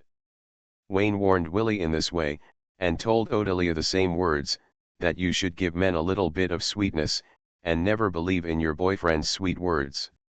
Stinky men just want to trick you into bed. Wayne frantically increased the difficulty for himself to express his respect for his first love. The effect was average, Willie was very unhappy, and the progress bar was far behind Veronica and Chris, and she just wanted to catch up as soon as possible, and the number of times must also be completed. She came first, so of course she is the first on the list. Odelia nodded with a serious face. Because of the professional counterparts, the succubus has an amazing learning ability, and she quickly grasped the essence, raised Wayne's chin, and slightly avoided it when he came up. She was reluctant but willing, and looked weak, which aroused Wayne's desire to protect her and his desire to conquer her. An hour later, the two left the cinema. Odelia turned back to human form, put on lipstick in the bathroom, and held hands with Wayne, saying weakly, "What if Veronica saw it? Will she be angry with you? Not only that, she will beat you up. She is so terrible," Wayne complained. I don't understand. Veronica is very hostile to Odelia, and Odelia is the same to Veronica. Obviously, they have no grudges and have only met a few times. Is this a natural incompatibility? On the other side, the Windsor division of the Natural Church, the headquarters of London. Today, a senior executive from the church headquarters arrived secretly, and Sci-fi personally met him in the office of the high priest. The woman in black robes walked into the high priest's office, her fingertips brushed across the spacious desk, and she stood in front of the huge French window, looking down at the forest plain in the distance. Even if she didn't say a word, the slender background was still full of oppression. Sci-fi stood like a minion, watching the other party sit on her office chair. The oracle high priest of the Natural Church headquarters, Senna Kislana. Madam Oracle High Priest, the High Priest of Windsor Division Sci-fi Landau welcomes you. Sci-fi cursed the old witch in her heart, and her face was full of respect. He occupied her desk as soon as he entered the door, without any count, and didn't even look at whose territory this was. If she got angry, she would go home and release the Dark Knight and the Death Knight. Sci-fi, you should call me teacher. Senna looked at her students with interest, played with the pen on the desk, and said with a smile, let me think about how long we haven't seen each other. It's been more than 20 years. I forgot the exact time. I only know that I was a little girl at that time. Sci-fi was weird, mocking the old woman opposite. Senna is a woman after all, and she is very averse to being talked about her age, but she has seen all kinds of scenes, so this is the worst. She smiled unchanged, recalled the past, and sighed, yes, after many years, you are already a mother, and your children are in their 20s. X2. The two stared at each other, and without saying anything, they cursed each other's relatives in their hearts, and the curses were particularly harsh. As 11 Faye cursed, she found that she was also cursed. She decisively stopped the greetings after a long separation and said bluntly, Madam Oracle High Priestess, I have not received any written instructions from the headquarters. What is the purpose of your private arrival in London? Call me teacher. X2. After a brief stalemate, 11 Faye whispered to the teacher, saying that the previous grievances were forgiven, and generously forgave herself for leaving without saying goodbye and returning to her hometown to get married. Don't worry, my student. I didn't come to London to cause you any trouble. Senna put down her pen, insisted on correcting her identity as a teacher, and then said, the church headquarters did not issue any documents because the task I am dealing with is extremely confidential and involves too much. You'd better not ask about it. Knowing too much is not good for you. The old guy really deserves a beating. Let the Dark Knight and the Death Knight team up to ambush you tonight. Senna imagined two knights blocking Senna in a corner, and the latter shivered in ragged clothes. It felt great. No, you can't shiver. The Death Knight can't, and the Dark Knight can't, just beat her half to death and that's it. Senna took a breath and said, since it's a confidential matter, I won't ask about it. What arrangements do you have, teacher? Do you want to live in the division headquarters, or do you want me to arrange a place for you to stay? No need to go through so much trouble, I can just live at your house. Sci-fi frowned, it would be nice to take the old witch home, there is no need to set up a chance encounter in the alley, she can bump into the darkness and the Death Knight when she goes out. But Senna suddenly wants to live at her house. Sorry, we are just teacher and student, not that close. Sci-fi suspected Senna had ulterior motives, and because of the complicated family relationship, she rejected this request and said she would arrange a place for Senna to live. No, just Landau Manor. Is your mission related to my family? Sci-fi's face turned cold, who is it, Veronica, or me? Neither. Senna noticed Sci-fi's vigilance and felt helpless. Now is different from the past.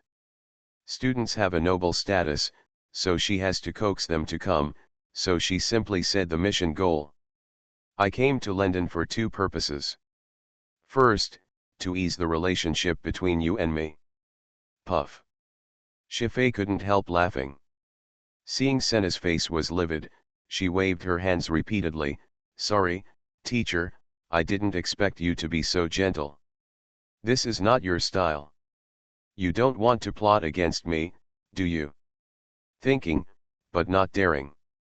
Senna closed her eyes and adjusted her mentality to adapt to the current relationship between herself and Shifei. She said slowly, Shifei, I am no longer the same person as before. Before Veronica withdrew from the Saint selection, I didn't make things difficult for her, right? That's because of Wayne. You know he is a natural knight, so you dare not target Veronica.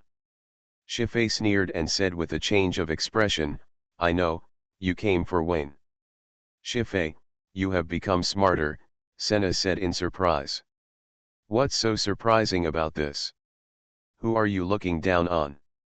Shifei was so angry that the more she looked at Senna, the more she hated her. She said unhappily, why are you looking for Wayne? He is a natural knight. You are not qualified to order him. Well, he usually orders me. Senna looked grim, and was very worried about her own changes. Before Wayne left the headquarters of the Church of Nature, Mr. Mura, the Knight of Nature, asked Wayne to find a suitable mount. If there was any abnormality in the frozen continent, he hoped that Wayne would go to help. Then Senna became that mount, and Wayne rode her in different ways for many days. After Wayne left, Senna would think of this figure from time to time.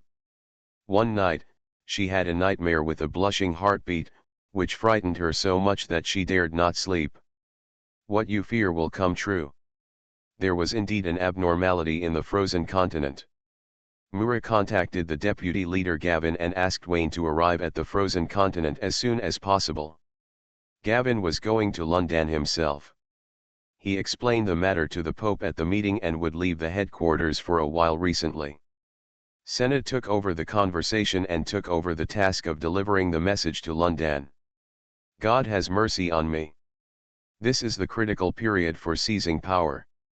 Except for the salty fish Gavin, several oracle priests are unwilling to leave the headquarters. Senna didn't know how to do it before, but she still spoke.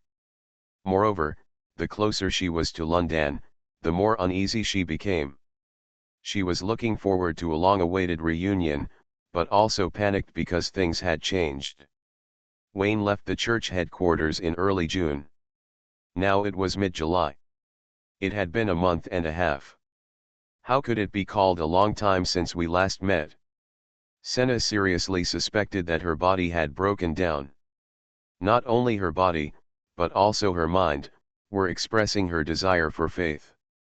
Seeing Senna sitting there gloomily without saying a word, Xi-Fei's face also darkened. Senna, Wayne is a natural knight. I advise you not to do anything small to him.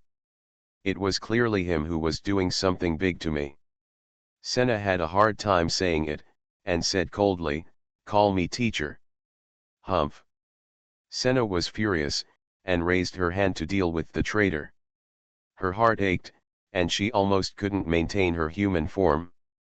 She glared at Xi-Fei fiercely, don't worry, I dare not do anything to him. I will thank God if he doesn't bully me. Old thing, what you said sounds a bit wrong. Xi-Fei didn't think much about it, just thinking that Senna didn't have the courage to target the nature knight. Then she thought that even if her son was not a nature knight, the old witch could do nothing. Do you know what a death knight is? Pride.jpg. Xi-Fei enjoyed the happiness brought by her son being a death knight, the happiness of doing whatever he wanted. Looking at Senna again, except for her beautiful breasts and long legs, there was nothing else that stood out. Ordinary stuff. Xi-Fei put her hands on her hips, and before she started to feel proud, she found that there was a major problem with her mentality.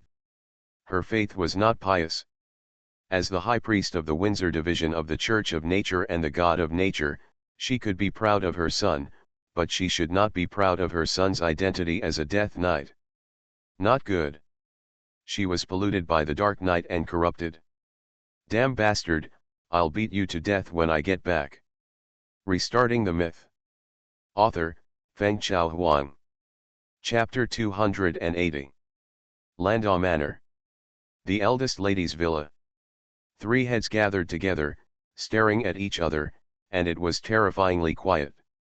First, the eyes focused on Chris's hairstyle, who looked slightly drunk, and then said, "Housekeeper FLA designed it for me. I am no longer a little girl. As a hostess, I must always pay attention to my words and deeds. Veronica, it's just a hairstyle. I have been doing it since I was 16. Haha, what can this prove? Willie, you are miserable. Only old women put their hair up."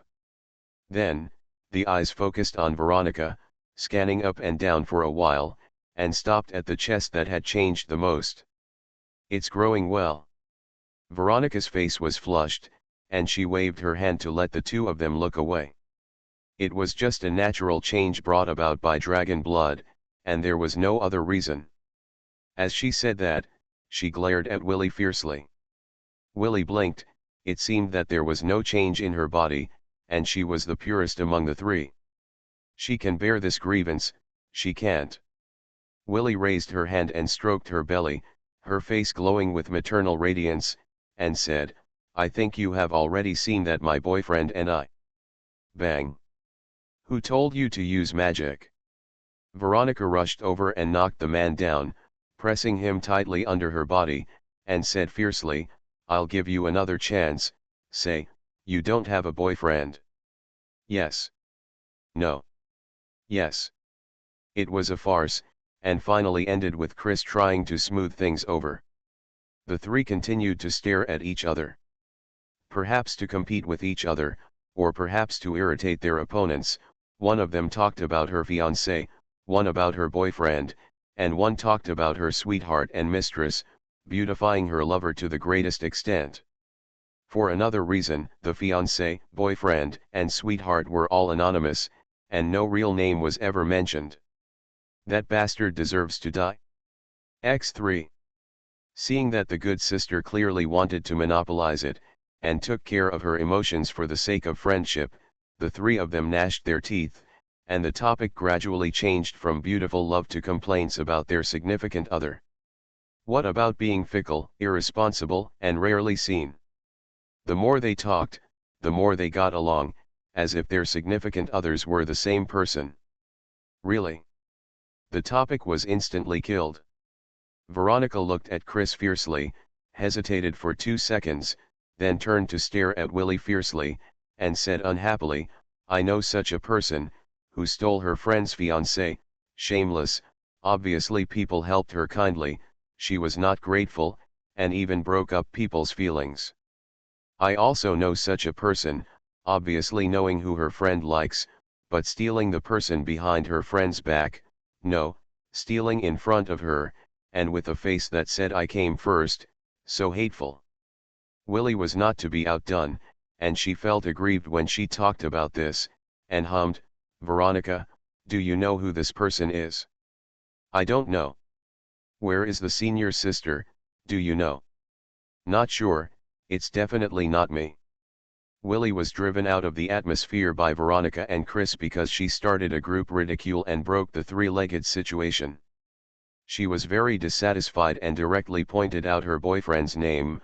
"I asked Wayne, what would happen if the death curse did not turn me into a man, but Veronica turned into a man." Willie was very dissatisfied with death.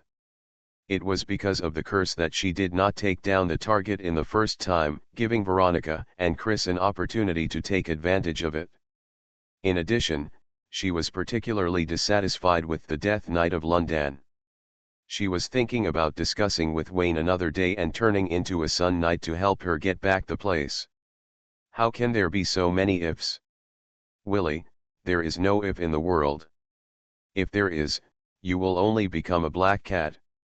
Veronica and Chris refused the topic that Willie forced to open, but they were curious about Wayne's answer. One of them said something and listened to her continue. Willie raised her chin proudly. "Wayne said that no matter how the curse changes, the result will be the same." he will not let any of us go.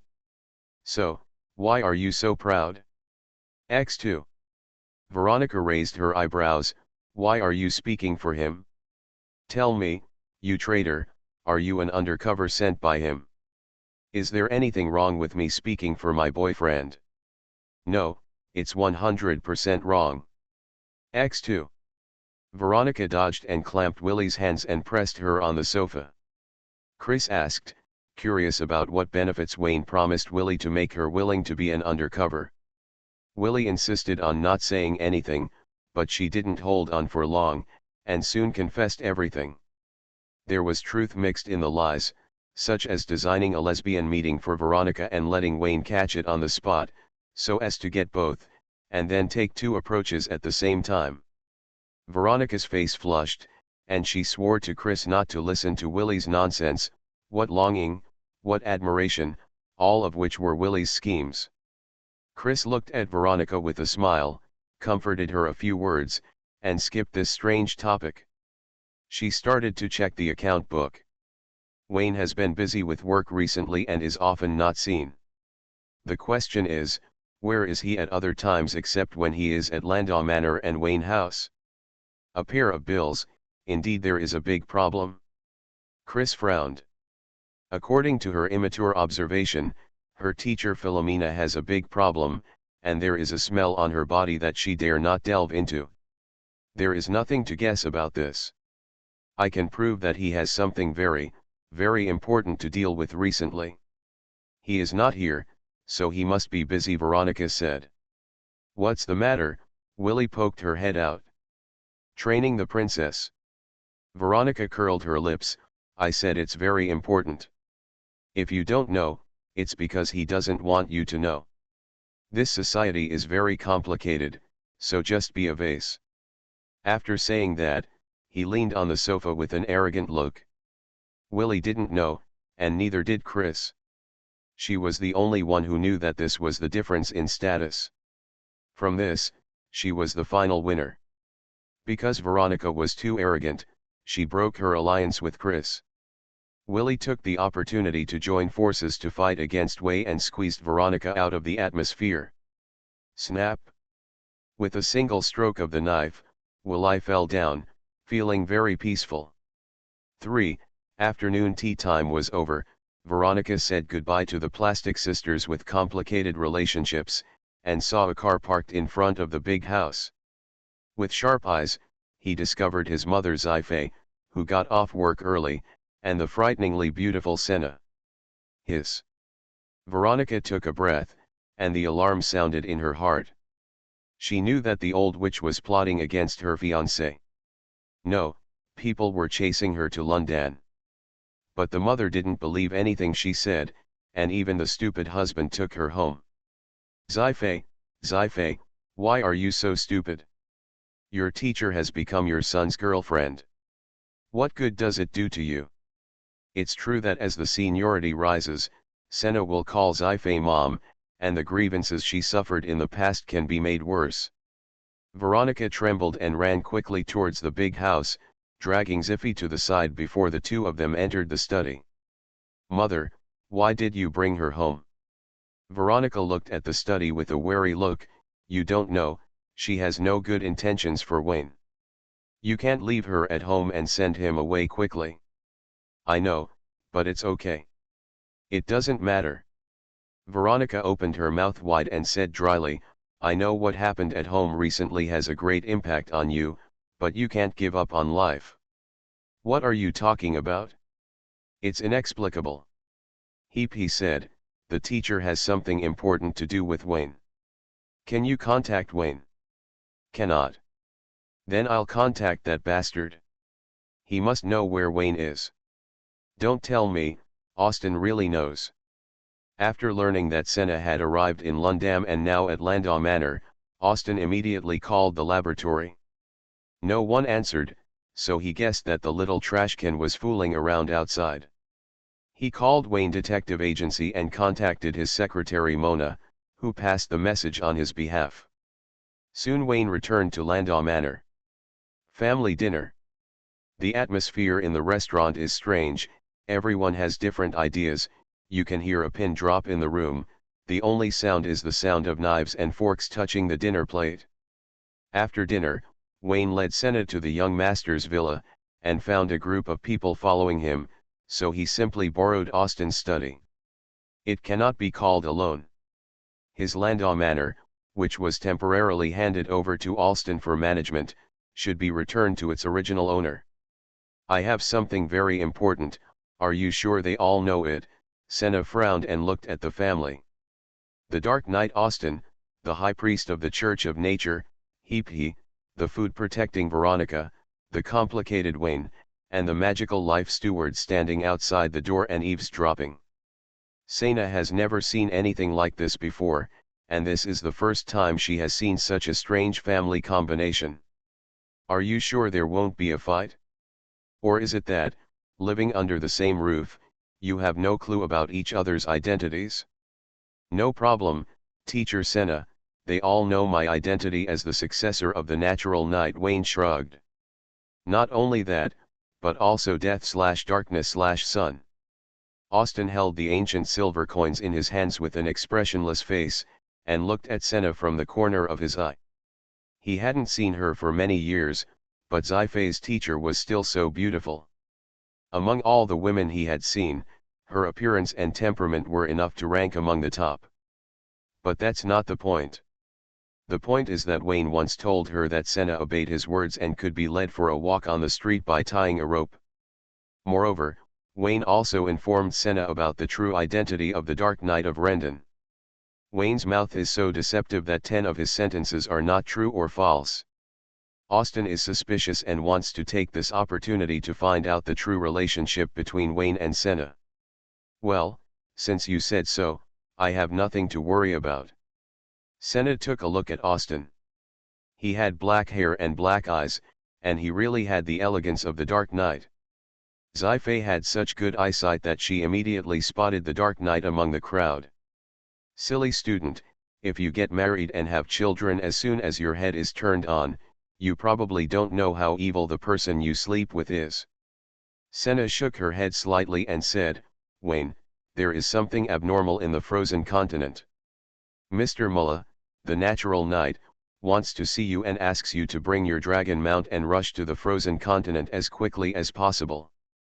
After speaking, Senna found that the family looked as normal and did not express surprise at the keyword frozen continent. They seemed to have known the situation early. I guess it was Wayne who told them. She re-evaluated the family's status in Wayne's mind. Mullah had told him that it could not be told outside, and it was a secret among secrets, but Wayne still told him everything. Dragon Mount, X2. The dragon-blooded mother and daughter were both stunned. Veronica was really curious. Wayne, you are still a dragon knight. Are you a descendant of the natural knight? Why haven't I seen your dragon before? Right in this room. Where? Veronica looked at her hand and saw that she had ridden before, but she could not transform into a dragon, so she hesitated to pass. After looking at Zi-Fei, it was impossible, absolutely impossible, just pass. Looking at the door of the study, she might have doubted it before, but now that she knows about the bad relationship of the previous generation, she decisively passes it. Looking at Senna, who was sitting on the sofa drinking tea with her mother, she mocked the old witch and passed it. Wait a minute, this is really possible. Wayne is my knight. Senna nodded with a normal look. Puff. Sifty spit out a mouthful of black tea, took the handkerchief handed by Austin to wipe the tea from her mouth, with a look of seeing a ghost, suspecting that her teacher was crazy. Rightward arrow. With dragon blood in her body, even if Sifty can't turn into a dragon, she knows very well that dragons are not so easy to tame, and not everyone is qualified to sit on the back of a dragon. Take her as an example, even if she has been married to Austin for many years, she will not allow him to ride on her. So, what is the relationship between her teacher and her son? Suddenly, Sifty saw the look from Veronica: grief, grievance, and contempt for redress. That contemptuous look was clearly mocking her IQ. Veronica, what did I say? Your teacher has improper thoughts about Wayne, but you just don't believe it? Sina, impossible, absolutely impossible. Austin's eyes twitched. He was sure that Senna really looked like Wayne, otherwise such a proud woman would never calmly accept humiliation in front of her students. Wayne's mouth twitched as well. As he expected, Sina had already conquered him. It's hard to hold back. Don't get me wrong. Wayne can become my knight because of the crisis of the frozen continent, Mr. Mura's request, and my personal desire to use Wayne's identity as the successor of the natural knight, Sina explained lightly. She wanted to make progress too much. The Oracle High Priest could not satisfy her ambition. She wanted to become the Pope. That's all. Even so, you can't. Sina gritted her teeth and thought for a long time. She really didn't know what to say. Bad news, her son became her teacher's knight. Good news, her teacher became her son's mount. As I said before, it is not easy to tame a dragon. The relationship between dragons and knights is not a simple cooperative relationship. Sci-fi has reason to suspect that her cold-blooded and arrogant teacher did not tell all the reasons. At least there is one hidden reason. Sci-fi is a little overwhelmed. She feels that this family is getting more and more chaotic. She can't understand it at all. Senna threw out an explanation. No matter what everyone thinks, she said to Wayne, what's your answer? When will we go to the frozen continent? Do I have to go? Wayne asked knowingly. He had promised Mura that he would never refuse in a critical moment. For this reason, he specially practiced the Dragon Knight's combined skills. But the current situation is different from the previous one. He accidentally touched the Sun Knight medal and added another vest. Sun Knight Leo and Nature Knight Mura played cards in the frozen continent. They have a very good relationship with each other. Is there a possibility that when they boasted about how good their heirs were, they found that the heirs were the same person? Wayne remembered that he met Sun Knight Leo when he was in the Black Mountains, but he didn't say his name. Although he could not see Leo's face clearly due to the chaos of space, and only saw a lump of golden light, Leo's strength was terrifying, and he must have seen his face clearly. This trip would definitely not be tolerated by the two God-chosen knights. Wayne imagined the scene, and the best result was that he stood on the sidelines and shouted, "Don't fight anymore." Antarctic Rainstorm.jpg. In addition, Wayne had previously considered replacing Austin and going to the frozen continent as the Dark Knight. Now that he was unable to split himself, Austin could only pray for the best. And the most critical point, is the Dullahan already waiting in the frozen continent? Wayne's scalp was numb, and the more he thought about it, the more exciting it became. Suddenly, he received Senna's telepathic voice, asking Austin's identity as the Dark Knight, whether this family knew it. "Why are you asking this?" "Master, I have another mission on this trip, to find the Dark Knight of London and tell him about the anomaly of the frozen continent. The natural knight Mr. Mura has invited him and needs the power of darkness." "What about the Death Knight, I mean the Death Knight of Paris? Didn't Mura ask you to invite him along the way?" "Not sure, it seems that I can't get in touch with him. When Gavin relayed the message, he specifically told me that at least 4 knights must be gathered together." "I understand, I will tell Austin these words, so don't make things worse." Wayne can guess with his toes what teacher Sif will feel once Senna reveals that she knows Austin's identity as the Dark Knight. Sif, Megan knows about this family, Wayne knows, even the old witch who hasn't seen him for 20 years knows, but Veronica and I don't know. "Well, can't we just leave?" "Veronica, I won't leave." "Sif, then I'll leave." "It's too bad, I can't be happy at all." After the meeting, Senna went to the young master's villa alone, as if she was going to stay there tonight. Sci-fi looked horrified, and she had a lot of dry goods in her mind, and she was scared of herself, and walked out of the study with her hands and feet. Veronica was anxious and gave Wayne a look, "Coming to her room tonight, and not going anywhere. Wayne nodded repeatedly, and he was also panicking. If little Wayne rose up and Big Head lost the dominant position, it would be a lot of fun. After the three left, only Wayne and Austin were left in the study. Megan gently closed the door and set up a soundproof barrier to prevent others from eavesdropping. Austin, I can't go to the frozen continent on your behalf. In addition, Senna sent a message to tell you that she was going to convey the invitation of the Knight of Nature to the Dark Knight. You are in big trouble now, Wayne said with a serious face. Your problem is even bigger. The Knights of Nature and Sun are both in the frozen continent, and there is also a Moonlight Knight there. Anyway, the problem is already big and it can't be worse. Why don't you take the weapons of the Moonlight Knight and complete the identity of the heir of the 5 chosen knights? Austin pretended to be light-hearted and teased. He was panicking, his hands were so fast that the ancient silver coins were sparking. He must go. The Dark Knight must reach the frozen continent. Austin never denied this. He was worried that after the success, the 3 Knights of the Life Alliance would turn against him and join forces to chop him down. There was no need to join forces. He couldn't beat any one of them. Yes, I do plan to communicate with Moonlight Knight. Wayne raised his eyebrows. Austin's words made sense. Anyway, he had already committed suicide. The situation would not get worse. It would be better to go all the way and directly gather the qualifications of the 5 chosen by the gods. Obsessive-compulsive disorder said that he felt uncomfortable without one of the 4, and he couldn't sleep well. He had to touch Moonlight Knight no matter what. If we go there, we must take Sci-fi and Veronica with us. Austin looked sinister. He was afraid that the attack in the alley would happen again. Wayne nodded. This was indeed the truth. He and Austin went to the frozen continent. No matter what the result was, whether they came back or not, they had to take Sci-fi and Veronica with them. You go there as the Dark Knight. Don't show your true face in the mask throughout the whole process. I will watch over the teacher and Veronica. In the name of Senna, the 3 of them are all dragon blood, so it's easy to explain when asked.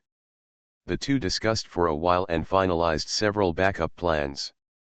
When Wayne left the study, he gave Megan an encouraging look. He had already sent away the troublesome eldest wife.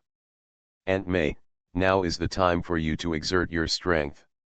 We have been together day and night, so you must seize the opportunity. Megan.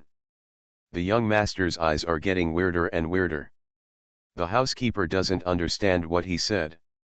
Wayne walked out of the big house and walked towards the eldest lady's villa decisively.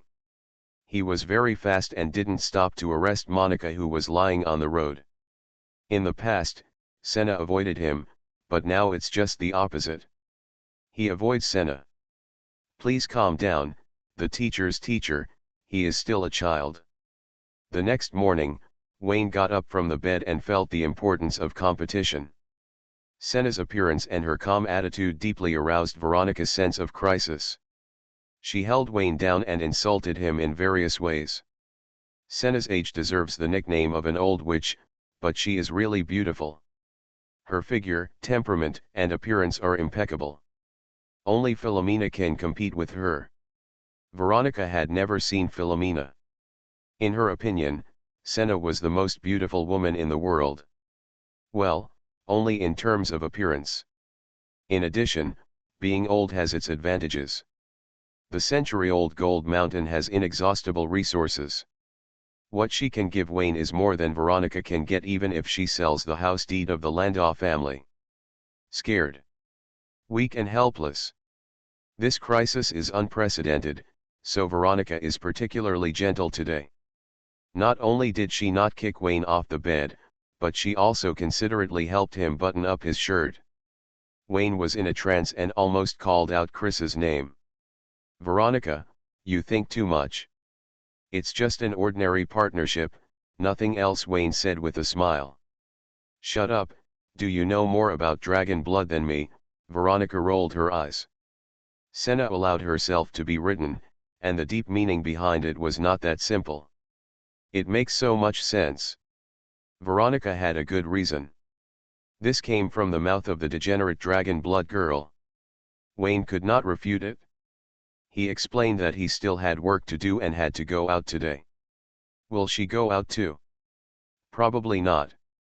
You can watch her. Wayne held her in his arms and coaxed her for a while, vowing not to do anything to let her down.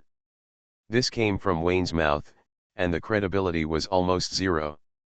How could he, a habitual offender, have the nerve to say it out loud? Watching the black car slowly leave, Veronica decisively picked up the phone and called Wayne's house and the Sun Church's hideout respectively. Don't sleep, there are strong enemies, come and help quickly. On this day, the three heads came together, and Willie made plans and formulated a battle plan. Don't panic, senior sister, go and find out the enemy's situation and see how beautiful she can be. I suspect Veronica lied about military intelligence. Willie waved her hand and sacrificed the number one beauty under her tent. Among the three best friends, Willie's legs are not long enough, Veronica's breasts are not big enough, only Chrissy has a beautiful figure. Go quickly, I want to see how beautiful that old witch can be. On this day, Senna stood in front of the window, looking down at the three heads below. The corners of the beautiful woman's mouth curled up, and her smile was contemptuous, very elegant. Exploding hair. X3. West District, Secret Base Laboratory. Wayne took the white coat handed by Mona and said to Juno, who was reading a magazine on the side, "The situation has changed. I have to save the world. Your evolution can only be postponed." Postponed? How long has it been? Juno put down the magazine. After all, I am a princess of a country. Even if I conceal my identity, I can't disappear for a long time. My mother will definitely send someone to investigate. Even if I call back to help you conceal it, I will be considered to be threatened by the robbers. Juno sighed. If it doesn't work, just let her evolve directly. She really loves angels. Boss, what crisis happened again? Is it a devil? Mona asked. It's not a devil, it's the followers of the ancient gods. It's not in the gods' chosen continent. The situation is very complicated. I can't take you there. Seeing Mona's regret, Wayne smiled and patted his butt, and sent a telepathic message, and came back to let you deal with it. Mona has heard this cake many times and has no feelings for it. This time it's real. Wayne fed Mona the biscuits again, and then said to Juno, "Come with me, I promise to keep your will, this is my promise to you, I will never break my promise. Now I can't give you the evolution of an angel, but I can show you what an angel is. Open your eyes and see clearly. If you want, just cooperate a little during this period." Juno looked expectant, and so did Mona. With a pilgrimage heart, the two saw the holy angel descending to the world in the magic barrier space of the laboratory. 1 eye. 6 wings. The golden light band surrounds. Disordered but regular rotation. The breath unique to heaven blooms with holy light.